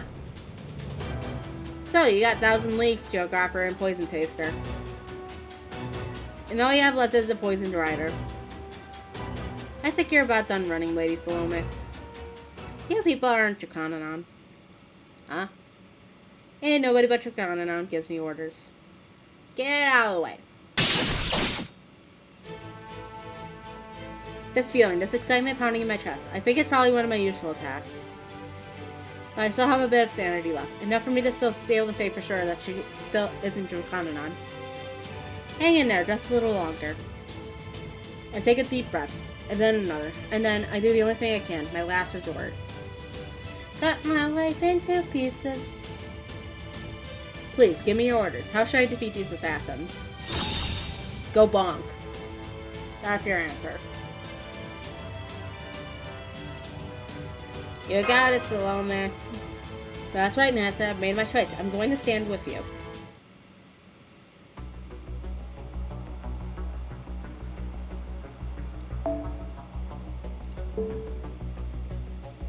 Okay, Salome. What's her MP? Okay, so your arts. The issue is I can't deal with the fuck. It is beyond arts. Hold on. Luckily, I have the wiki open. Single target, and we're up against a bunch of fucking multi-targets. But they're all assassins, so where is she? Where is my girl? Oh, right. There we go. The power of Rita shines within me. And I'll toss up this so that way.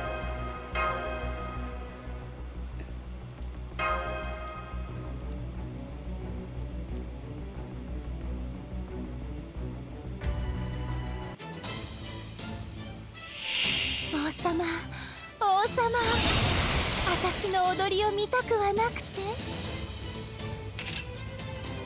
巡り合う生命様、直伝です。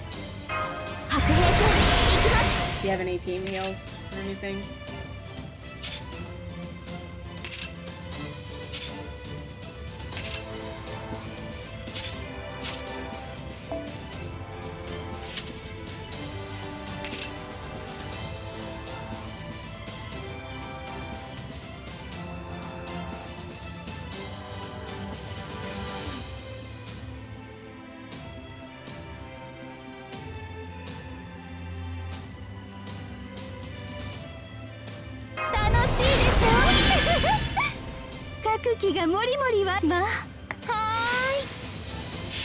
I like Salome's sprite in games. 限りあれば薄墨衣朝けれど涙ぞ袖を縁となしける源氏物語青もののけ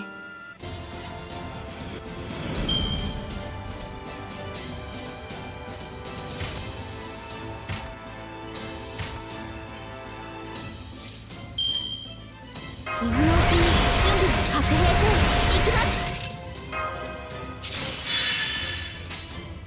各機がはい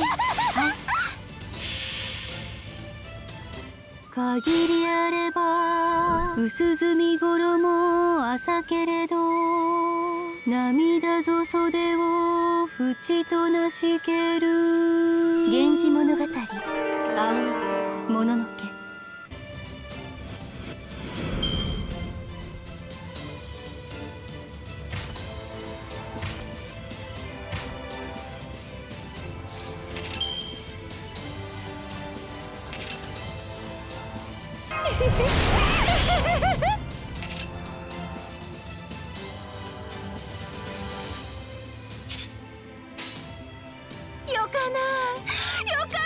ちろんやります。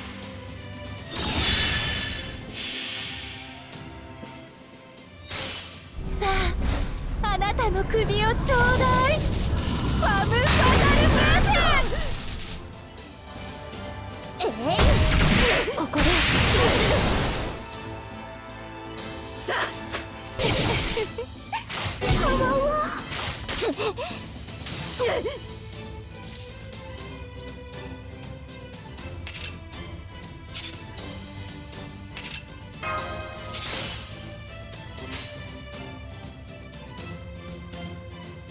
それが良いかと。やります。ええ、はい、こうしてこうですね。やっあわわわすみません。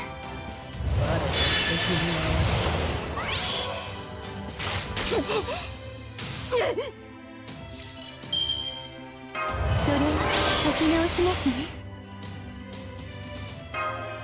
今のうちに準備白兵と行きます。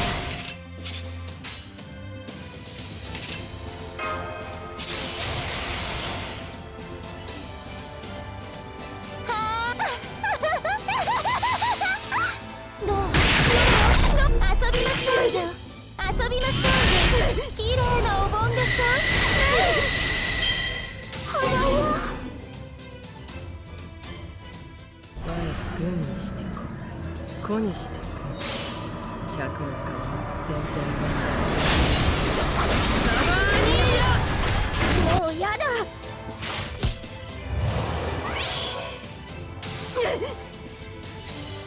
今のうちに準備かくまあそれが良いか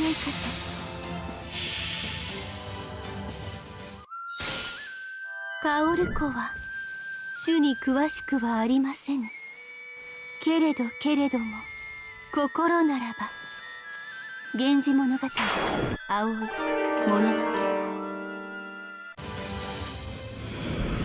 Cool beans. あ We won! あ、鐘の音が聞こえる。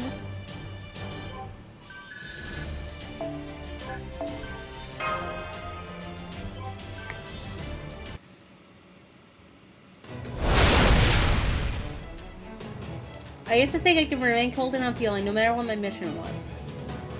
But rebellion has proper human history. It seems like we've fallen farther than I thought. I think these assassins went easy on us. Come on, now's our chance to run for... Salome.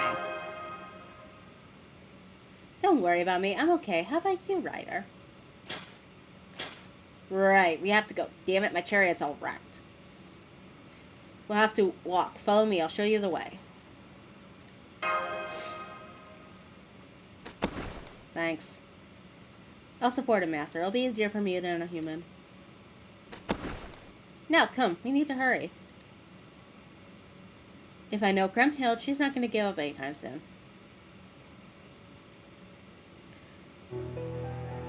Hurry, hurry, hurry.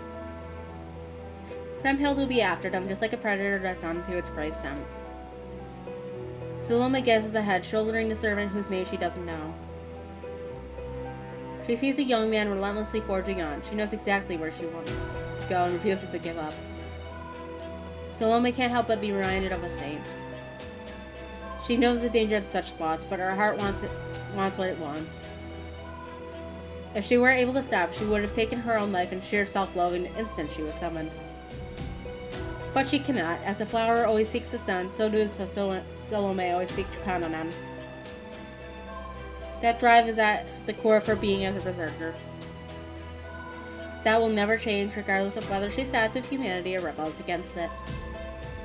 And it is why Kriemhild is unconcerned. She understands that it is only a matter of time until Salome comes to see her as Kanonan. Salome is well aware of that too. She knows she shouldn't have gone with her. Had Salome only stayed behind and prayed for her safe journey, the smoldering love would have burned itself out. But the Kyokion changed it all. She would have been better off had she never taken a bite. But no, she gobbled it down before saying goodbye, and now's the moment her fate was sealed. Love, love, love. It's the stuff of dreams, the beauty of passage. And yet, she refuses to look my way. She forges ahead, always in a direction she knows to be right. Yes, that's it. That's exactly who you are, my beloved. I'm sure you have forgotten all about me by the time this journey is over. Even though I love you so much. And since I love you, I'm sure you would be happy to give me your head. Right, Dracananon? Dracananon. Damn, even my last resort for forging a certain contract didn't work. I can't hold myself back anymore. But a real contract instead just temporary one had been enough to make things different. Maybe that I could have stayed by your side longer without starting to think of you as my holy Dracananon. I don't know. I can't tell. I can't see. Pain and suffering I can endure, but not love. Not love. That's just who I am. No matter how difficult or painful, no matter how evil I know it is, I can't stop these urges. Ah! Salome. I'm okay. Yeah, I'm okay. You've almost reached Assassin's Rendezvous Point. We should be safe once you get there. Careful, mate. You're riding in on Murphy's Law.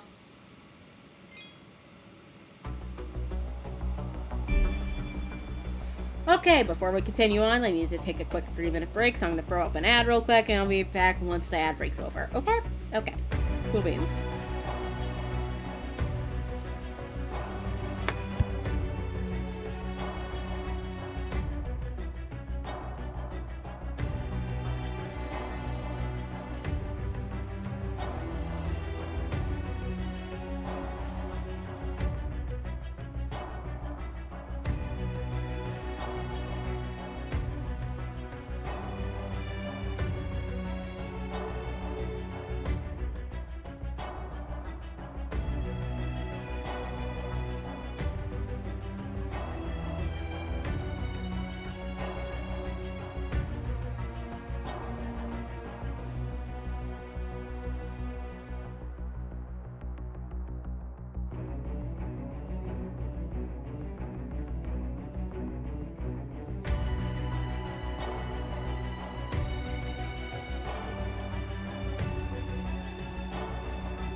Well, it seems like I got raided when I was, away. Waiting for the ad to break and then I'll be, back on.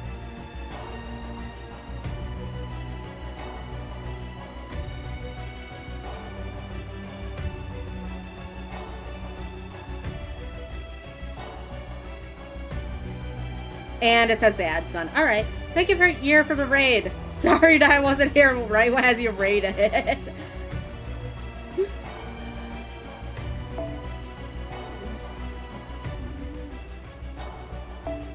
At any rate, let's continue with story.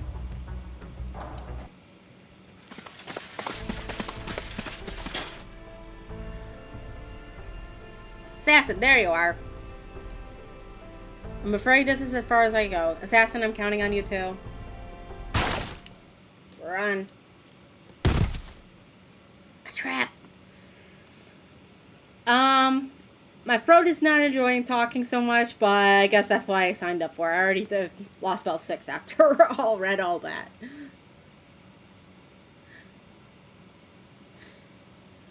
But otherwise, I don't think I've gone far enough in the story to really decide if I like it or not. It's not terrible. A trap! Get down!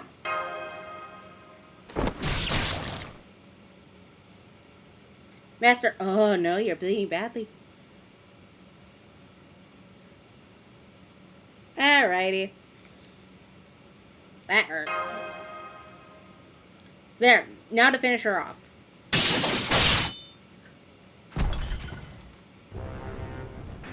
What do you think you're doing? Salome, so it's true, you really did betray us. How dare you, how dare you, how dare you hurt my Chukananon? Huh? Hang in there, Master, these guys are dead.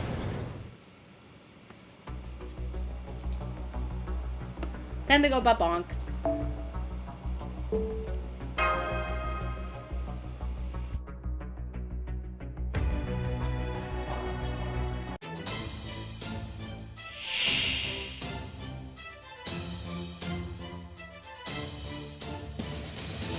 Salome, 面白きことのありますよ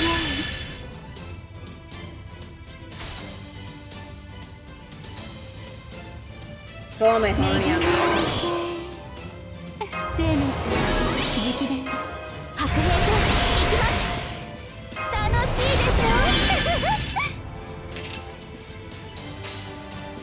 ょそれが良いかと。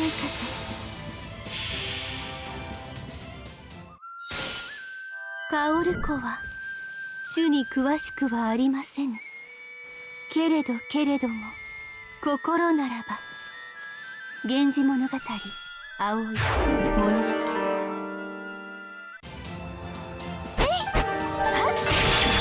いかがでしょう。ここはこれこれこのように。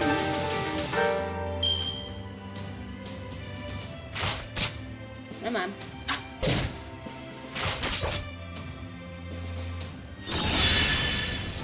Oh, she gets more each turn. Okay. I thought it was just a one-time thing. それでは僭越ながら。 Well, with every turn, I might as well just use it whenever. カオル湖は主に詳しくはありません。けれども心ならば源氏物語青い物語。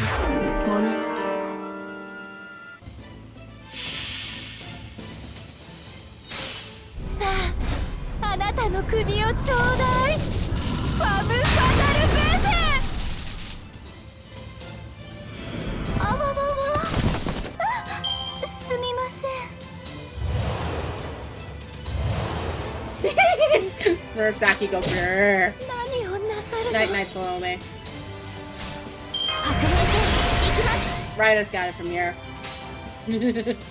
負けなやります。それが良いかと。突破します。 Anyone want peaches? I got peaches while I was on break. はわわ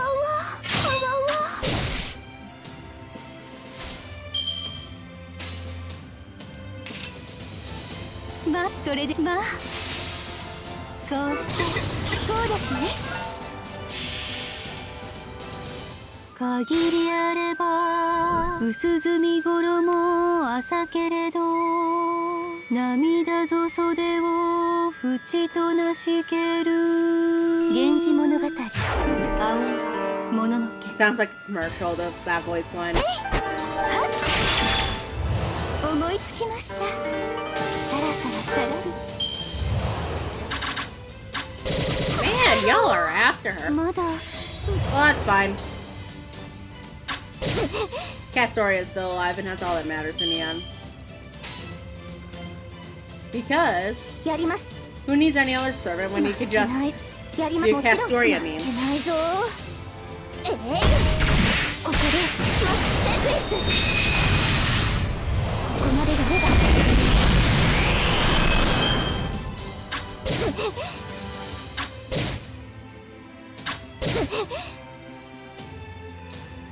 Oh, come on.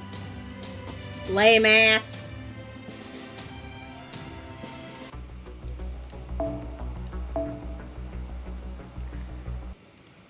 I forgot that battle was timed.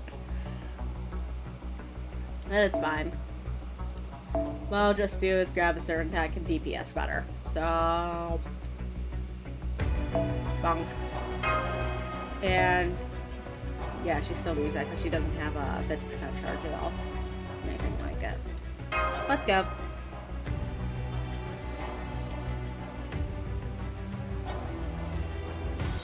Thank you for the follow year.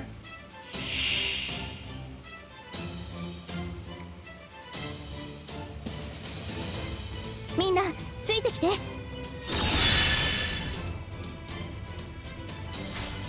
しいでしょ。腰が違うの。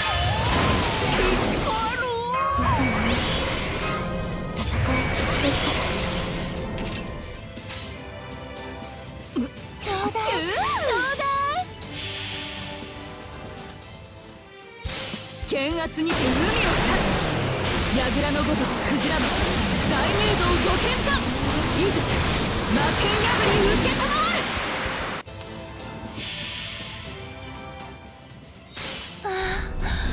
あなたの愛をちょうだい。ファム・ファタル・ベース。せい、トリオ。 Okay, cool. That bro's done. Stop.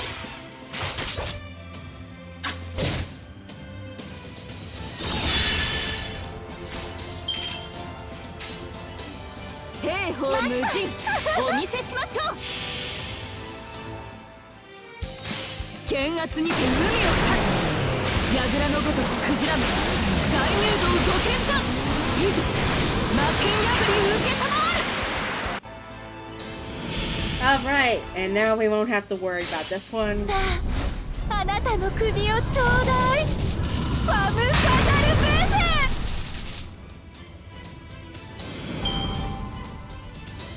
水上戦も何のその。どこでも戦えるのが2点一流なのです。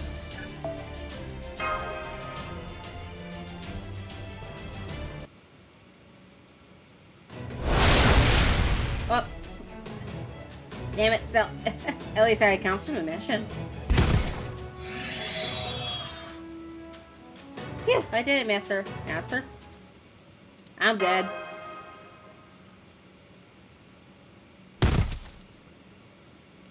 Shit, hold on, I need to pull up the soundboard.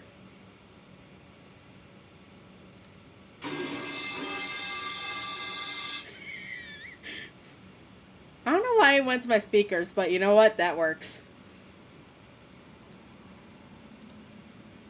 Master, master! Master, hold on, please. You have to hold on. Salome. Sorry, I'm so sorry if I had been a little faster. Salome! You need to get out of here. I won't last much longer. The righteous realm is just past this forest. I'm going to fire my noble phantasm into the sky. If we're lucky, my comrades might realize I'm signaling them. But what about you? The mission comes first. Now get out of here. Hurry. From there, it'll be all up to you. Please don't give up. Remember, she's human. She's not Jukananon. I know that. Good, then go.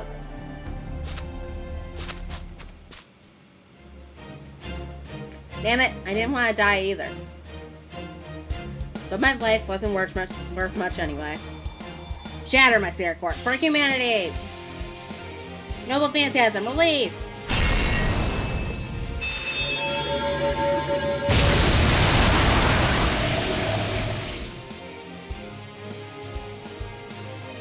the fading distance of Salome fed, a single shaft of golden light shot into the sky. It was, of course, incredibly faint, a far cry from the light given off by sacred swords and demonic spears of seasoned heroes. But it was also, without question, the purest, brightest light an ordinary soldier could produce. I've got to hurry! Nothing else urged Salome on. Their pursuers from the Revenge Realm cannot have failed to see that light. They could catch up at any time, as slowly as she was moving. What about Master's injury? She's okay. She's still breathing. She still had a firm pulse. She wasn't poisoned like the rider was. It's just blood loss. Salome knows she needs to stop her bleeding, but she understands she simply cannot stop running. And that brings an even more gut-wrenching truth to mind. Even if Salome could stop to tend to her wounds, she still hasn't any idea of how to stop someone from bleeding. Though she was given a measure of knowledge when she materialized, plenty of gaps yet remain. A girl who knew only love when she lived was never going to be given knowledge of treating injuries. It's okay, you're alive, you're still alive, of course, because you're Jokananon. Joka. I'll go there to chat minute, Deco, and thank you. I'm sorry, that's not important right now. We have to hurry. Come on, I know it hurts, but just try and hold on a little longer. I have to hurry. I can't watch her struggling so valiantly anymore. I can't let myself bask in her sheer nobility anymore. I have to get her to safety before my love makes me a monster. Ah. Our eyes meet. In an instant, her pure, earnest, devoted eyes pierce me to my core. Jokananon. What? Jokananon, please. Could you do something for me? The words poured from her as she watched helplessly, as if trapped in a nightmare. Please, Jokananon, I love you so much. So won't you please give me your head?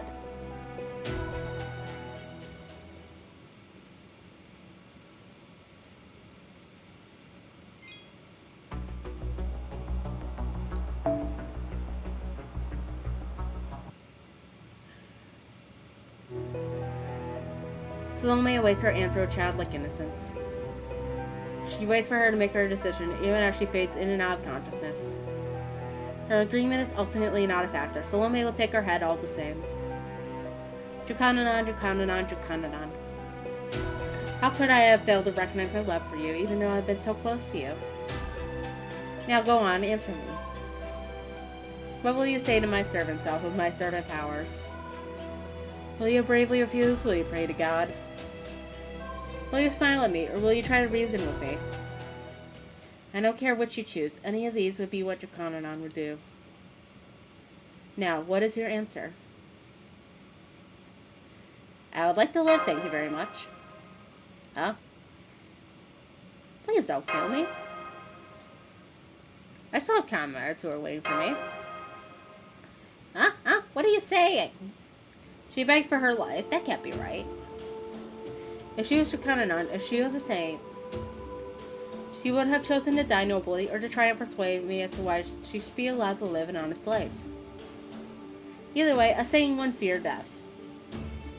Their choice between life and death would be weighed so their soul could remain pure and untainted. But she is begging for her life. Her eyes are pleading with me to spare her. I see. You aren't Jokananon. Then I'm not interested in her. She's worthless. I don't have to save her. I'm sorry. Okay, let's keep going, Master. And yet, strangely enough, I find myself still wanting to carry her to safety. So very, very delicately, I keep going, trying to keep her alive and cause as little pain as possible. Alright. Those servants are Kremhild's vassals. Her vassals. You know how she's a queen, right? She can share her power with people, making them into her vassals and giving them powerful protections. Which means this could be kind of a problem. I've obviously lost the power she gave me. I'm sorry, can you walk on your own? Sure. Good, then I guess this is goodbye. You may not have been Jokananon, but I still had fun running away with you. Good luck, goodbye, and thank you.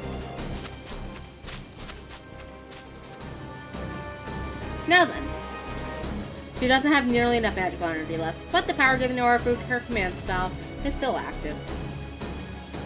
This command spell was given to her not by her current master, but her original one. Berserker that she is, Salome isn't usually much for thinking, but in this moment she can't help herself. Where did these command spells come from? A real mystery. What's more, everyone takes them for granted. No. Maybe they physically can't question this power that's replenished every time they fight, even if they want to. Oh well, Salome relaxes and smiles to herself. There's no sense worrying about it anymore. All that matters now is that she's gonna fight to save her. She will die to save her. Come on then, Crumhill, try to get my master's way. I'll tear you to bits until there's nothing left.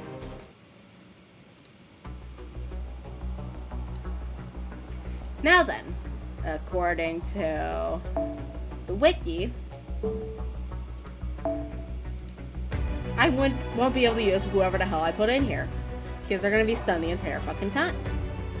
Now then.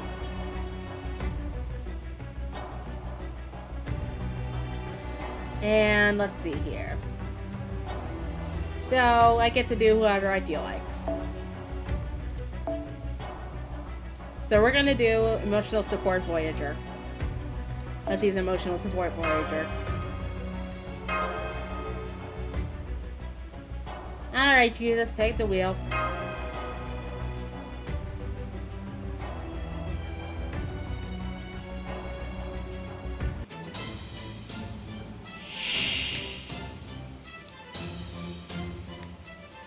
Ignition.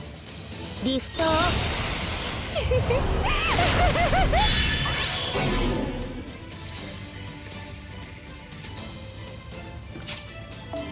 Okay, so it's perm. It just refreshes itself whenever. Got it. 楽しいでしょ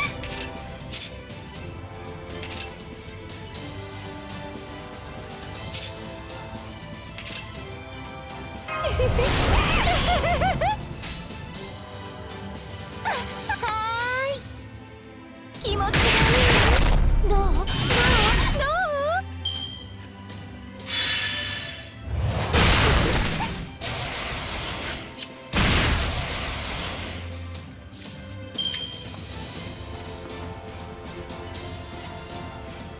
Oh wait, it actually lets you?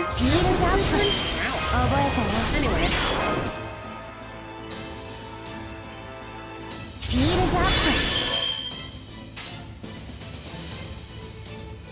Roger. どうどうどう You found plates? シャッター That sounded like plates.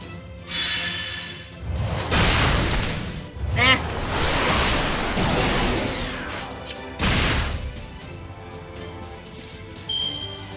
Bro's vibing out here.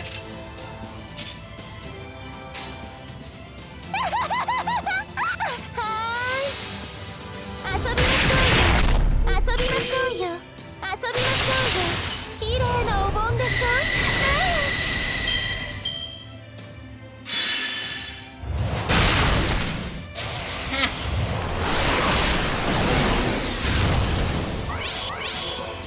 Okay, I guess we're working on the other guy.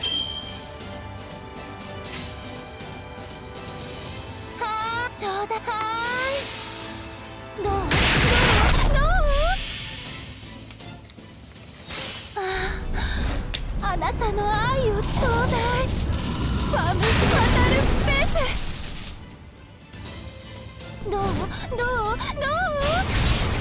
見てねえよかな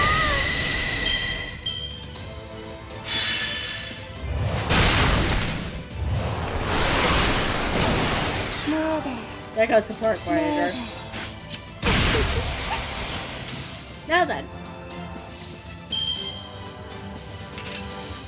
She still has her mechanics going on, so we're gonna go with Bing Bang Thorn. 気持ちがいい気持ちがいいどうどうどう綺麗なお盆でしょねえ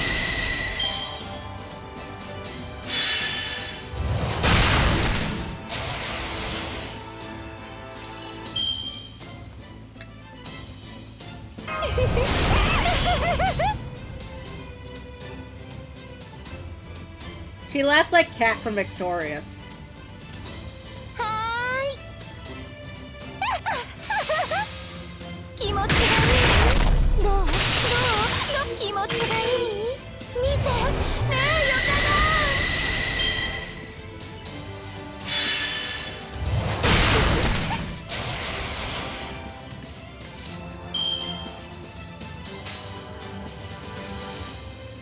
はマスター遊びましょ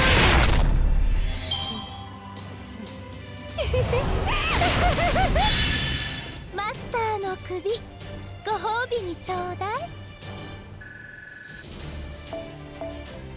Delicious. Anyway.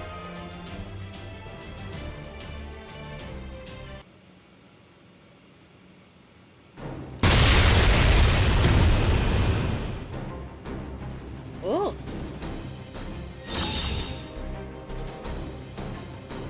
Yes, sir. You're still here. You stayed for me. You got an immortal guts, buddy. Of course I'm gonna fucking use you. Master, now hold on. Master.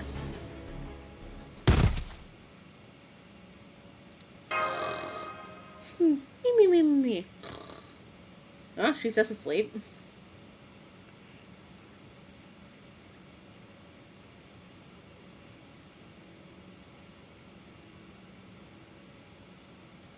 Am I dreaming again? Ah, shit. It's the place for that one CBC event. And it's just the fucker from that CBC event. I see why you're wondering why I'm talking to you. Moriarty. Oh, don't be so shocked. This is just one of the things I can do. Don't question it. Think of this as a fateful encounter. What do you want? An unremarkable yet eminently reasonable question. I want to know you better, of course. You're the very avatar of mediocrity. For some reason, you continue plodding into the future with tireless optimism. What's your name, Makoto? So I find it sadly to be beyond my own comprehension. So what better way to deepen understanding the conversation? Well, I guess in that case... Indeed, this is merely a dream. Surely you've experienced something similar once or twice before. The so-called foreign god cannot perceive dreams. I, however, had the powers of a divine spirit. I took advantage of these two things to arrange this little backroom deal. So does that mean... Oh, no. We aren't discussing peace. I'm still a foreign disciple. And for the record, I have no connection to the singularity either. Vengeance is at the heart of this singularity. And believe me, the one seeking it has a very, very good reason for doing so. Anyway, allow me to get to the point. I want your position. Your seat at the table, so to speak. Not what you were expecting, huh? Give up your seat and I promise your life will be spared. Everyone else's lives, though. Well, you know what they say about omelets and eggs. This is a large omelet. Not happening. Oh, you need to decide now. It takes some time to think it over. This is a once-in-a-lifetime betrayal, you know. Or maybe this would be the second in your case? Anyway, it seems we're to be interrupted by a rather irksome interloper, so I think I'll be on my way.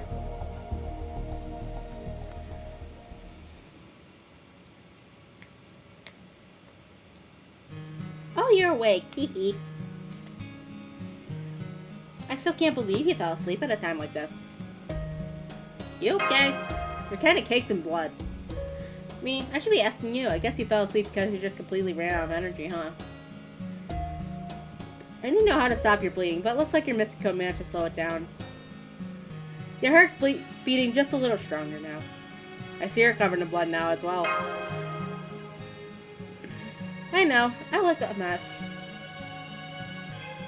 Still, this was fun. You really are Jacanon, aren't you? That's just not Jacanon. I feel no obligation to help her, but for some reason, I was still compelled to. It wasn't like the intense, overwhelming passion of love. It's feeling the most smoldering thing. Maybe this is just what it feels like for a servant with a master? I don't want her head, but I do want to protect her. She's baby. Hey, listen, Is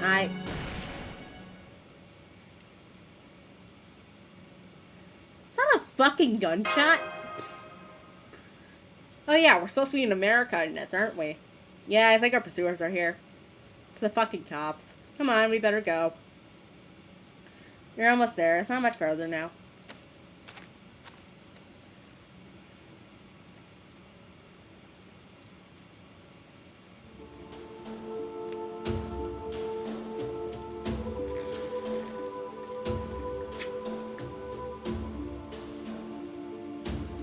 The master and her servant cross the gently sloping hill, trusting that something awaits them on the other side.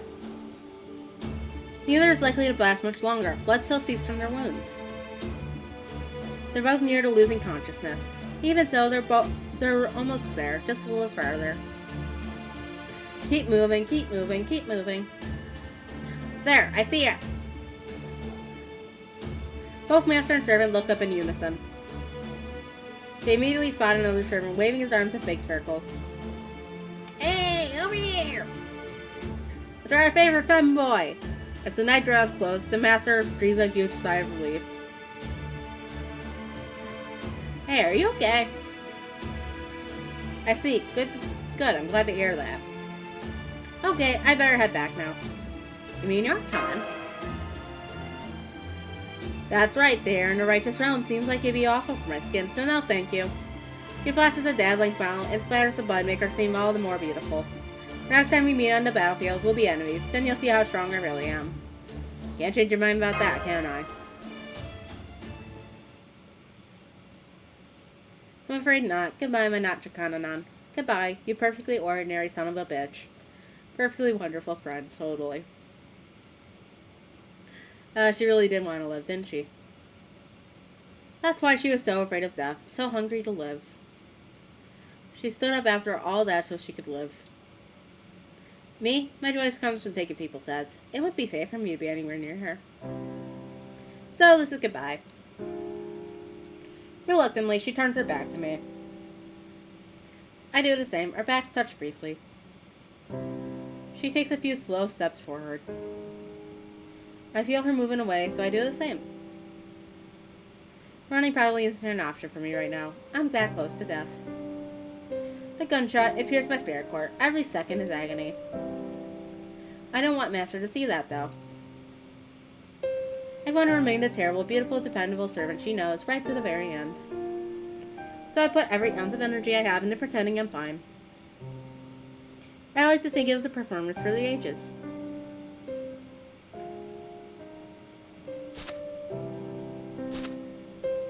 Maybe because I'd already been a target, but I sensed the bloodlust from the second shot before it was even fired.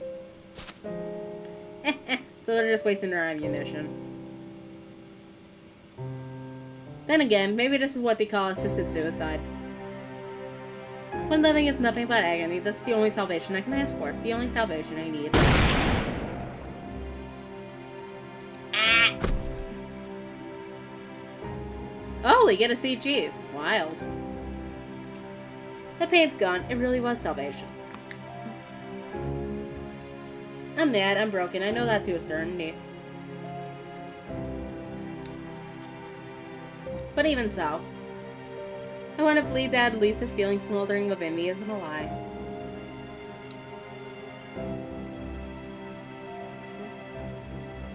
I'm so satisfied. This was all so much fun. It may have only been a few days, but they were some of the best days I ever had. Looking up at the sky, I can see the evening sun peeking through the trees. This beautiful orange light reminds me of her inner warmth.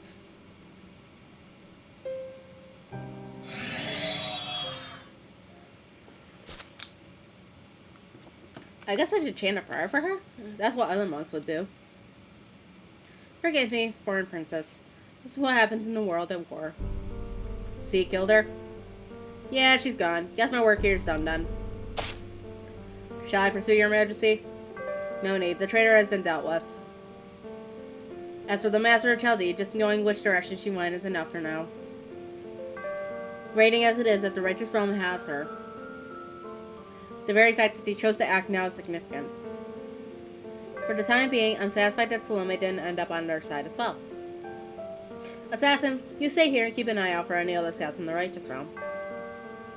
Archer, you and I are returning home. You got it.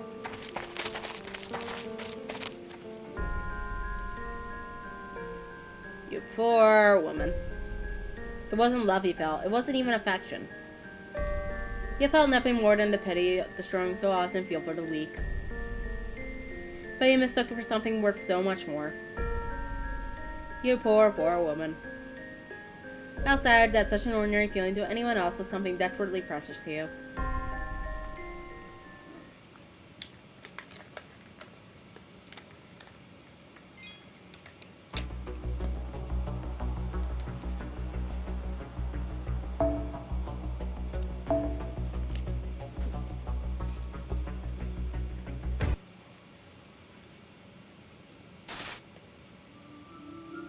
I keep fading in and out of consciousness. My back feels like it's burning up. I can hear someone calling me, but I can't answer. My body's way past its limit.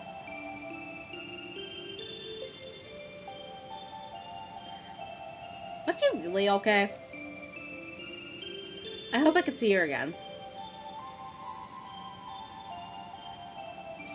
Master! Eggplant?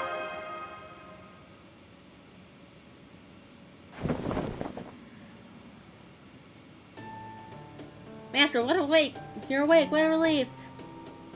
Just give me a moment, please. I need to let Holmes and Caddock know you're okay. Where the fuck am I? You're in the righteous realm. I'm sure you have lots of questions, but I think Holmes can answer them better than I can. Can we talk for a bit? Of course, I just finished informing them, so we can talk until they arrive. How are your injuries? Are you in pain? I think I'm okay. I can't tell. Oh, good. That's a relief. Your wound is serious and you lost a lot of fucking blood. It's a good thing they had a caster who was gifted a healing mage craft here. Where is that caster now?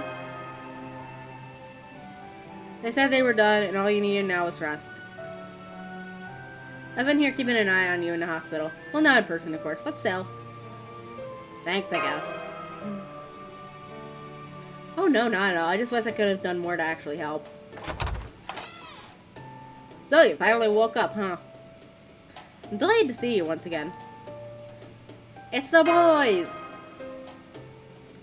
Now, which of us should go first? Why don't you start? Would you be so good as to tell us what happened after we were separated? Blah, blah, blah, blah, blah. I see, so that's quite the story. So all the servants who helped you escape were killed. These guys said they were all pretty skilled servants, too. You might have done better in an ordinary battle, but safely extracting a non-combatant is a whole other deal. Sounds as if they had a few factors working against them, but in this case it was a numbers game that simply didn't work out in their favor. In situations such as these, the pursuers have an overwhelming advantage over the pursued. So we must be especially grateful that the rider's final use of his noble phantasm. That's what allowed Astolfo, a servant of the righteous realm, to find you so quickly. That rider did truly excellent job and deserves all the praise in the world. As for you, this experience must have been thoroughly exhausting. At least we're in a safe place now, even if we're under constant surveillance. Then again, we're free to wander to places we like, since they're always watching and all. So then... Indeed. The righteous realm, or rather, the servant Charles the Great, is on our side, humanity's side. We have yet to hear him say so in as many words, admittedly. A number of his subordinate servants know this as well. But most servants in this righteous realm are still under the mistaken belief that Charles the Great is also rebelling against humanity. There are a few other important matters I need to discuss with you, but before we get to those, I suggest we go greet Charles the Great in an official capacity. Goroth may technically be the director of Chaldee, but at present, you are unquestionably our representative. That being said, we basically already hashed things out with Charles. All that's left now is to greet him. And... I guess Holmes still doesn't want to talk about it. He said he would once she gets here, but...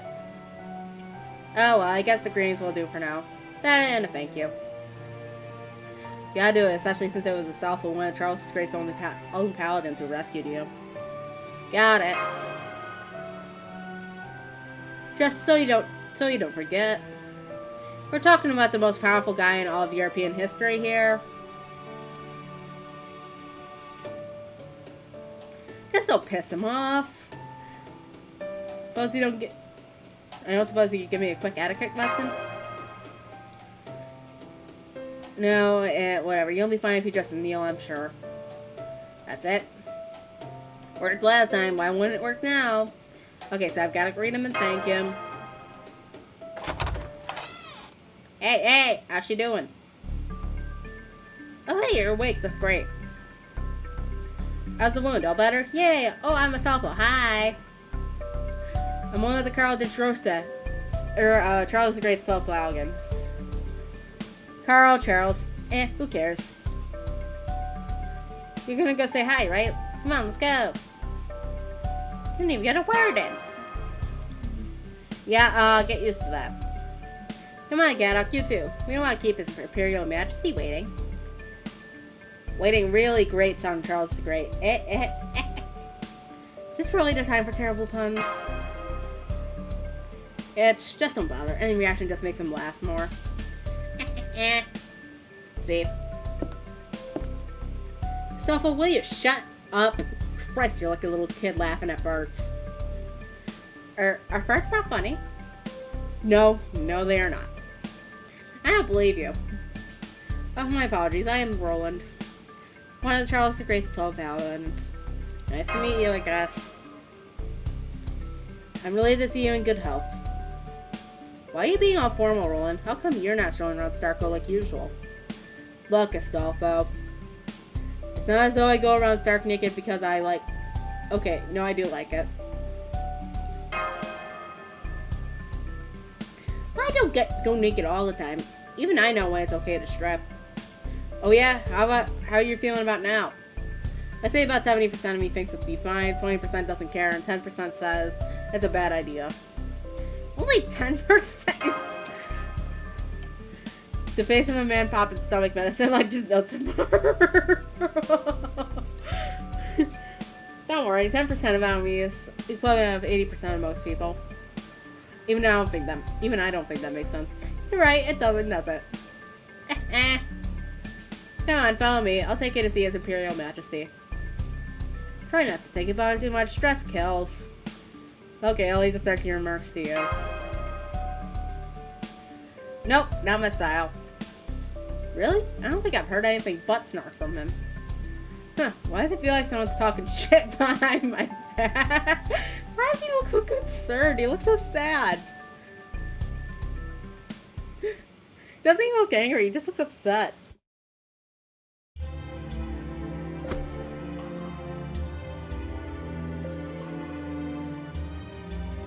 Your Imperial Majesty!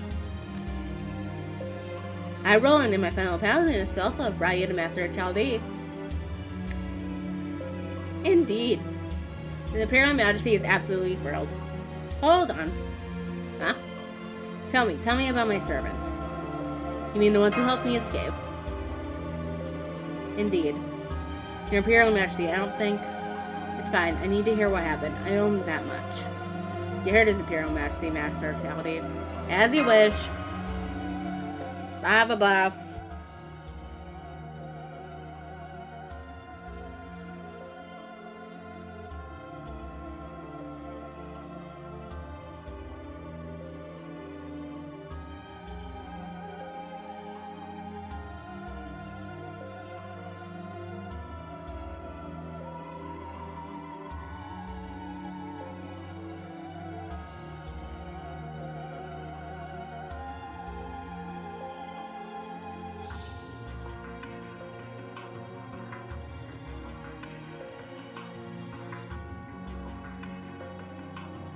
They all dead, buddy. I see. Thank you, young one.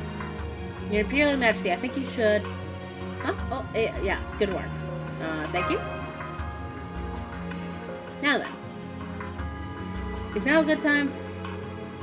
Everyone else is gone. It should be fine. I think that's enough, Your Imperial Majesty. I imagine this act of yours is fairly tiring. Pretending to be Charles the Great, that is. Roland. Sorry, but I figured the jig was pretty much up anyway. Am I wrong? No, you're not. Okay, sir, no more play acting. Oh, really? I can stop now? You can. With Sherlock Holmes here on behalf of Chaldea, it was only a matter of time before you were found out anyway. So let's put an end to this chapter and begin the next. What? You're pulling back the curtain already, Sancho? Yes, I am. No time like the present, as they say. Sancho. Then you must be a Zona Cristiano, better known as Don Quixote. That's me. I am Don Quixote de la Mancha, Knight Errant of Spain. Or so we like to say anyway. I'm Sancho Panza. Excuse me, I'm familiar with the story of Don Quixote too. And well, doesn't it describe Sancho as a middle-aged man with a paunch? Yes, that's me, but I'm not only Sancho Panza, you see. I'm a mixture of several different characters from the story. I see. I'm presuming those characters are Rico Conde, Don Quixote's papal steed, Dulciana, the fictional princess who claimed to be the most beautiful woman in the world, and Altisidora, maid to the Duchess. Am I correct? I see you are, right on all counts. Why, thank you. I see, so you're also Rocinante. That explains why. Oh yes, sir used to ride my ass day and night.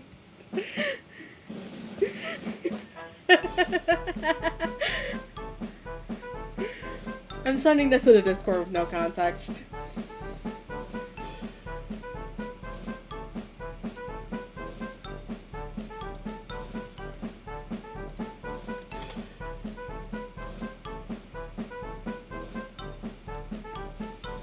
Do you have to put it like that? I was just treating you like a knight would any horse. I have one word for you, sir. Windmills. Alright. What? Allow me, master. In the tale of Don Quixote, he mistakes windmills for giants. And rides his valiant steed, Rico Conte, into battle against them. Speaking as the steed, it was not one of our fonder moments.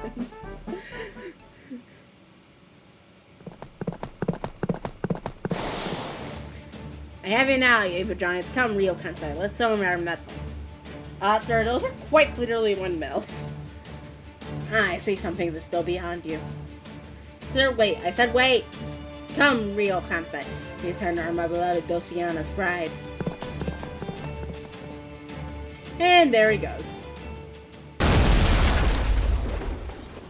What the hell?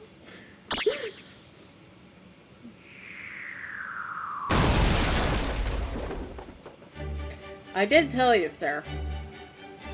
That cursed wizard may have turned him into windmills, but I know a giant when I see one. If I charge again with all my might, then... Not talking about it, everything hurts. We all have to pass on this one. Oh, poor Rico Conte. Are you okay? Are you still alive?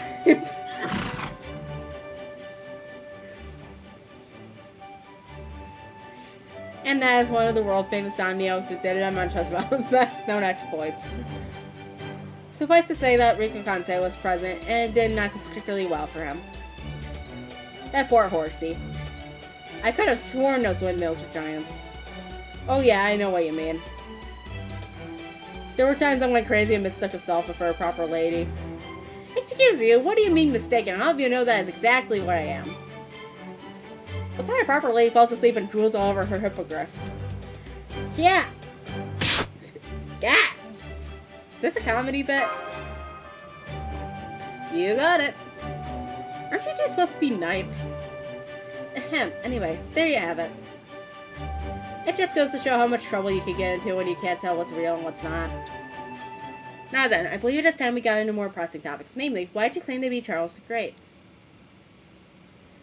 And why are you giving orders to what appear to be genuine members of his 12 paladins? Now that she has joined us, I believe I'd be most grateful if you explained what's going on. You mean you still don't know? That's right. Sancho promised that she would explain everything once our master arrived. Indeed. I truly appreciate the help, but we still know far too little about the singularity. Even Holmes can only get so far without a clue to go on. Indeed. I understand. Unfortunately, I can only give you the knowledge I have from being summoned to the Singularity. May I, sir? Yes, go ahead. What's got him down? What's all that about?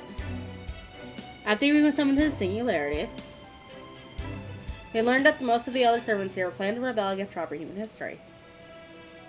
At first, we thought this rebellious trend was the result of anti-heroes becoming outright evil and turning other heroes to their side. But we quickly learned that this wasn't the case. They were all proud to announce their rebellious intentions regardless of their original alignment. Naturally, other servants were summoned by the counterforce to repair the Singularity, but they were vastly outnumbered and were quickly defeated one by one. To make matters worse, some of these servants even joined the rebels. I suspect that another power was involved in those cases. We lost one of our own in a similar manner. I see. At any rate, we knew we'd never be able to repair the Singularity like this. So we decided to gather like-minded comrades. Fortunately, there were schisms among the rebelling servants who were able to take advantage of. Eventually, we managed to win Thistle and Roland over to our side and establish the third realm. Having done that, we've been able to maintain a balance between the three powers here, by doing all we can to make sure neither the Revenge nor Reinstatement realms grow too strong. But now you invited us to join you. I presume this means you're at your limit. That's right, our faction's greatest flaw is the fact that our Charles the Great isn't really Charles the Great.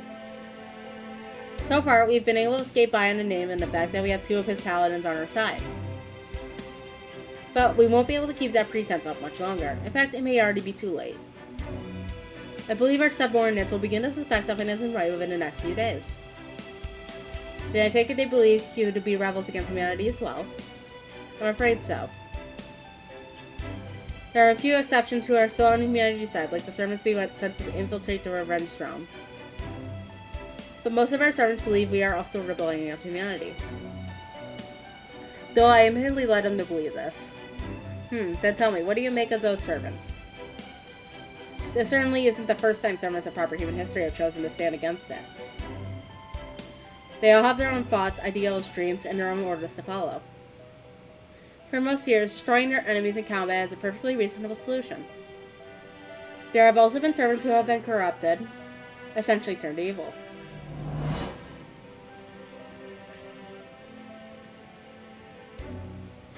We have recorded one such notable instance in the case of Ushiwaka Maru being paid by the Chaos Tide and turning against us in the Seventh Singularity.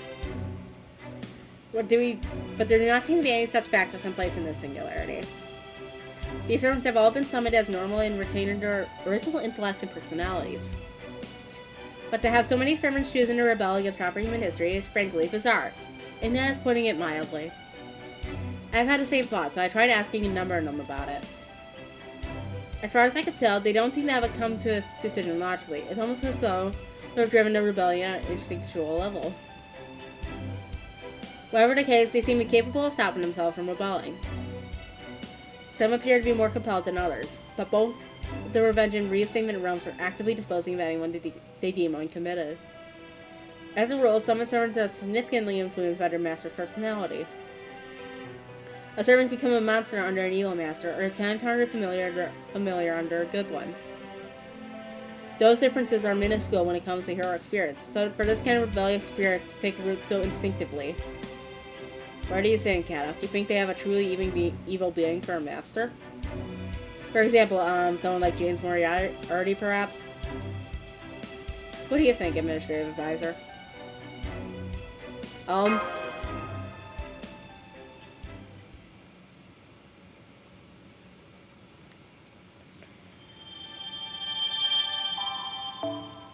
And just as I predicted, it took us another 2 hours just to get through Section 7. Jesus Christ. Anyway. 先輩、ガラテアさんが端午の節句用の五月人形を作ってくださいました。惰性で達成感が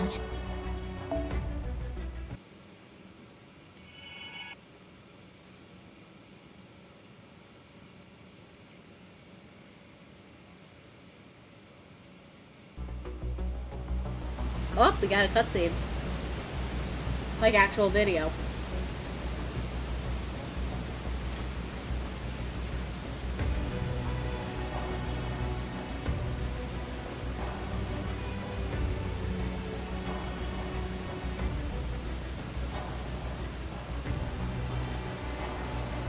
Sherlock Holmes is my rival. He is here to light my shadow. He is the light to my shadow. However, in his new role as a foreign disciple, our past rivalry is irrelevant. Only his abilities matter now. His capacity to observe, deduce, and reach the truth. He looks like a clown with his makeup. I cannot have him bringing those abilities to bear here. So I planted seeds of doubt. I appeared to him and showered him in a torrent of utter nonsense. Yes, utter nonsense. But assuming my position is assured, he will no doubt lose sight of what is truly important, thanks to my efforts. Holmes needs to uncover the truth, then I shall be a wall to block his progress. He will never overcome the barrier I represent. I see. It seems this foreign god thinks through very well. It's a shame Fred III sealed himself away with his own stakes. A powerful student like him would have made an excellent piece on the board. Oh well, I suppose I'll just have to move some other pieces instead.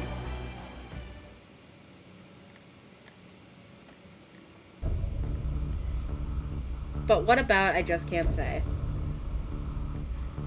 Holmes? My apologies. No matter how I try, I can't seem to get a read on this Moriarty. I don't believe he's the Singularity's master, but aside from that... What's with you? You're not usually so hedgy. Nonetheless, I arrived at a conclusion through one that remains ill-defined. In this Singularity, masters are all but meaningless. Then, does that mean it's impossible to get rid of the servants here by finding a killer master? Yes, I believe we should assume this much. Well, that's going to be a problem. We recruited you Chaldeans because we were counting on you to do exactly that. You were? Naturally, that in no way precludes us from cooperating in a different matter. For example, we could win this war against the Revenge and Reinstatement realms. Acquire the Holy Grail sustaining those realms, and cause the Singularity to collapse. Would that not be a viable option? Sure, if we could actually accomplish that. But what about the numbers problem? Their armies are far larger than ours. Of course, I've taken that into consideration, and I remain confident we can win. There are certainly plenty of challenges to overcome, but the situation is by no means hopeless. What do you think, sir? Right, Sir Sherlock Holmes. Yes. Please say proper human history for us. Consider it done. That being said, there are only so many things we can do at the moment. Our first few steps should be taken as small, mobile commando unit. You'll have a few other servants accompany you. There are servants besides Roland and Stolfo we're fairly sure we can trust. Thank you. That'll be a great help. It's a safe bet they'll be keeping an eye on us, too. That aside, Sandra's pretty much been running the show ever since they revealed her true identity. Hasn't she? In fact, now that I think of it, she is the one who conveyed what Charles the Great was supposedly saying all that time. I guess it makes sense Sancho would be better with political stuff than Don Quixote, given his background. It'd be one thing if she was just Sancho. But the story of Don Quixote also has an imaginary princess, a deceptive maid, and a nameless duchess. Ah, well, who cares, even if things turn out badly. That's Chaldean's really her problem. I'm just here to provide support, that is all. Okay, that concludes our business for today. We prepared rooms for all of you, so I invite you to relax for the rest of the day.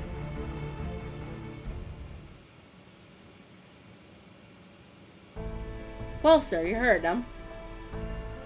It sounds like it'll take more than killing a master to repair the Singularity. So it does. What shall we do? Speaking for myself? No, absolutely not, Sancho. I still have to stay on this throne.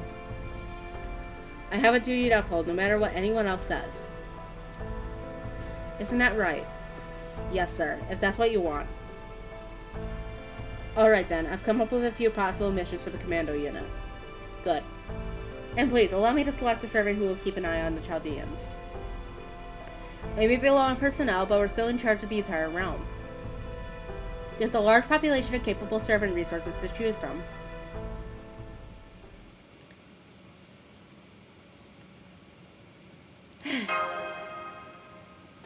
It would seem we are being monitored, but it also doesn't seem as though they can hear us.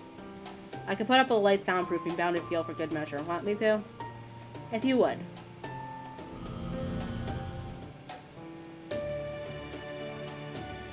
Well, we've had a chance to relax and catch our breath, which is all well and good. But going forward, how are you sure we can rely on Don Quixote instead of Charles the Great? We probably shouldn't. Right?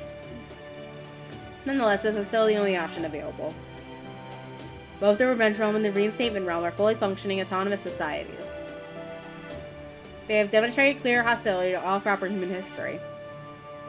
If the Righteous Realm were similarly inclined, our goose would be well and truly cooked, as they say.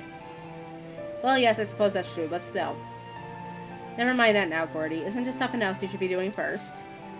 Yes, you're right. Hey, I commend you on making it back alive. Well done. Thanks, sir. Why are you calling me my girl, though? However, what have I told you about not getting captured in the first place? My poor heart can only take so much. Sorry, I guess. I gotta say, though, it really is impressive you made it back alive. Indeed, I suppose it just goes to show how luck, both good and bad, can really be a skill. I'm surprised, though, to hear you found a servant willing to betray your side and help you. You must never grow up. Servants are hardly mindless puppets. We have thoughts and emotions of our own. Sometimes meeting new people can spur us to temporarily grow and change. Of course, we must remember only records are sent back to the throne, so unfortunately, we aren't able to preserve these feelings and memories across summonings. At any rate, who was this Seton person anyway? You know, I never did manage to figure that out. So you never even got a glimpse of him, huh? I see. We can return to this Mr. Seton, but later. We still have more pressing matters to discuss. Hey, I put together a table of everything we know about the three realms. Want to see it? Sure. Got it. I'll put it up on the screen.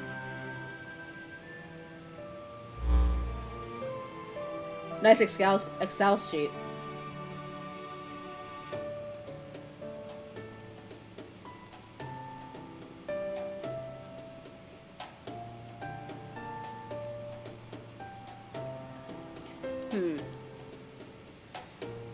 So, you know, like this, it's pretty obvious that the Righteous Realm hasn't really got anything going for it.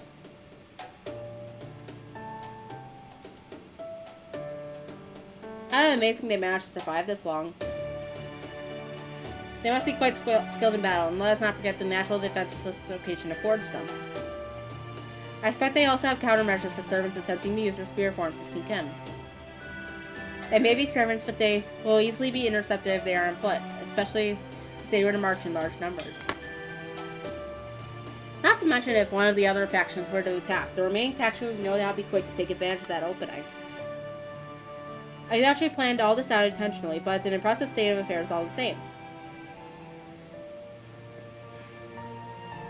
Well, Holmes, the question still remains. What do you plan to do next?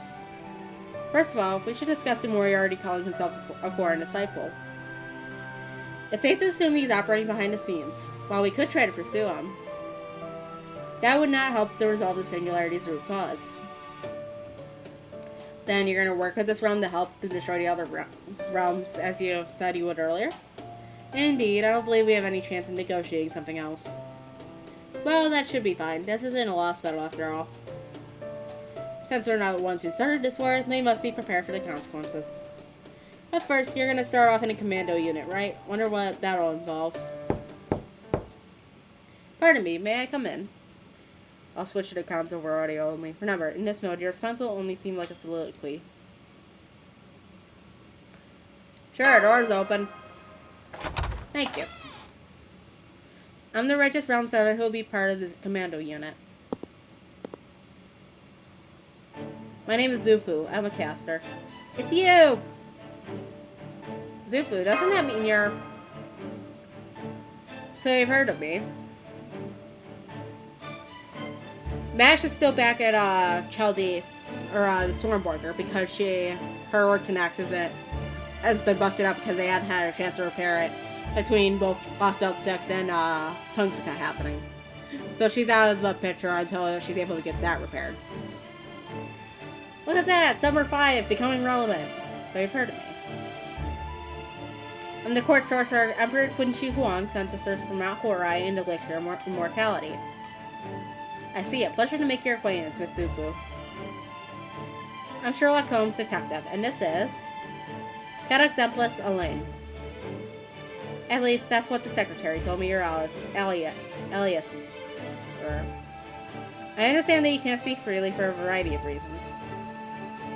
Still, I'd be thrilled if you told me more anyway, so tell me. Let's just say, all in good time. Oh yes, very smooth. All that aside, 2 casters and an extra class. Weird makeup for a group. It's a long story. Lady Zufu, would it be alright if I introduce myself now? Yes, that should be fine. We probably should introduce the other servant joining this unit. I can assure you I didn't forget about him or anything like that. No wonder the secretary trusts you so deeply, Lady Zufu. You truly are greater than your stature suggests.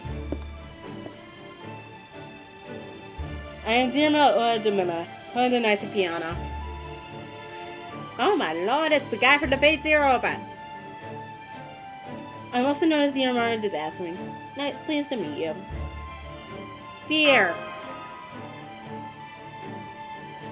Oh, it sounds like you already know who I am. I'm surprised. I'm not that famous.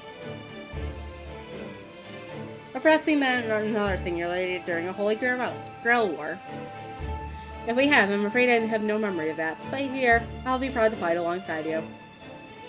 Work me as hard as you need to for this assignment. Yeah, now that's why I call a hero's hero. A beauty indeed. I'm the Fake Fit technical advisor. You have always thought all things beautiful, haven't you? Alright, now that we made our introductions, perhaps you could tell us about our mission? Of course. Our mission is to determine the enemy's military strength and to secure an abandoned stronghold. Unfortunately, we're so low on personnel that we'll have to accomplish both in one day. I can tell the secretary to run us all ragged. Me included. This is gonna be such a hassle. I wish I could just run away. Well, that was a depressing turn. I'm sure this is obvious, but just to be clear, I'll stick to providing rear support. Dear Murd here will lead the charge. That's right, I'll do everything in my power to escort you all safely. Damn, he's so radiant it hurts to look at him. I still don't understand how the dazzling part of him actually manifests physically. Don't worry, I promise I won't dazzle anyone while we're undercover. I guess it's too much to ask for you not to dazzle in daily life either, huh? Anyway, we'll be setting out tomorrow morning, bright and early. I recommend you all change into your spirit forms, or otherwise get as much rest as you can tonight.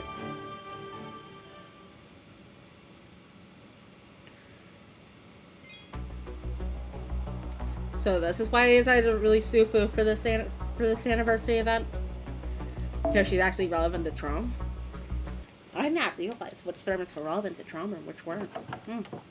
Interesting. Quiet, it's me, Kadok. Keep your voice down. I want to talk to you outside.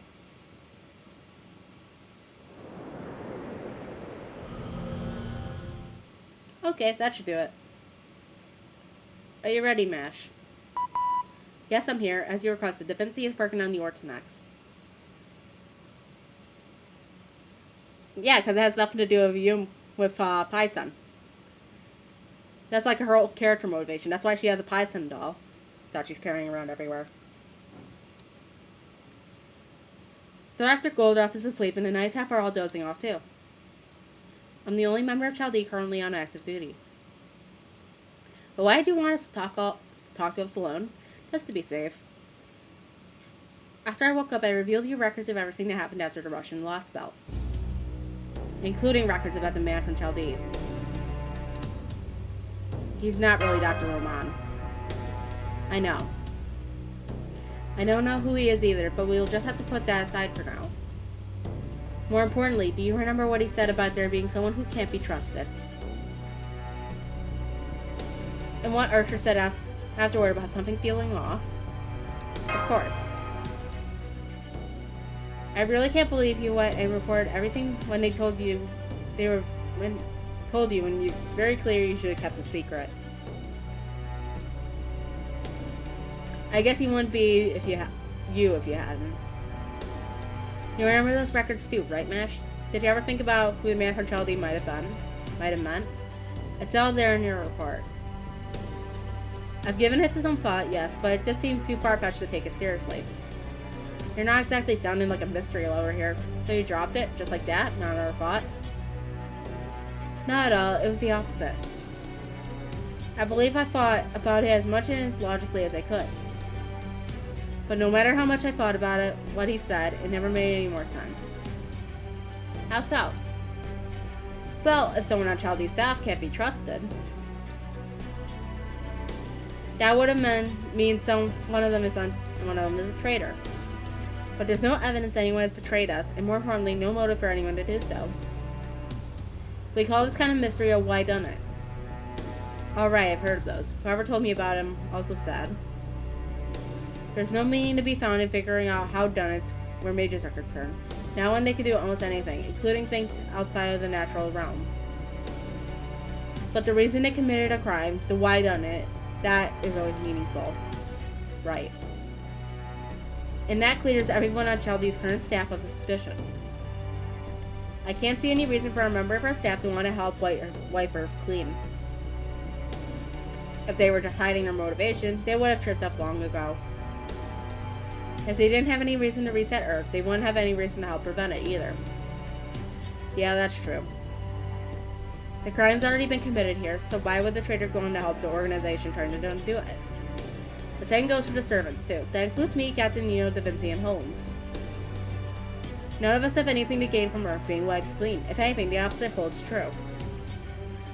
That just leaves Scion, you, and Senpai. And your alibis are tight. You weren't even at Chaldee at the time.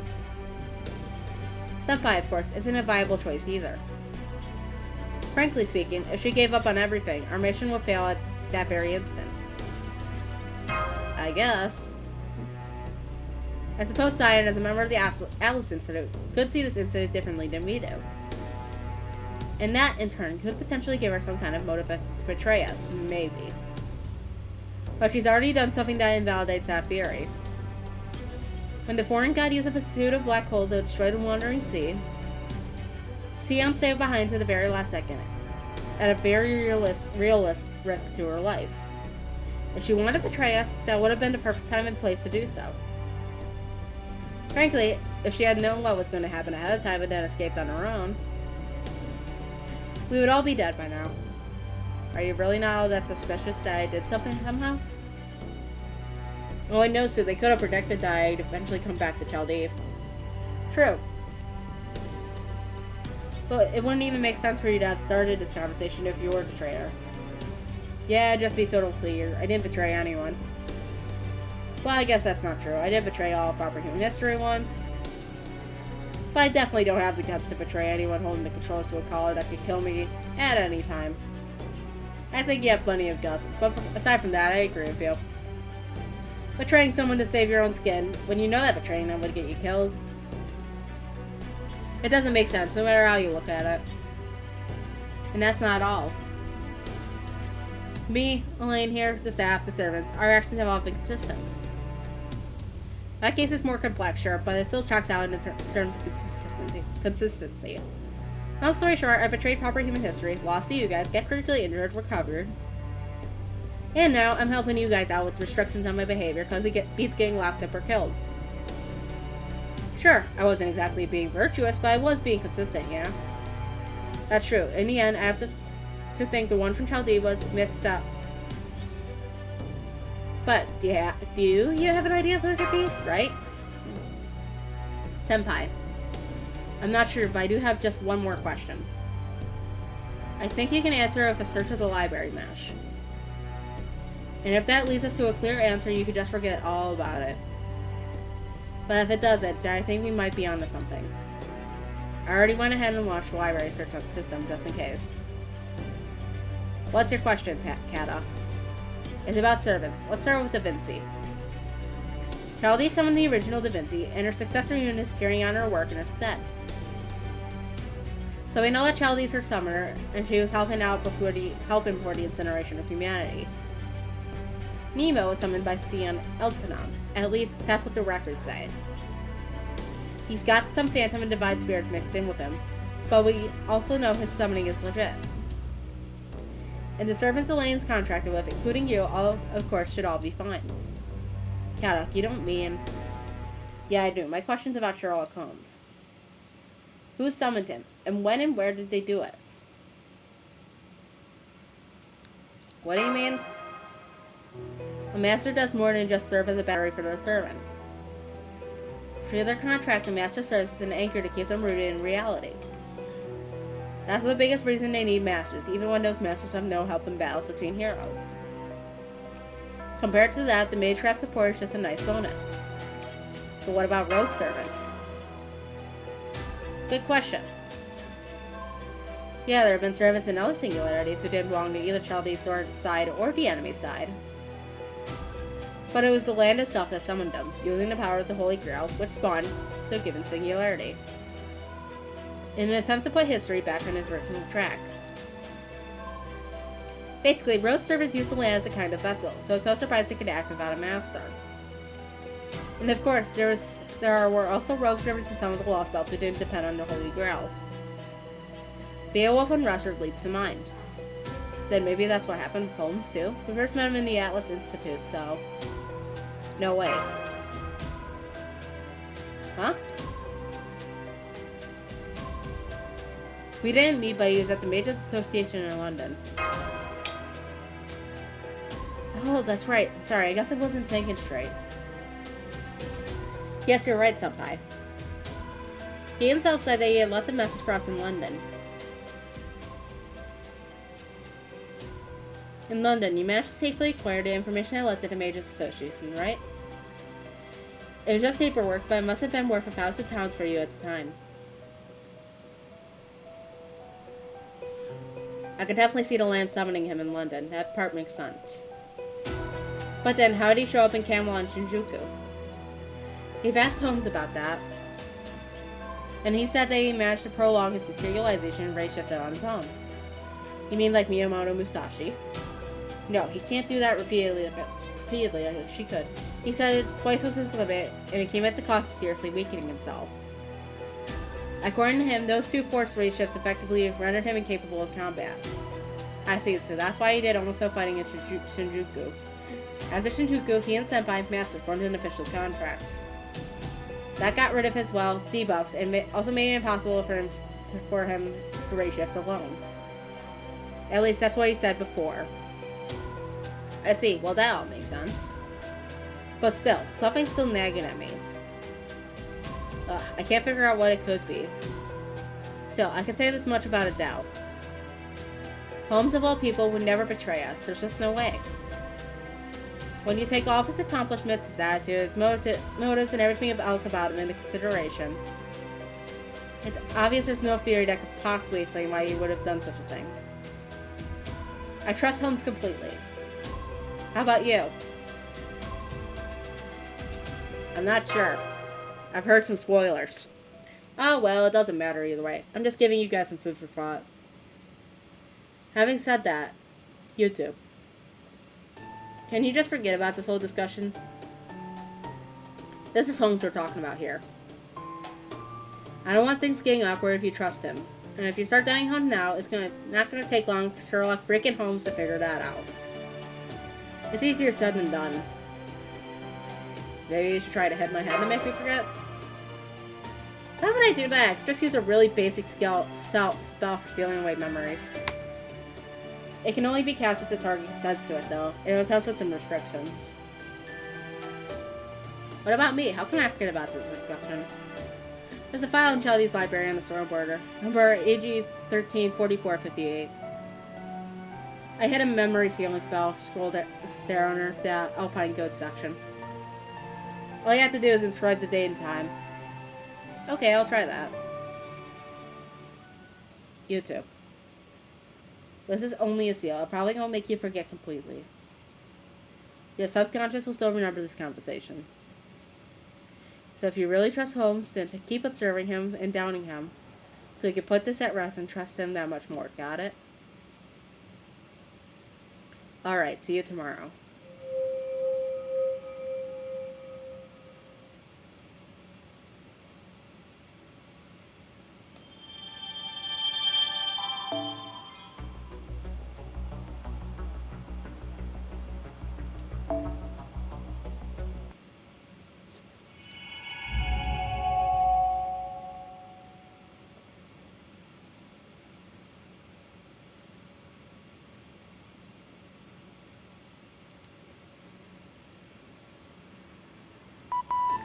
Good morning, Senpai.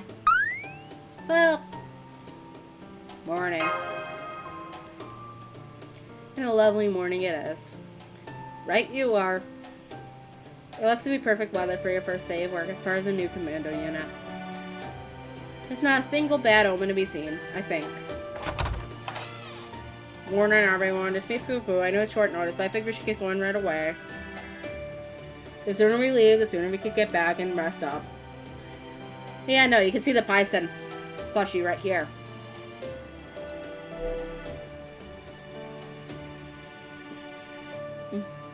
That's why she's so wholly uninterested in what's going on here. Because it doesn't have to do with Python.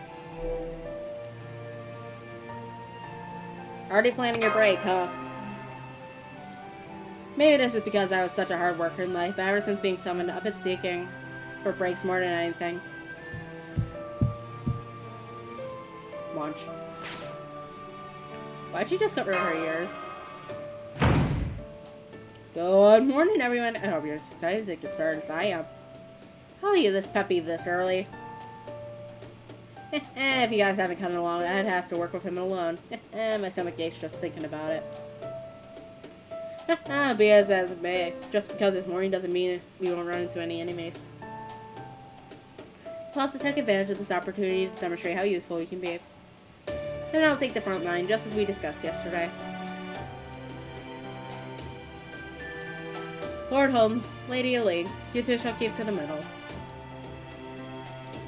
And you, Lady Zufu, shall bring up the rear. Are we agreed? Works for me. I'll come along too. Doesn't seem like there'll be anything for me to do around here on my own. Then let us be on our way. We'll leave from the north gate by the main road.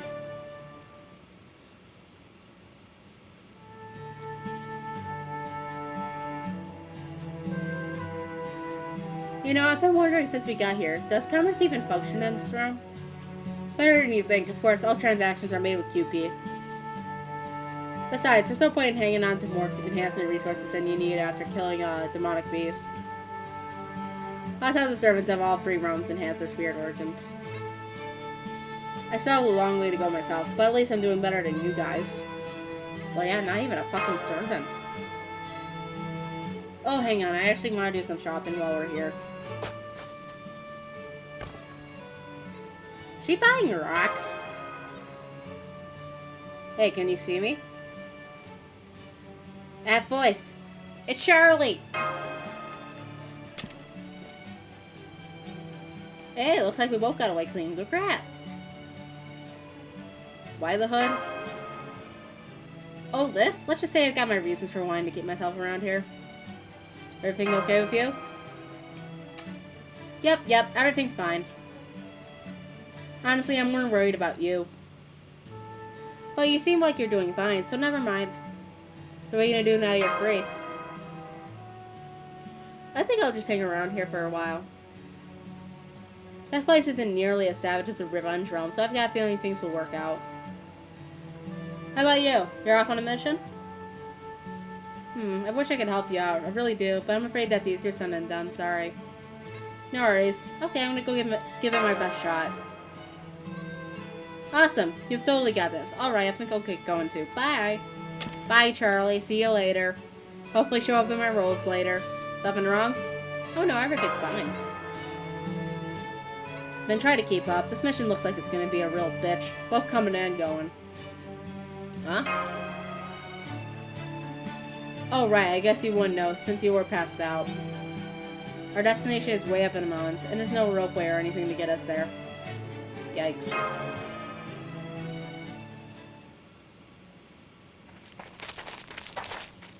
Hey, I was just wondering,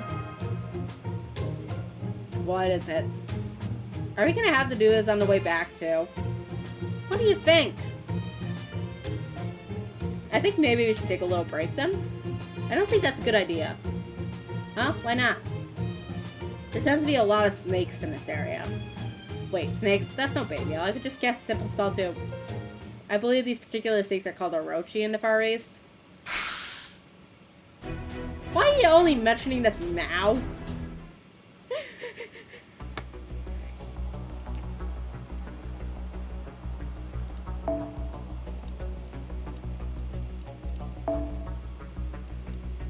Ooh, we can do normal ass parties. Amazing. Anyway. Should we do Castoria? Castoria is plain. Hi Jolter, welcome to the chat. Let's see if we can find a Scotty. Scotty. Change it up a little bit because Castoria can get boring after a while. So instead we meet with Dantes. And it's just the three of them, right? Yeah.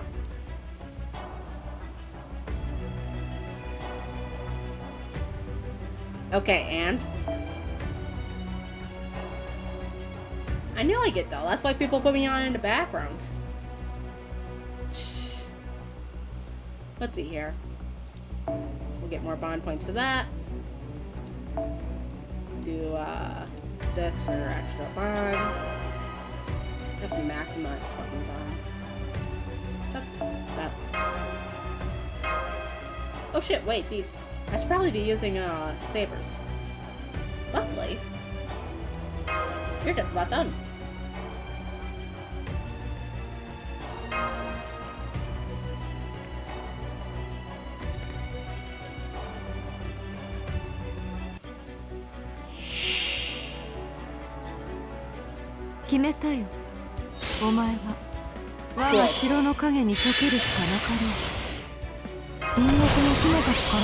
Do you have any attack buffs I need to be worried about? No. Any attack buffs? Nobody have anything.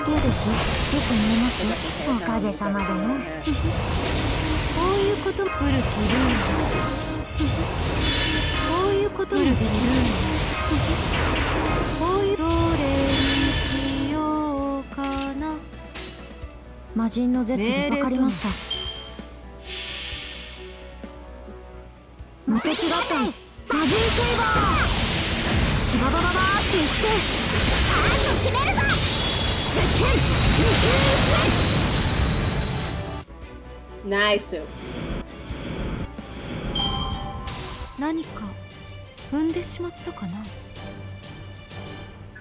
Alright, back to reading for 5 years.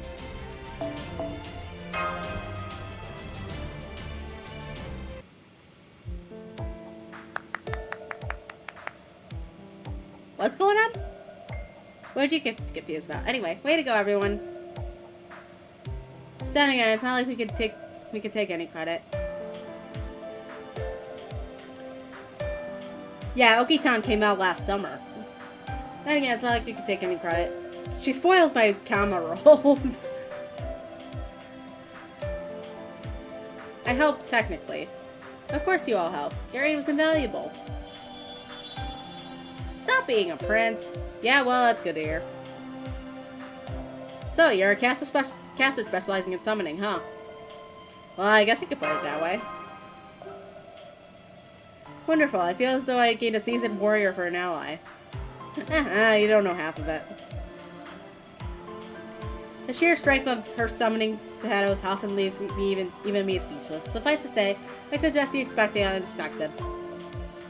Great, that should make this mission a snap then. I admit, I was pretty worried when I heard 3 casters were assigned in this mission. But now it looks like I'll get to take it easy the whole time. Yay! Alright, let's keep going. We should reach the recon area soon.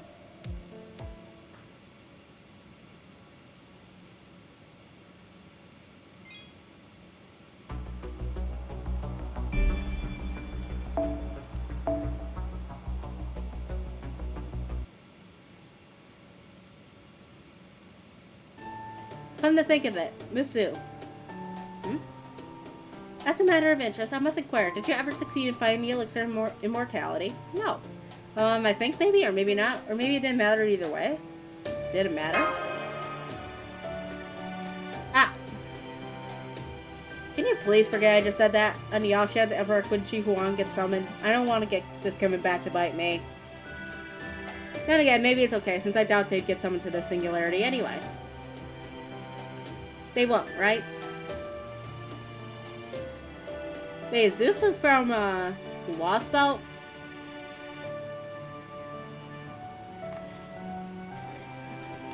Or are they from proper human history? Because they're referring to Qin Shi Huang as they, which is accurate for the Lost Belt one. Because it doesn't have a dick or a cunt. But before Lost Belt Mothman became Lost Belt Mothman, he was still a dude, wasn't he? So is Zufu from the Lost Belt? They won't, right? Forgive me for interrupting. But we're almost to the Tower of Zantan. It's an observation tower located right between the Revenge Realm and the Righteous Realm. Of course, the sky hasn't turned red yet, so that means we're still in the Righteous Realm. Red sky, huh? Oh yeah, the sky actually did turn red there.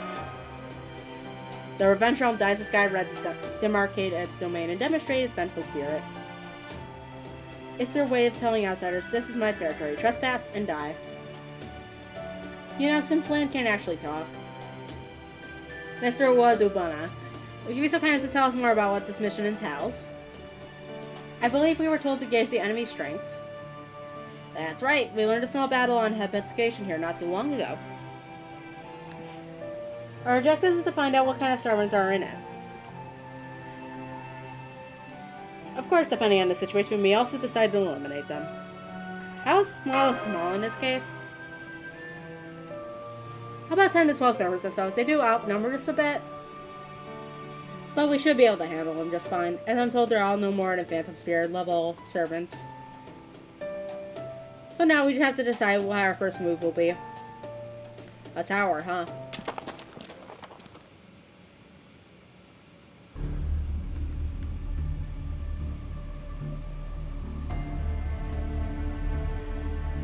Never seen a tower like that before. Same here, it's a little big for a lookout tower. Fascinating. Did you figure something out?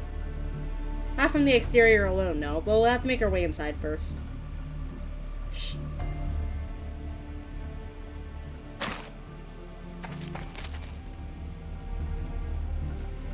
I see they have patrols out.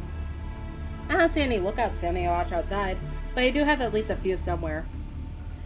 We can safely assume there are assassins about, hiding themselves with presence concealment.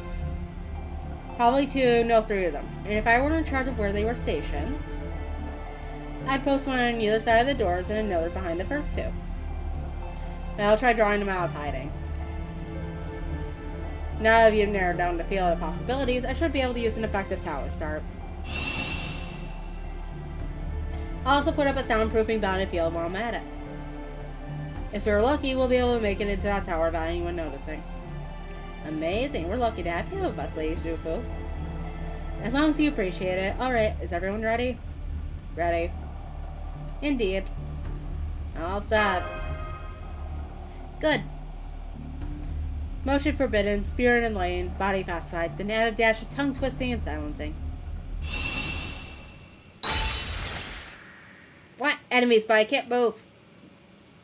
Enemy attack, damn it, they can't hear me either. I dare me to demand the next piano. How about ya? I'll just stay anonymous if it's all the same to you, thanks. Charles the Great's commandos, charge! You're actually telling them who we are, then at least get your story straight. Alright then, let's take care of them, shall we? Alright, our enemies of choice are assassins. Assassins maybe use casters, and I think my only AoE casters are hearts.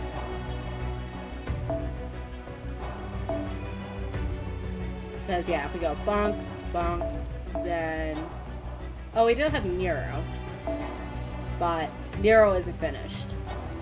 At least Murasaki's finished.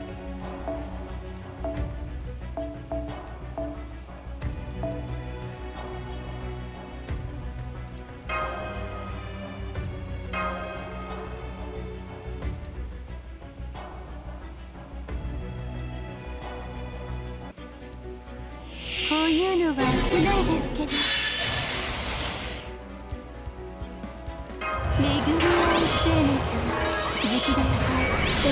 自分を気に準備が高いです。やっぱりね。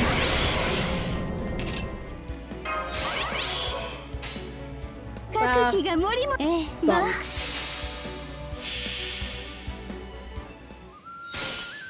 薫子は主に詳しくはありませぬ。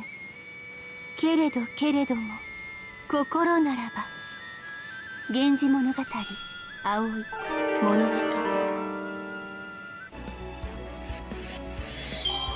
はわわ鐘の音が聞こえる。 Delicious. Now then, back to plot.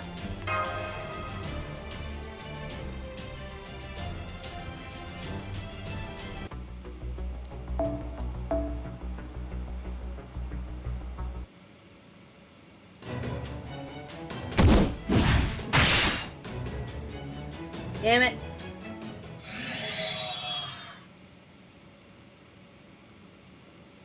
I don't see any reinforcements coming. It looks like we're still clear. I don't see anyone on the other side of these doors either. Let's go in.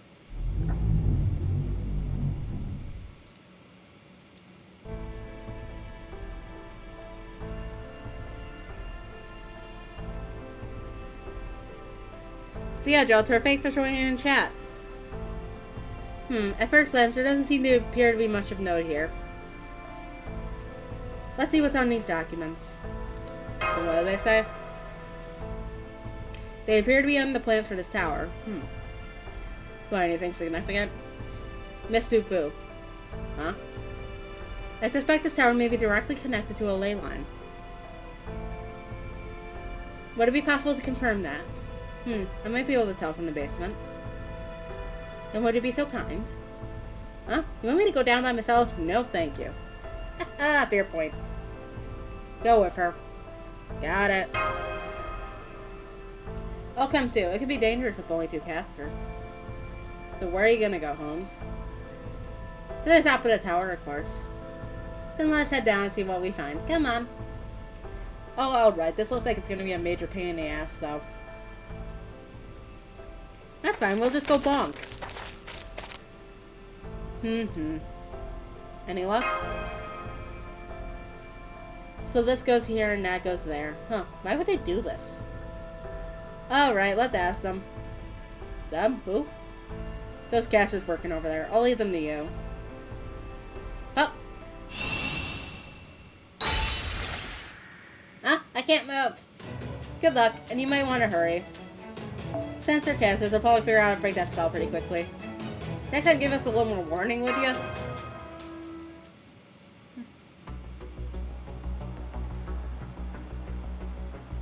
Alright, riders. What do I have for AoE riders? I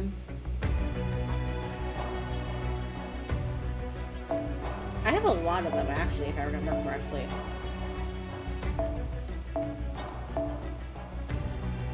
Who should I roll out? I know that Thinky's done, because I use her for QP all the time. That's why her bond's like this. Achilles is, for all intents and purposes, basically done. Odysseus is basically done. I just have to get some more QP to get him to 999. Tiger Wong, same thing. You're at 999. Any mechanics I have to be worried about?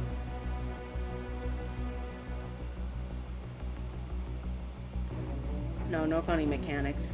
What about HP? So I just go for pure DPS then? I think I might go for a pure DPS, so that would be between Iskandar and Even.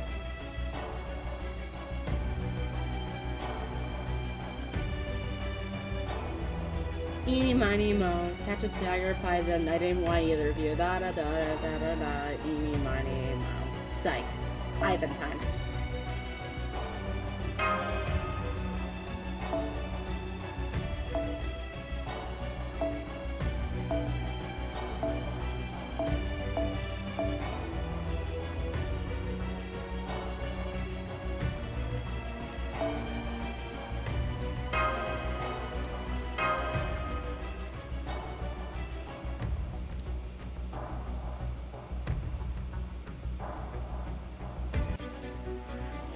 お客様、獲物はあちらでございますね。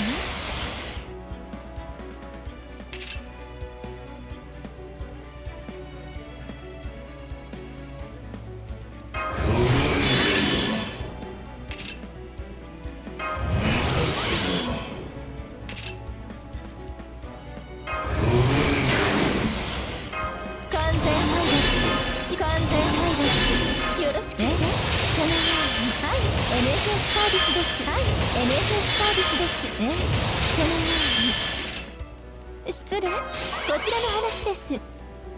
ご用件は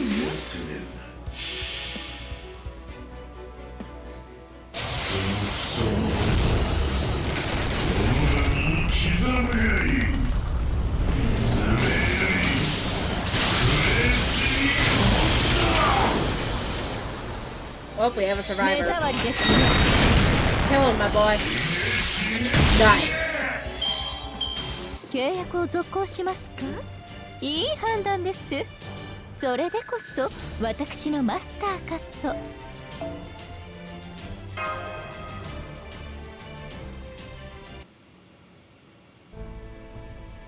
Ah, so that's how they. I'm afraid we killed them all. Is that gonna be a problem? No, it's fine. Ask with more of a figure of speech there. I could basically tell what they were doing here from their actions, their gait, and the spells they left behind. That's what I meant by ask. Ah, I knew it. Designed for sucking up magical energy straight from the ley line and sending it to the top of the tower. It's still not active though. Maybe they were about to test it? How much magical energy do you think they were planning to gather? Maybe a little less than you need to form a holy grail. That's quite a lot. They must have been planning to perform a special summon here. Master. I passed Ufu's analysis on to Holmes, and he says he wants you to come to the top of the tower right away. Holmes said he wants us at the top. They don't even question how we know. My apologies for calling you out here on such short notice. I see you got into a bit of a scrap of your own. We ran into a little resistance too, but Holmes took care of it in no time. As for you guys, I guess the Ermuda must have played a big part. It was nothing. I was fortunate enough to have Lady Zufu's protection in her summons. It was a group effort and a very successful one. How are you this nice and this handsome? Do you have pretty people have to have everything? Kinda pisses me off. I heard about your discovery. Are you certain? Pretty certain, yes. I see. Then we can breathe a sigh of relief for the time being. Second medical energy straight from the ley line sounds pretty obvious. Agreed. It would seem I was correct. Which is why I wanted to take a look at the top of this tower as soon as possible. See for yourselves, Mr. Ua Dubin and Miss Zufu. Except for a partially constructed stand, there's nothing here. I suspect this tower is intended to be a means of direct attack on the righteous realm. Their plan was most likely to convert the energy taken from the ley line into pure physical force, a powerful projectile. Which means this stand is meant to be an artillery battery. But once again, you can see for yourselves, there is nothing here. Not yet. I suspect they simply haven't been able to build a cannon large or durable enough to fire such an enormous mass of magical energy. Well, that's comforting. For the time being, I suggest we investigate any servants in the Revenge Realm who have had a hand in this tower. If we can keep them in check, that will naturally prevent them from completing the cannon meant for this tower. Should we be found out, our backup plan could be to simply destroying this tower. The servants who were on patrol should be coming back at any moment now. Let's hurry and get out of here.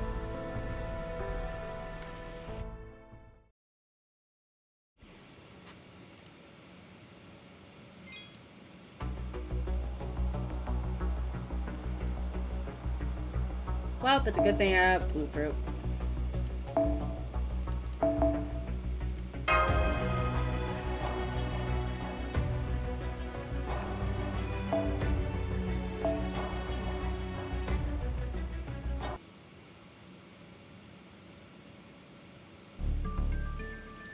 The next part of my mission is to secure an abandoned stronghold. This will also be within Righteous Realm territory.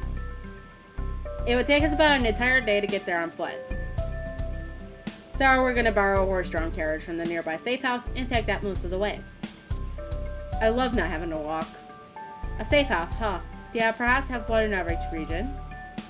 Yes, we do. The Secretary ordered us to build them. We have 4 in the Righteous Realm, 2 in the Revenge Realm, and 1 in the Reinstallment Realm. They're all hidden very well, and none have been discovered by the enemy yet. I see. It sounds as though you've done a good job covering your tracks. They certainly have a great deal more than I would have thought, though. Perhaps they're meant for some other purpose? Come, let's be on our way then. We can use the key to the Secretary gave me to get inside. It needs a key? Yes, the safe houses are fitted with spells to blow the whole thing up if someone tries to enter. Without the right key. Better safe than splattered, I suppose. I see, that does make sense. Key or not, most any servers can break into most anywhere if they wished. But if you break a place to explode upon forced entry, you eliminate the risk of the enemy getting crucial information. What about self-entry via spirit form? I'm told each individual room has its own bounded field, and they're set to explode if they detect any spirit forms, too. Ah, well done.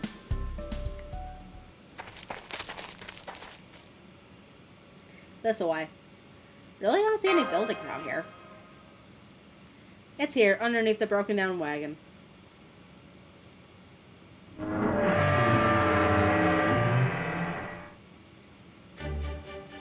What is that from fucking Legend of Zelda? Looks like it's from like the Master Cycle from fucking Breath of the Wild or Tears of the Kingdom. We honestly couldn't keep a living horse. Here on standby indefinitely, so I think it's kind of a golem. Alright, those things that Kabbalist casters always making.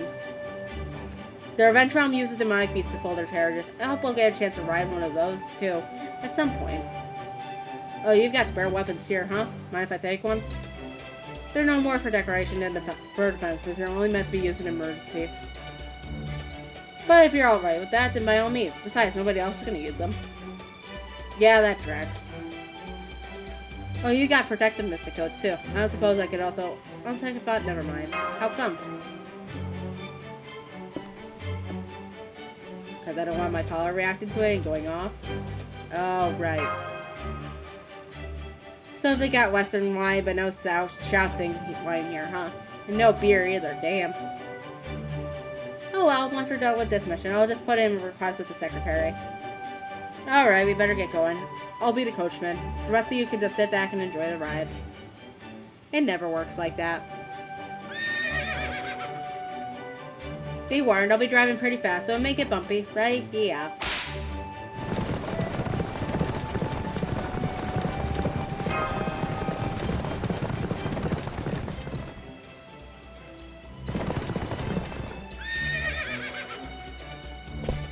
We're here, come on, we'll walk the rest of the way on foot. You can come down from the carriage now. I think I'm gonna be sick. Sam. Oh, I'm sorry, I didn't realize I was going so fast. Good thing I turned into my spirit form. I didn't want to think about what would happen if I hadn't. I'm surprised you guys didn't do the same. You're really cautious sorts, aren't you? Sorry to ask, but have you got any meds for motion sickness? Yeah, I do here. Thanks. Honestly, I feel a little sick myself just watching through the monitor.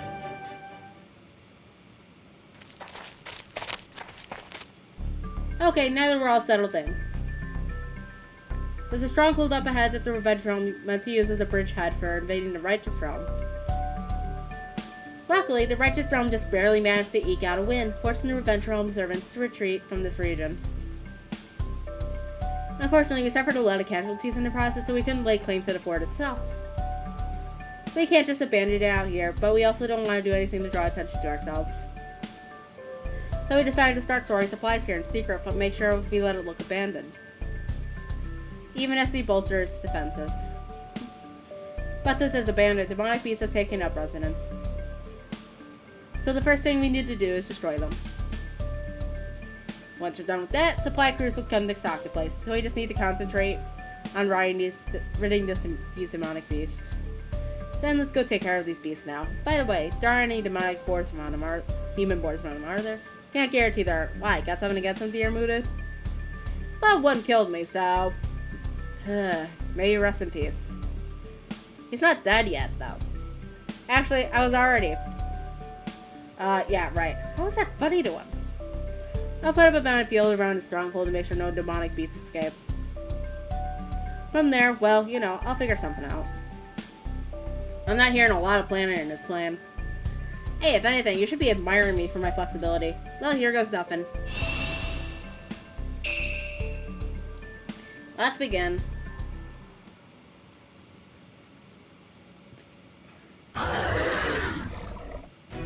Well, time for this night to beat a hasty retreat. Already? Apologies, a bad joke. I really am consistently weak against some demon boars, so... then we'll handle them. Thank you, everyone.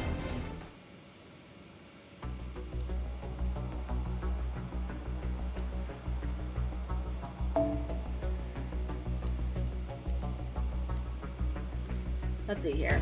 I want Scotty's, because this is the perfect chance to use Voyager.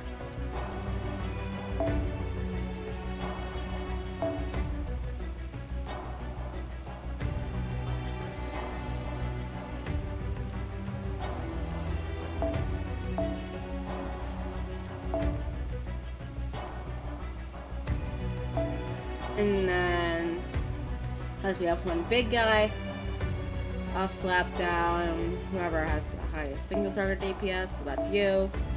Swap out your, I'll swap with you with none.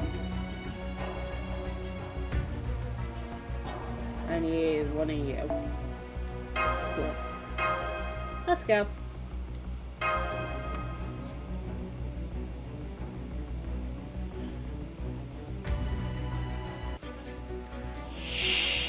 決めたよ。お前は我が城の影にかけるしかなし。古きルーン、古きルーン、古きルーン。こういうこともできる。命令とな。僕は導く。人の夢、人の望み。いつか僕らはたどり着く。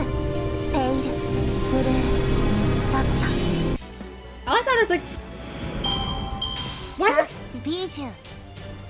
Did they just say one for... huh?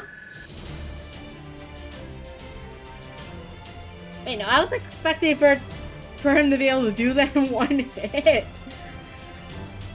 That's not 1.3 mil, didn't it? Jesus. The power of overreducing my Voyager of MP5. Anyway. That's the last of the hostiles. No other beings detected nearby. Great job, Master. Well done. Thank you for fighting those boars in my stead. I truly appreciate it. What about the stronghold? Oh, we're fine there. Luckily, it looks like the supply crew has just arrived. There you go. Thanks. Sign this, and you can officially take over. Done. All right, we'll let you guys handle it from here. Understood.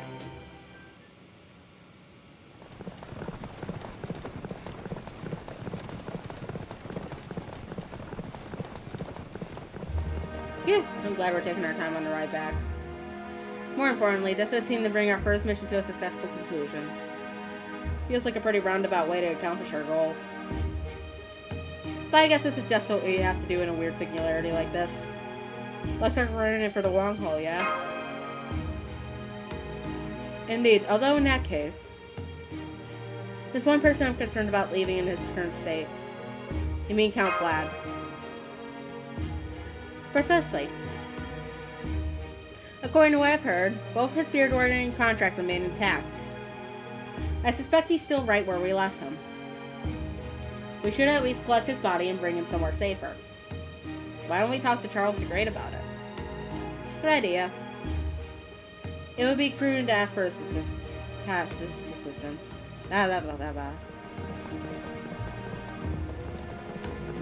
We're almost to the safe house. From there, we'll be hoofing it again.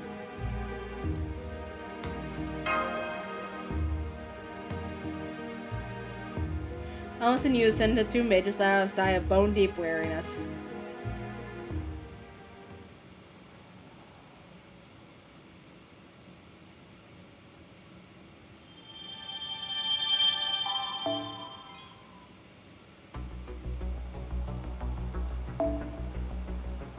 Don Quixote de la Mancha's departure.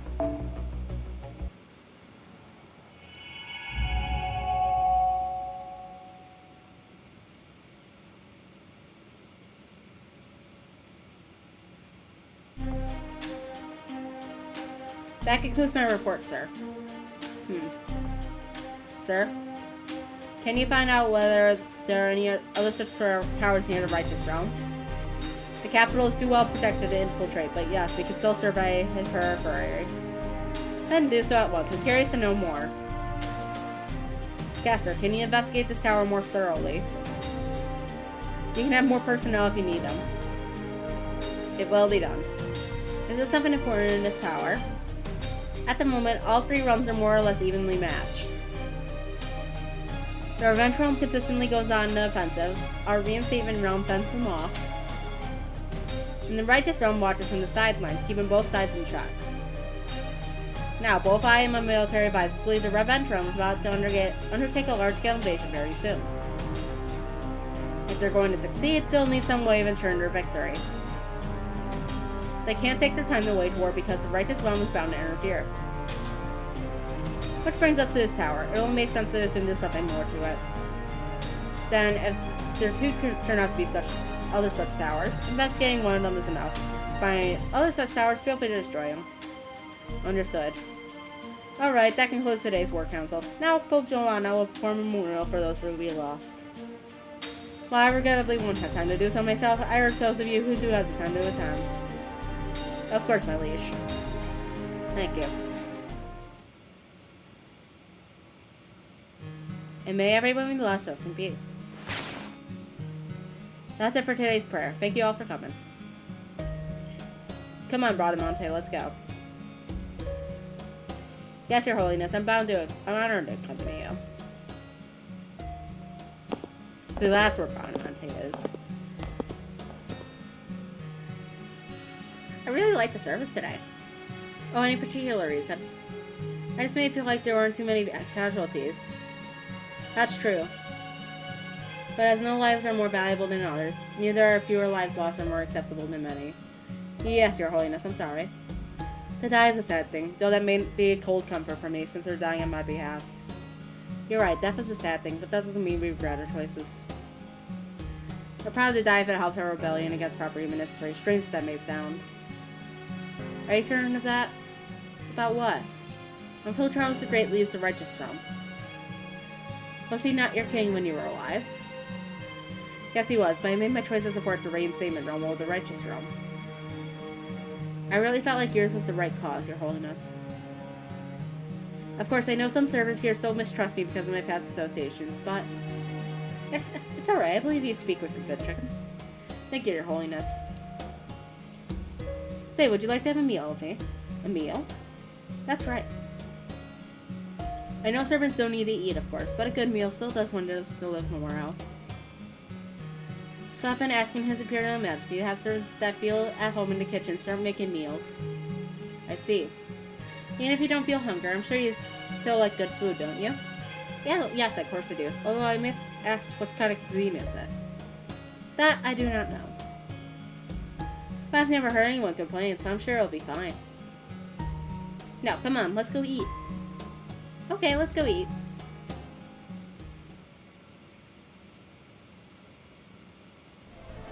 It's a shame about Salome. It hurts to lose her.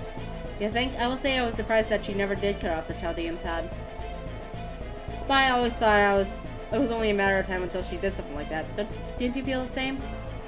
I did, but she still chose a very inconvenient time to go rogue. Yes, that's true, but it's still nothing compared to the you-know-what. Well, looking at the bright side of the certain events. Chaldea has drawn the gates of the Reinstatement Realm. Even if they know about the towers now, they still have no way of determining their true purpose. That still leaves the final adjustments though. We still can't use him as a servant, right? I'm afraid his social withdrawal protectors are just too strong. Maybe there was some kind of error in his summoning, or maybe that's just how he's always been. It hardly matters. If anything, this works to our advantage. Indeed, indeed. Although, why does someone change their heart? We now know that Chaldee's here, right? And we know they've taken shelter in the Righteous Realm. Now, the players are here. The only thing left to do with this war is to win and put an end to it.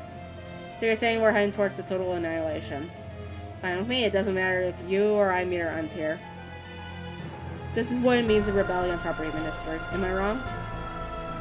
Oh, you certainly aren't. Are you sure, truly sure about this, my queen? About what? The way I see it, if we keep going down this route, your true wish will never be granted, no?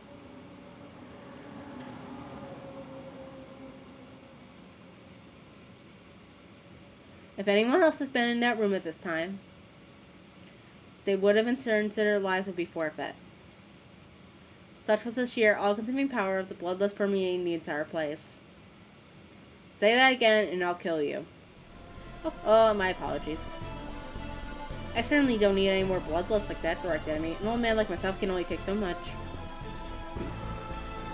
Alright, I'm off to work on the final adjustments. I'm afraid I may not be able to speak to you again.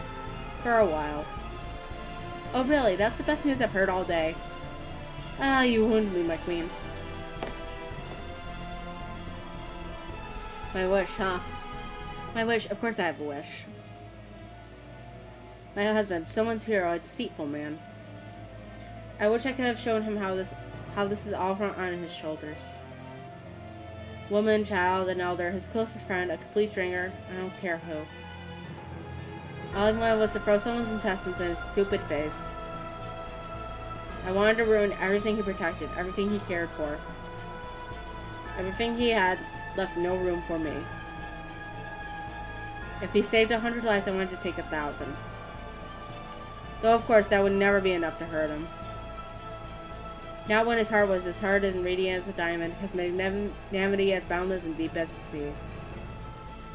From my perspective, he was just another rude and sensitive man. I suppose that's what happens when you try to see the good in someone. I wanted to see him one last time. I wanted to tell him that everything he did was for naught. But that wish is unlikely to come true. If he were summoned here, regardless of the realm, he would most likely rebel against proper human history. Even were he to join the reinstatement of Righteous Realm, he would ultimately be on the same side as me. I don't want that, at all. I want to oppose him. He must be my enemy before I kill him. So Chaldee's arrival got my hopes up.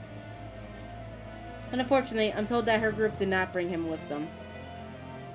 So now my only hope is a slim chance that he may still be summoned to fight on proper human history's side. And this is just another transient dream, so I'll just have to stick to the plan and keep doing what I must.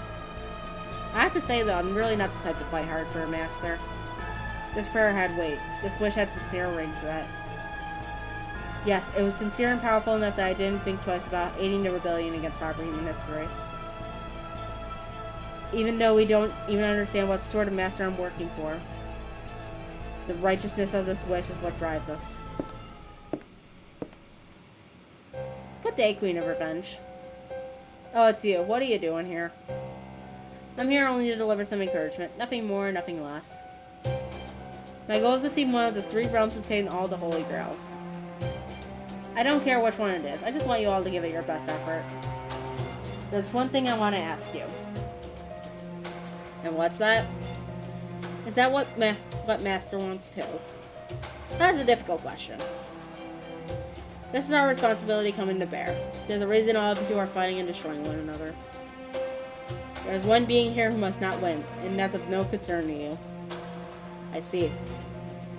Would you like to know who it is? No need.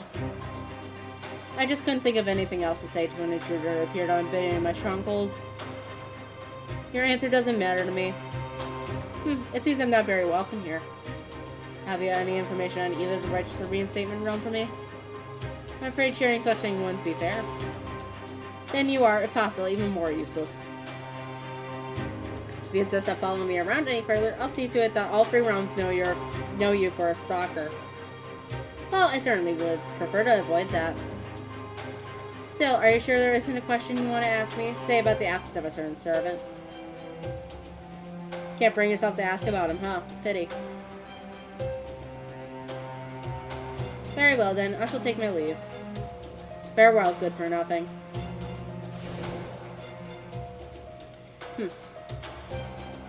If he just wants to toy with his pieces, then he's no more than an idiot.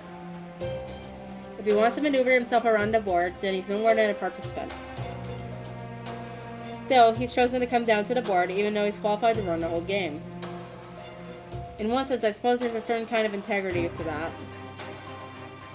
But in another, it makes me think he's the most dim-witted mathematician to ever live.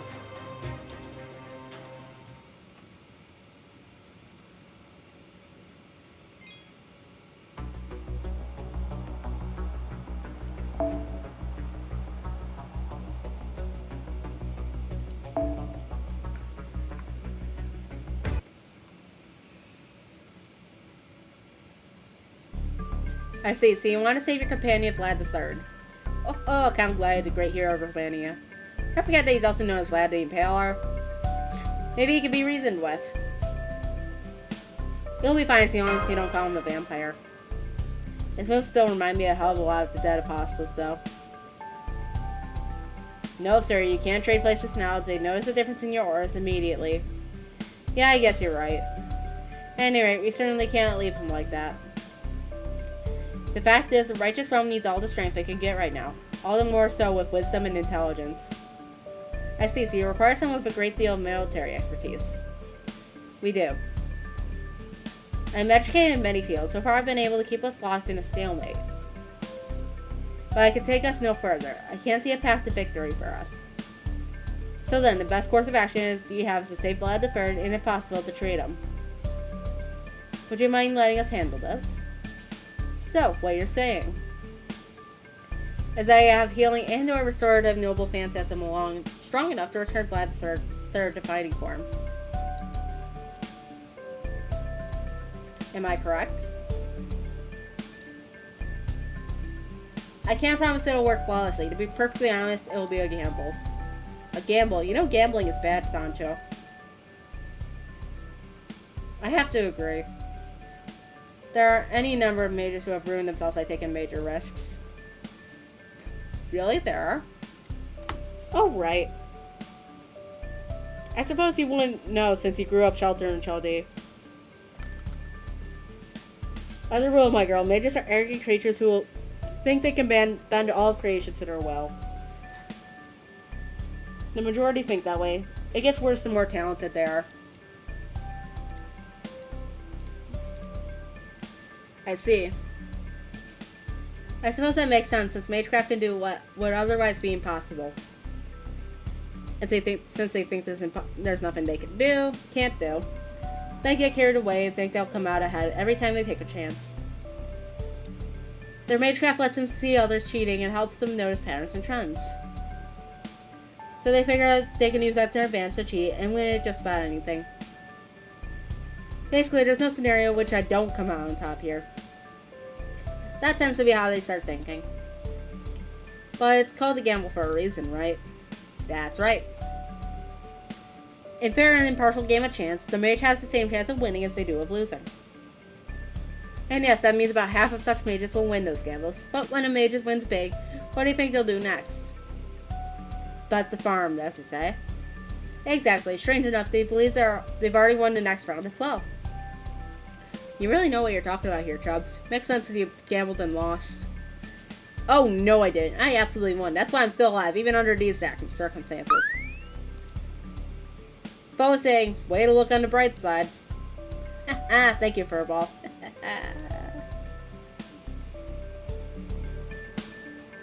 Returning to the point, your leader, he is your leader, right? Anyway, as his remarks were, I'm afraid they've also gotten us a bit sidetracked. I didn't know he had such strong opinions on gambling. I see, so he gambled everything he had and lost. That poor, poor man. At any rate, yes, this will be a gamble. Let's see, I'd say there's a 30% chance of the noble phantasm working as we hope. A 50% chance that it will fail and have no effect.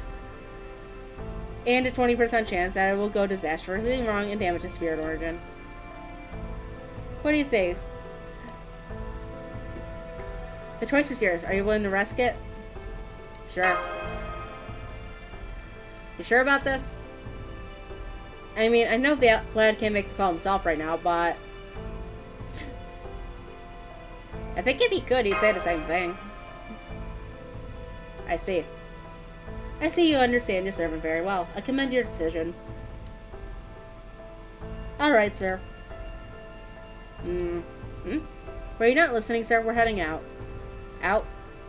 Yes, out. We're going to destroy the restraints Vlad III placed on himself by using our noble phantasm. Oh, you mean Valiente Asalto de Cado de la Princesa? Huh? No, not that one. Oh. There's no way our weak noble phantasm could destroy Count Vlad's stakes.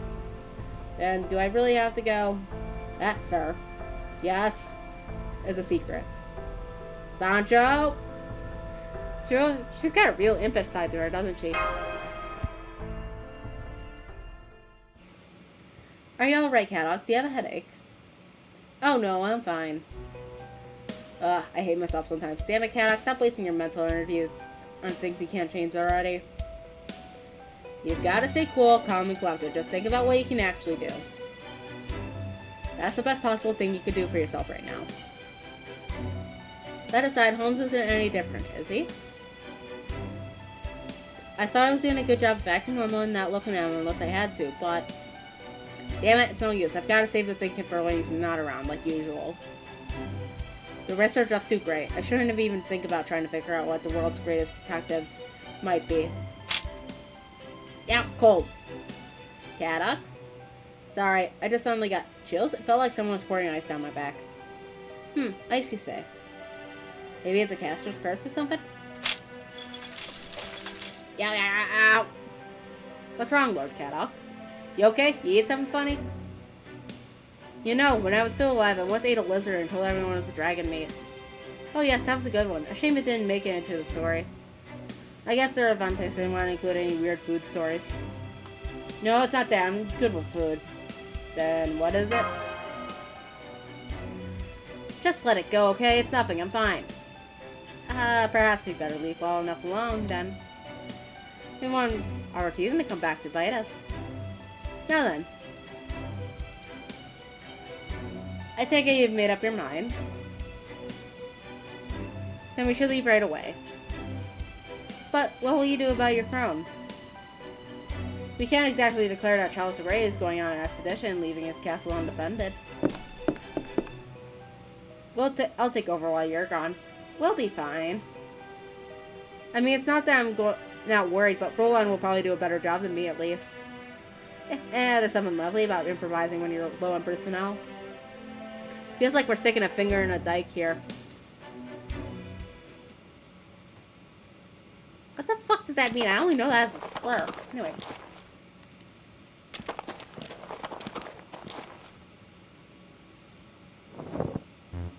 Okay, we made it out. I gotta say, I don't love how easy it was for us to get past our own realm security. I'm getting nervous about this too. Are you sure nobody else knows the truth? Don't worry. If and when they find out, we'll just have to end the charade. How very stout-hearted of you. Oh, believe me, it takes a very stout of heart to accompany my sir on his adventures. Can't have the great story of Don Quixote without Don Quixote and, of course, his trusty Sancho, you know. Okay, then, let's get going, sir.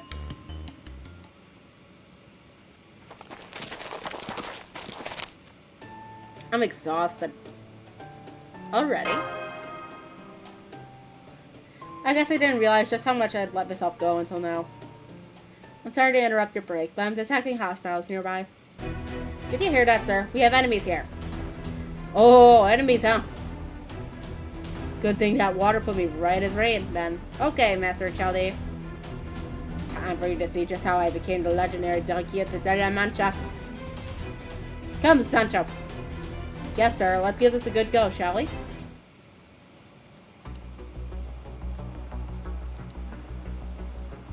Okay, so I'm stuck with you. But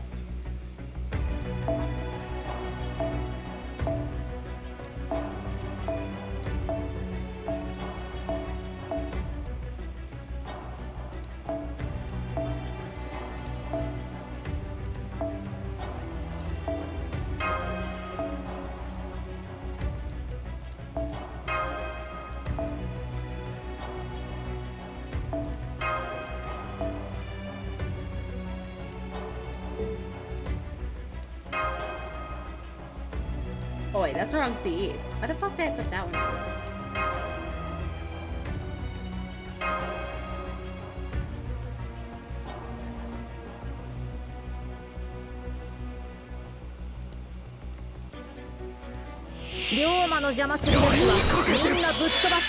ありがとう、助かるよ。いい両断する。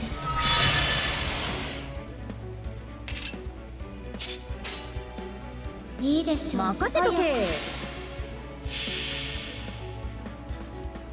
飛びなさい、彼方の空へ。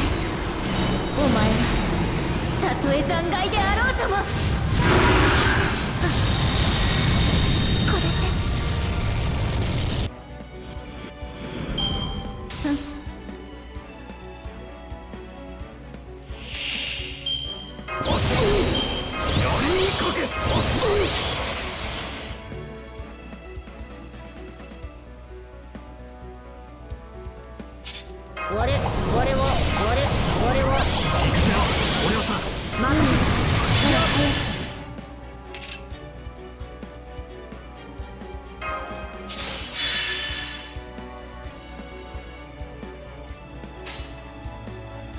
何か言ったか。やると。我は松尾湾の神。はあ、とどめだ。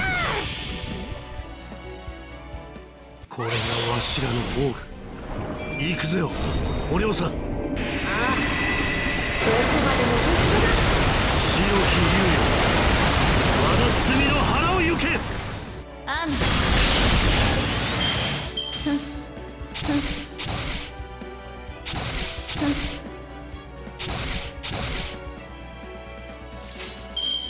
いいでしょう。受けたまわりです。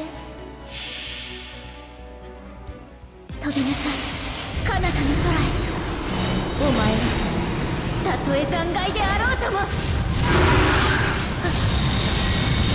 れでやりにかけて。私が竜の姿なら丸ごと食べているところよ。最後の最後で。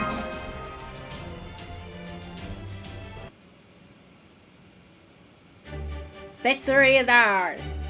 Well now, I'm genuinely surprised at how strong you have proven yourself to be. Even though you did absolutely nothing. Hey, depending on who you ask, Don Quixote's name is more famous than King Arthur. True, but that alone can't explain this strength. The story of Don Quixote is a pet with tales of his exploits, but each focuses upon his very human limitations. For example, when he charged at those windmills he believed to be giants, both he and Riku Kantai found himself flying for their troubles. Hey now, I won some of the time. My apologies, as they say, you did indeed win some and lose some. But regardless, the story never once depicted him as surpassing his human limits. So then, does that mean his strength comes from being a king of a realm? That's exactly it, yes. You might be thinking that, at long last, my sire's true power as a knight has been awakened. But no, he's just enjoying the benefits that come with it being a king. More specifically, the Holy Grail support. That's one hell of a benefits package. Man, this really is a lot stronger than I was expecting. I guess this means the other realm's kings must be really damn strong too, especially with the Holy Grail backing them up. They are indeed. This power can be transformed an ordinary soldier into a warrior worthy of being sent to Valhalla, or a true warrior into a hero. So if an existing hero were to obtain this power, there's no telling what might happen. And the other realm's kings are Grimhild and Constantius II, or the 11th. Grimhild is legendary for her vengeful nature. We can assume her combat prowess is unrivaled. Constantius is famous for protecting the city from a prolonged siege while outmatched and outnumbered. He will make for a formidable opponent as well.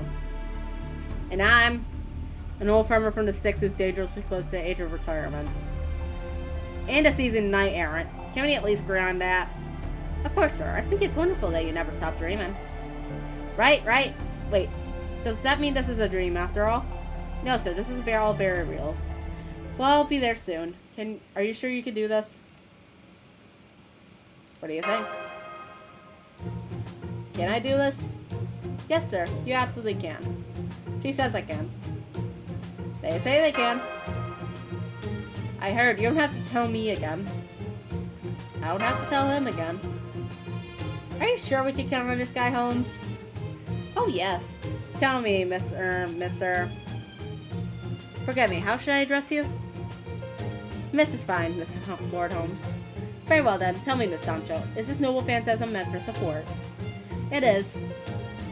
A noble phantasm belonging to Don Quixote that can neutralize battle for its current condition. I take it this is one of the things better left unsaid. I knew an English gentleman would understand. Of course, it won't stay secret for very long, though.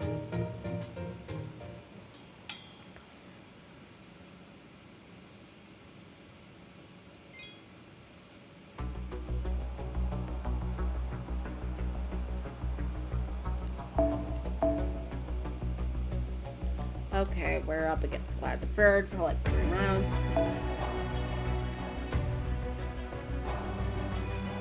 They're going with you. I think it's funny.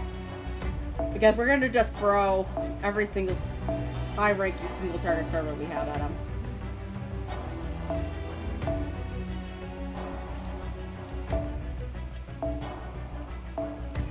Because again, it's funny.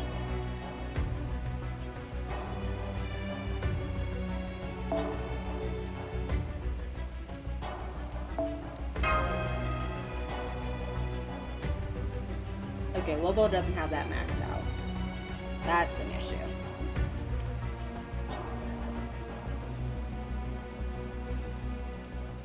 You, I don't have to worry about MP. You, I'll put that in.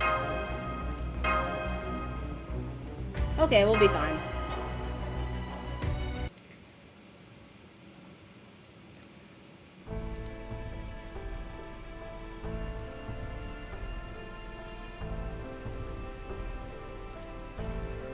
There he stood, as though impaled himself.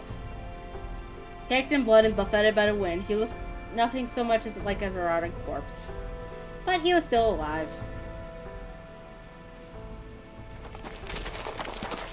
Both the reinstatement and revenge realms used to do this battle here, right? So how come neither of them have taken them? Take a closer look.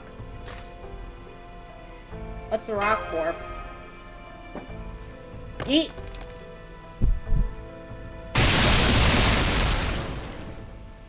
The moment he detects something moving nearby, he activates his noble phantasm automatically.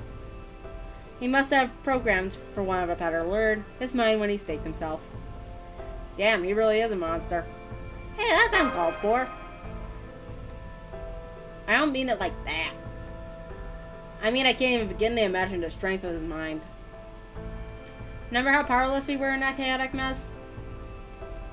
I'm pretty sure we couldn't think about anything except running away. The same goes for me as well. But I do think I would have come up with the same idea to seal myself away. I am not nearly so experienced in the battle that I would have also planned ahead to include a means of self-defense. Still, we have to do something to shut that system down, or we won't be able to help him. I suppose we shall just have to keep him occupied in combat. In the meantime, I would like you two to use your noble phantasm on Master Signal. Can you do this, Miss Elaine? Yep. Watch out. It'd be ridiculous to make it this far only to have your own servant kill you. Alright. Let us help Count Vlad settle down.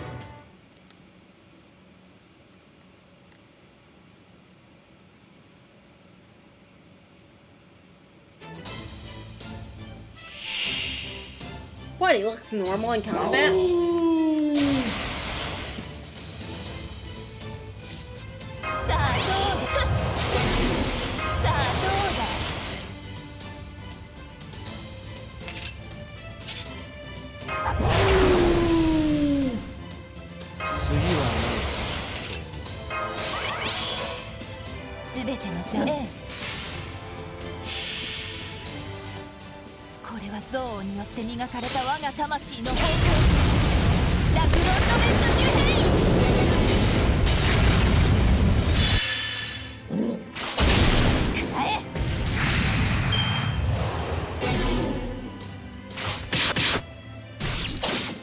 Perfect.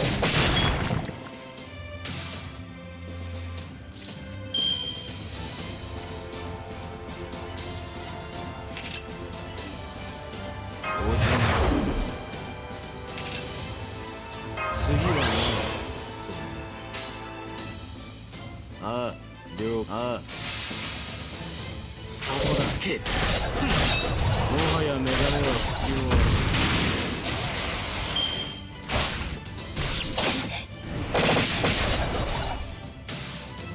That's fine. ああいい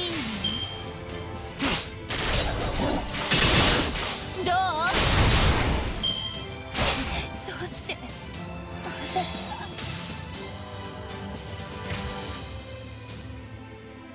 お月さんまでお月さんまで行っちまいな。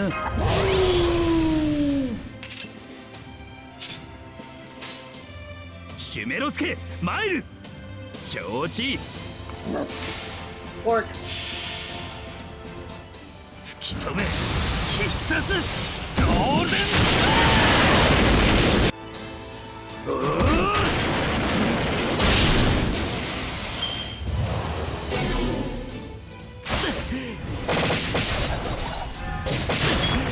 敵な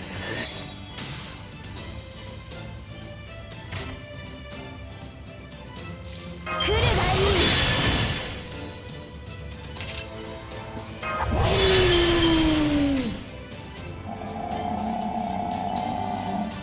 ねえ次は復唱する。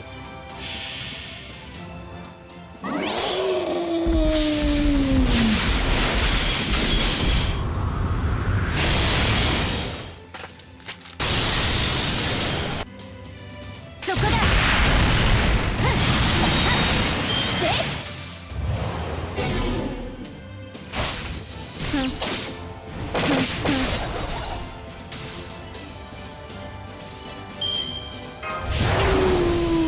Man, bro's gonna kill her before she even gets a chance. ああけそこだもはやメガネは必要は That'll work.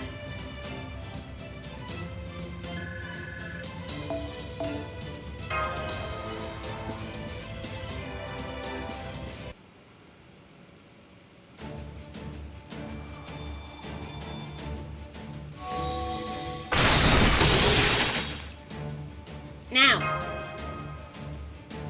Understood. Okay, sir, close your eyes just like I told you. Alright.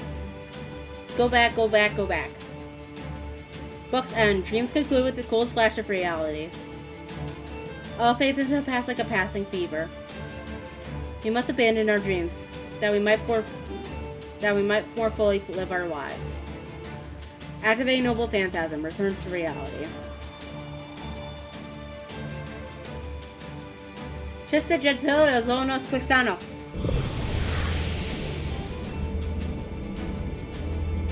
All magical energy in the vicinity is decaying rapidly. Vlad won't be able to maintain his existence if this keeps up. Correct. That is this Noble Phantasm's power. What? As I suspected, the word she used for return to reality. What she has done here is return Count Vlad to the 17th century Spain. No singularity, no magecraft, no mysteries, just perfect ordinary Spanish countryside. The land where Don Quixote spent his life. Wait, slow down. Mystics should have been stronger in the 17th century than they are today, not weaker. Both eras are well within the margin of error compared to the Age of Gods, but yes, you may well be right. But remember, Gordolf, those mystics were only measured on a worldwide scale. This Noble Phantasm is much more limited in scope. It forces the servant to return to a remote part of the world where no magecraft or mystics have ever been observed. This weakens the servant's contract with their master and cuts off the magical energy they need to maintain their very being. It even neutralizes skills such as independent action. You see, Vlad III simply did not exist in 17th century Spain. And of course, this also means that whatever ability Moriarty used to brainwash him will fade away like a dream.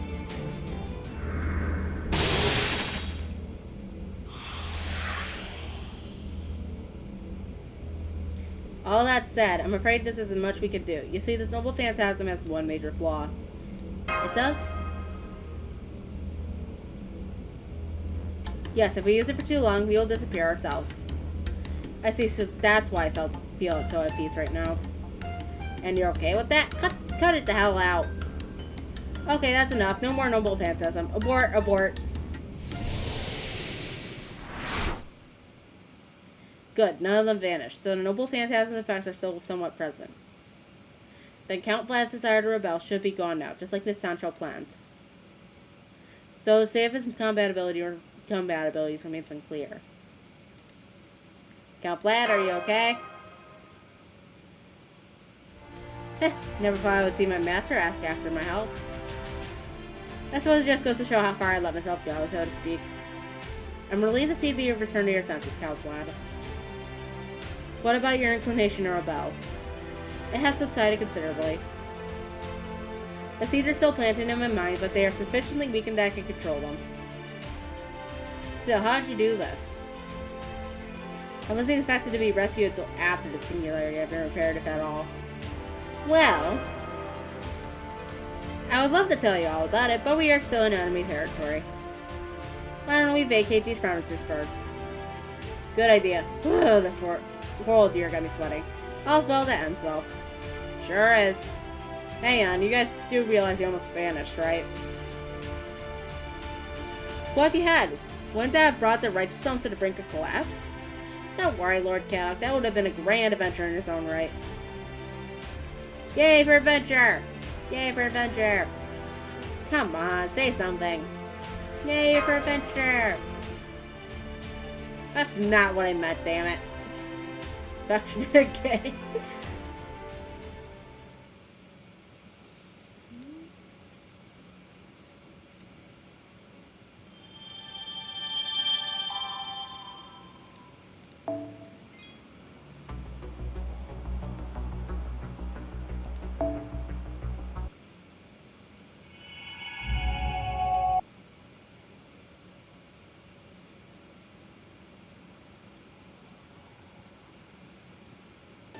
I see. So it won't be possible for me to fight until the singularity is repaired. I'm afraid I have one more piece of disappointing news.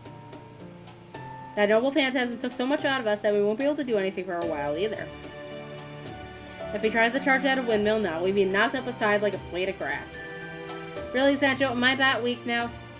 I'm afraid so, sir. Try charging Lord Holmes if you don't believe me. Huh?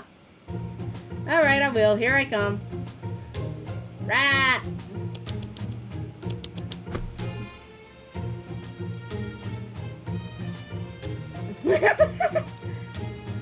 Ah, yeah. Whew. I suppose we could call it a draw. I want you to do a pratfall right now. Or prefer not to?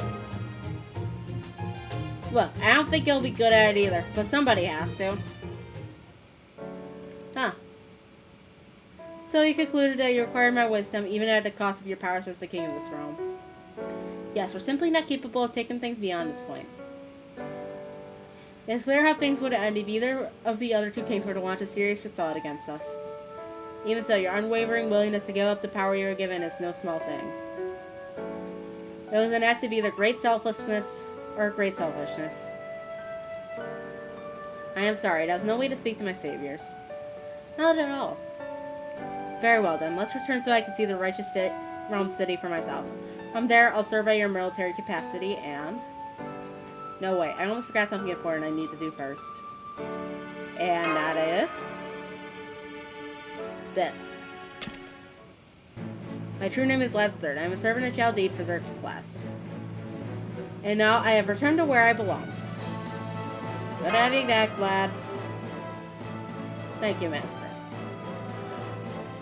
I may not be able to be your spear for the time being, but there are still things I can do and must do to help. Sir? That's it. That's exactly how a knight and his lord should behave. I want that. Ahem. Welcome home, sir. It's just not the same. One more word like that from you, sir, and I'll send you sailing straight down this mountain. Well, I'm sorry, milady. Better. What was all that about?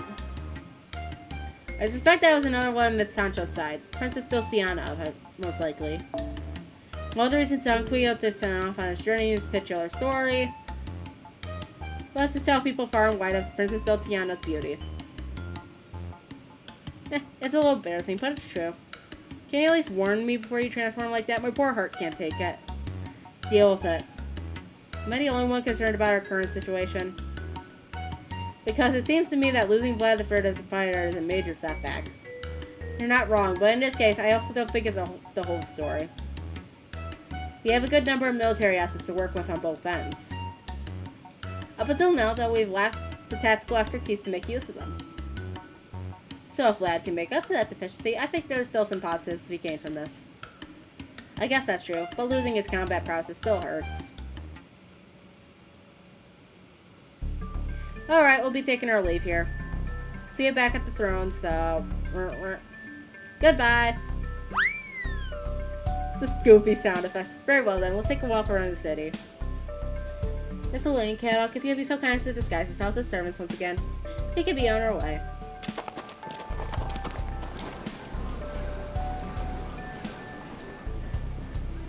If Caddock ain't a caster, then I'm gonna fucking scream.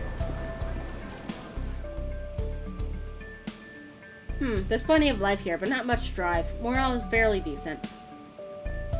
And yet, on the whole, it's all too relaxed. Relaxed, I see. Since each realm's population is comprised entirely of servants, universal conscription is a genuinely viable option. Of course, we wouldn't want everyone to be perpetually mired in despair over the prospect of a long-term war. For when those who should be helping to fight the war are no longer able to separate from their daily lives, that's when weariness sets in.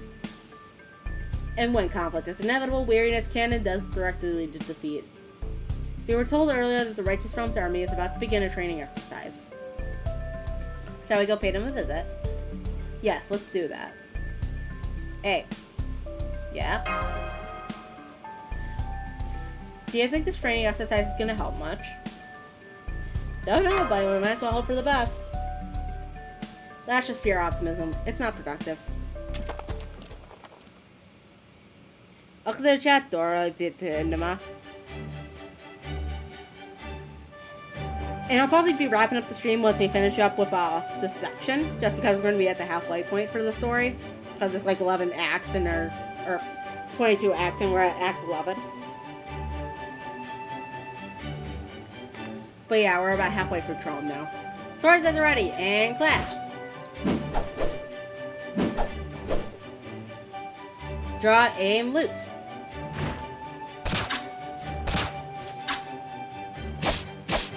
Yeah. See these spear skills? This is why they call me the Gale. Only you call you that. Why can't I use rapid casting?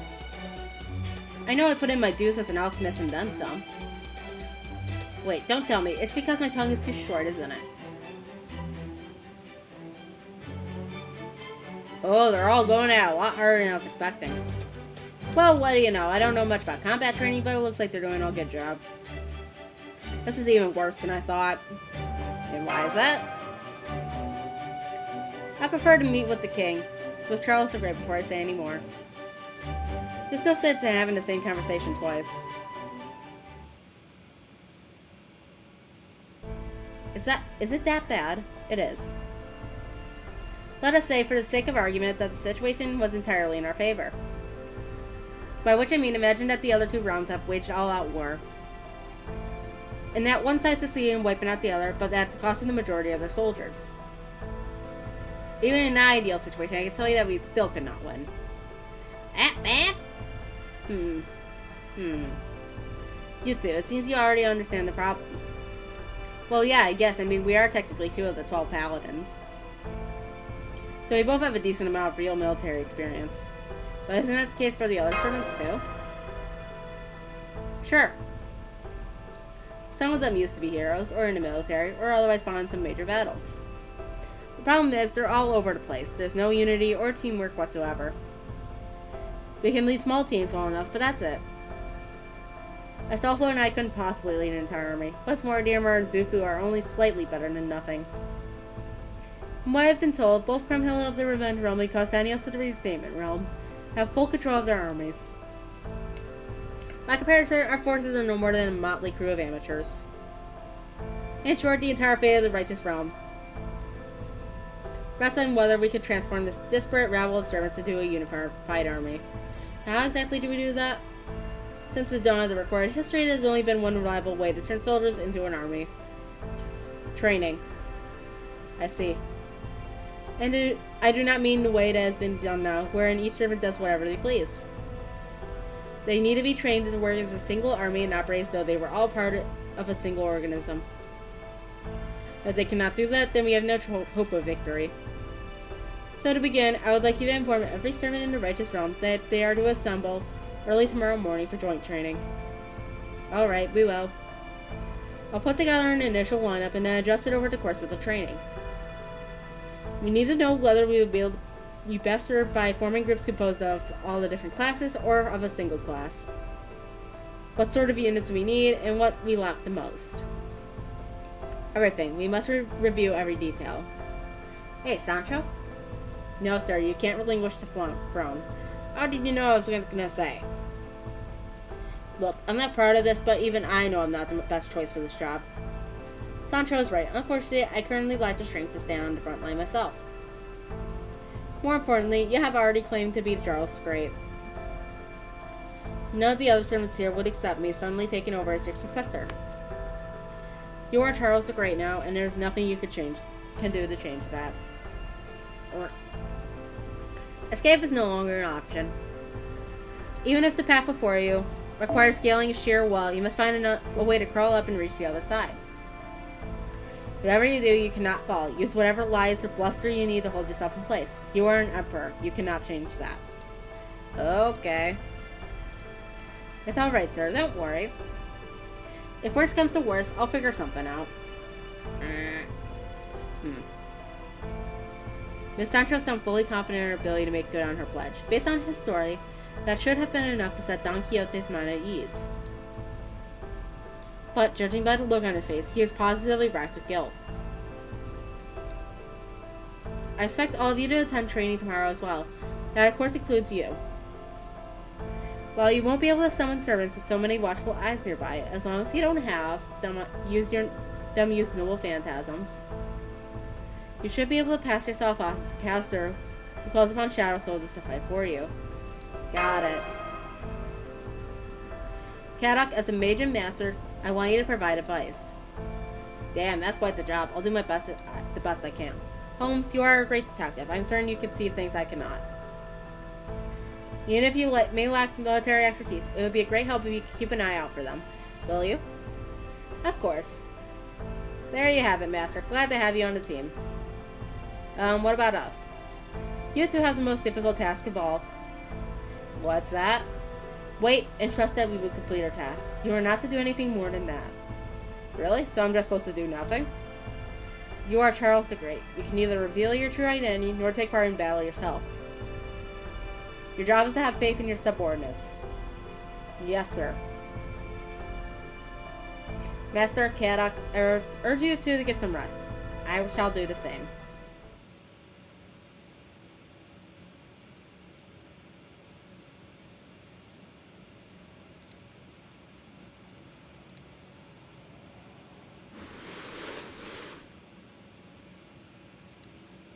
Oh man, it's still the middle of the night. What a mood.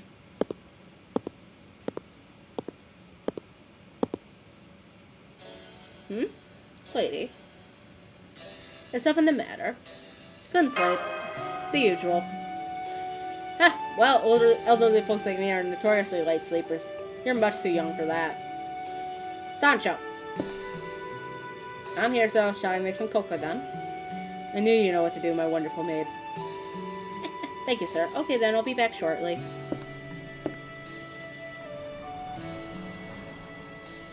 Say, how'd you end up pretending to be emperor anyway? It's a long story. You see, one thing led to another, and here we are. That's really all it boils down to.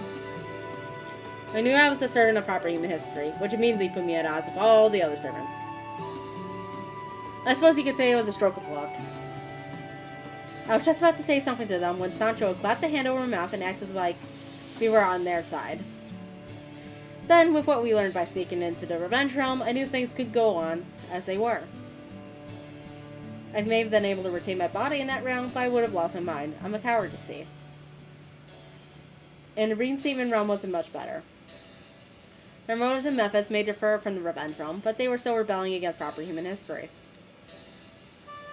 I agonized over what we should do, and ultimately I decided to move to an area where neither realm had much influence. The next thing I knew, we were surrounded by other servants who felt the same way and ran away with us. It was Sancho who came up with the idea of creating a place for these servants on the side of proper human history. Me, all I did was run around in tizzy. I was only useful on the few occasions we had to fight demonic beasts. And when I volunteered once, we concluded that someone would have to be this new realm's ruler. That's pretty admirable to me. No, it wasn't. It really wasn't. For one thing, I wasn't even summoned in my prime. Both my mind and body are way past the sell-by date, if you take my meaning. My story both begins and ends with me as an old man. This is the only way I'm known. This is why I look the way I do. I was so nervous when I first pretended to be Charles Stewart. I thought I was going to throw up. You know, you seem a lot different than you do during the day. Because these lonely nights are the only times I can go back to being reasonably sound mind. Grim as that may sound. Yes, your cocoa, sir, lady. Thank you so much, Sancho. Thank you. My pleasure. Nice and sweet, just the way I like it. Like she... I'm glad you like it. This cocoa is so good, I feel like it's making me forget that I'm a knight. Oh my, then I better take it away right now. Please don't. This is one of the few questions I have at my age. I was only joking. Sounds like the whole realm was your idea, Sancho? Not at all. I only made a suggestion. I'm also one of the world's most helpful maids, you see. With my sir once, I think it's my job to make it happen. He took over rulership of this realm because it was the safest position for him to be in. We'd be treated like any other foot soldier if he wanted to fight on the front lines. And I didn't want us to die right after being summoned, so... I pretty much only said indeed when I'm on the throne. That hardly matters for royalty. It's probably like how teenagers see their parents. You mean it as a nuisance? He need only be proud and domineering. That's really all a king or emperor needs. If you say so. What do you think? I think when it's really important, you have to take matters in your own hands. So you think so too, huh? Yes, that's quite true. One should be taking important matters in their own hands. And conversely, when they're not important, one should leave well enough alone. Okay, I'll do that. Basically, right now, you just have to stick to what you're already doing. I guess so. Thanks again for the cocoa. I better head back now. Oh, are you sure you wouldn't like to talk a little more? No, she should get some rest. She has an early morning tomorrow. Good night.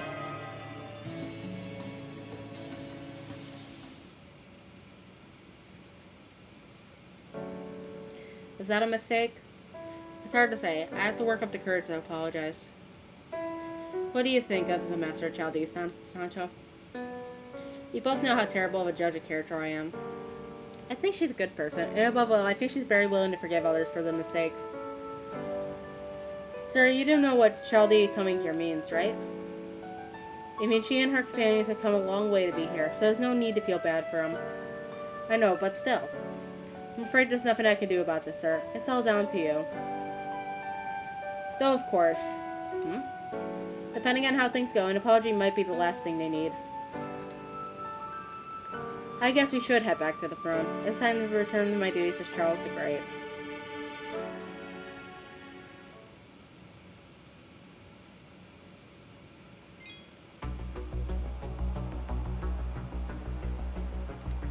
Alright, last arrow.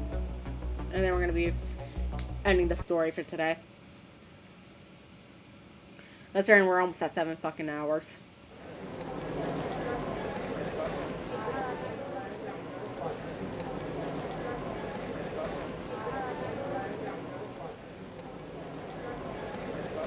Good day, everyone. My true name is Vlad III. I come on behalf of Charles the Great, who has asked that I lend my support to the righteous realm. Unfortunately, I have lost my own servant powers due to extenuating circumstances. However, as a result, His Imperial Majesty has seen it fit to trust me with full command of this army.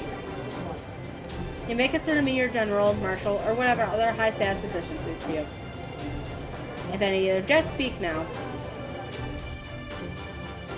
I'm glad to see none take issue with my leadership.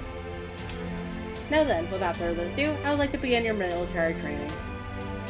From this point on, you must act as a single army rather than individual heroes. Together, you will form multiple units, all of which will combine to create a unified armed force. I am, of course, aware that it will take more than my say-so to convince you all of the merits of this new direction. I understand why this may be of concern to you. Your individual exploits are what made you heroic spirits. I'm sure many of you believe that you're strong enough to be better off doing as you please. Which is why I would like to start with a training exercise. I will form a unit of my own, but I will keep its numbers to a bare minimum. Here's the scenario. My unit will defend a fortress, and the rest of you will surround and attack it. However, my units will also be receiving reinforcements. As the attackers, your objective is to break through our defenses and claim the fortress as your own. With such overwhelming numbers on your side, your victory should be all but assured. Failure is not an option. As you will begin with such a tremendous advantage, you'll surely not refuse, yes? Vlad III's speech has had the desired results. It lit a fire in the proud servant's hearts.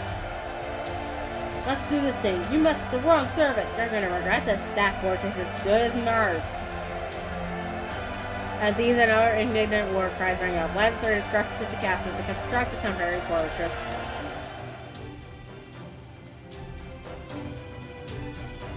A fortress that looked, and probably actually was, much too flimsy to stand up to a servant attack. Nonetheless, Vlad III and a small force of servants entered and locked the gate behind them. In 3 hours, the battle would begin.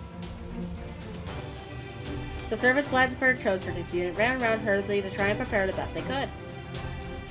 One or two seemed blessed and happy about having been selected, though. They should carry out their duties faithfully, having been chosen ahead of time. Indeed. But if I may, Lord Vlad, can you tell me why you chose the siege? Because defense is where I excel. Because if we win, none of the other servants will have any right to complain. Now I see. Caster, Elaine. Yes, sir. As I told you earlier, you can't have your servants use their noble phantasms, but you also don't need to defeat our opponents. This battle will be a test of endurance. I urge you to take that into consideration when creating your lineup. I am adding Holmes, Roland, and Sufu to your group. This fortress has intentionally been built with a hole in its defenses that could let the enemy easily occupy the entire fort should they break through. Our opponents will most likely attempt to claim victory through brute force at first, and when that fails, they will eventually notice the hole in our defenses. But looking at it from a different perspective, if that is where they focus their attention, their result will be quite predictable. Remember, whether you are playing offense or defense, analyzing and predicting your opponent's actions is the most important thing you can do. Now, go hide by the wall and wait for my signal. Yes, sir. Good, I'm counting on you. Hey again, so like before, I'll be backing you up, but I'm not going to do any fighting myself. By the look, you think I'm trying to get off easy again or something? I don't exactly see you getting ready to jump into the fray either, you know. Blah. Okay, that's enough of that. Now here's what that spell already, would you? Fine, blah blah blah, and hub. What kind of chat was that? Oh, get off my case. It's not the words, it's the heart that goes in it, capiche? It didn't really sound like your heart was in it to me, but whatever. I'm empty-minded like that. Are you sure you don't mean broad-minded? Having an empty mind usually isn't a good thing. Whoop, here they come. This fortress has been built with a secret side gate on the right side of the back gate. It's not big enough for a wagon, but it could easily let a group of humans through. Or at least, that apparently the planned scenario, and our opponents know about this as well. So we shouldn't have to worry about riders trying to make their way through. Instead, according to Count Vlad's estimations, we should expect to see servants who excel in close-range combat, like sabers, lancers, and assassins. Here they come. Now. Damn it, it's an ambush. Fall back. Oh, you want us to fall back now? Alright, let's go to town on them, shall we? Whee! Beating up on the helpless targets feels so good. Nice strategy, losers. You just couldn't resist that sweet, juicy bait, could ya? Ugh, that caster of this is just nasty. What's with that hideous doll she's carrying? You're dead. Alright, it's go time. Alright, we've got about 5 seconds before Lady Zufu brushes in and starts punching pages. We must stop them before that happens.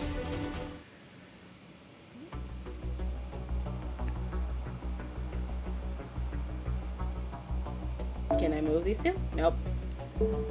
Whatever, we're doing all rulers.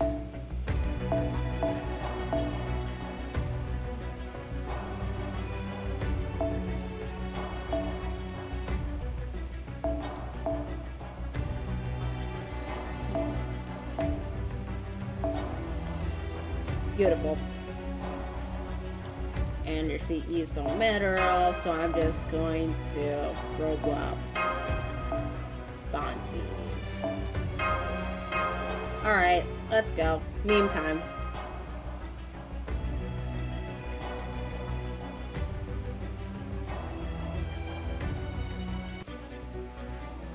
愛がきらめく。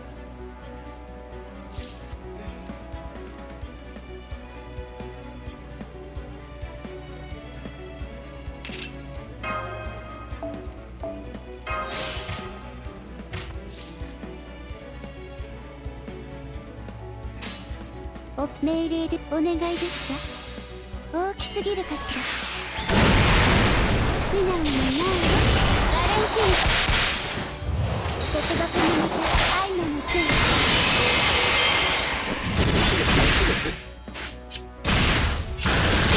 返します。せいや、サンタは宙を舞うものでせーの。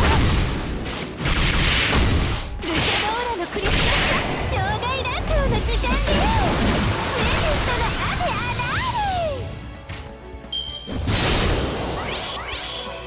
プレゼント返します。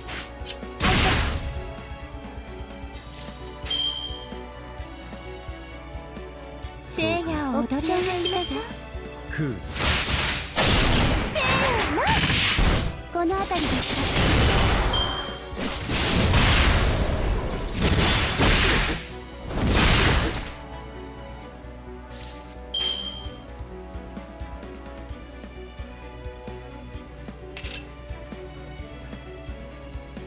構わん。賢明な判断。なるほど。面白い。実に興味深い。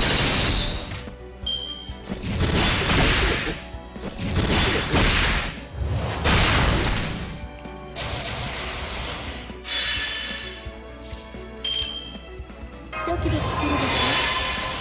常に別の可能性を。Nah. Whatever. そうか。お命令ですか？面白い。素直にないわ。この辺りでしょ。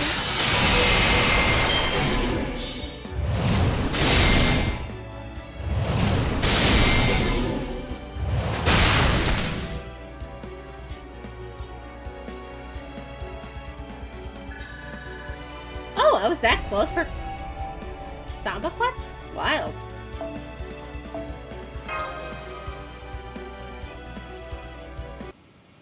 Anyway. Retreat! Retreat! Damn it, I really thought this was a good idea. I can't believe we lost this ragtag bunch. I brought shame upon my order.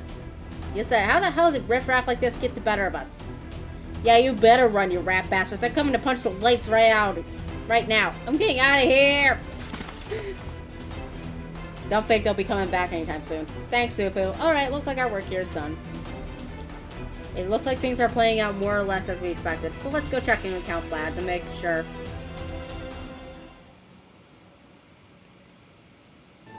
I am officially taking command of this army, and I shall be training you in what ways I deem best. I take it there are no objections? No, sir. He's a demon. A demon, I tell you. I still don't know what happened. I feel like there was nothing we could do to win. I still can't believe I couldn't destroy one piddling fortress. Some hero I turned out to be. I expected this to happen, but I was truly impressed with seeing it all play out. Oh, this is Sancho, by the way.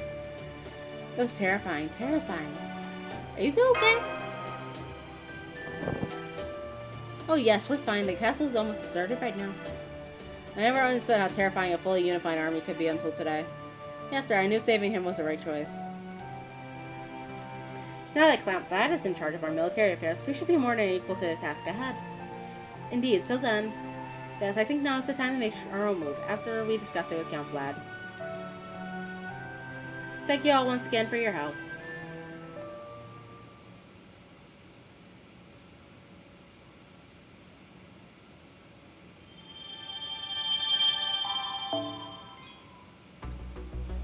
Wonderful. Now then, we're done with the story for today, but I still want Charlie. Let's see here. So we're gonna do some pulls for him. Charlie. That's not a servant. That's not a servant.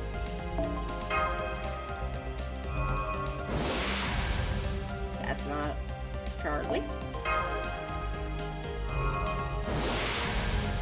That's not Charlie.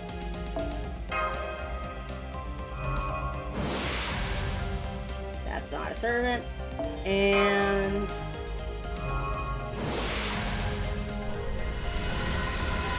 yeah, it's a 5-star craft house. He's not a 5-star servant.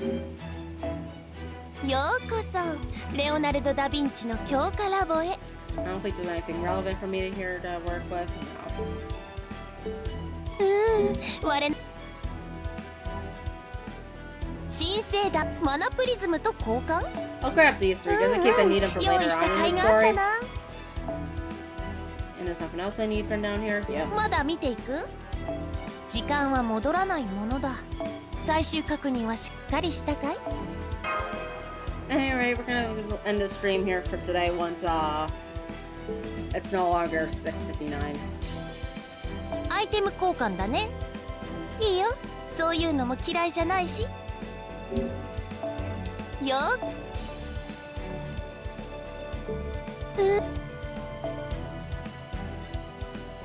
And that'll be it for today.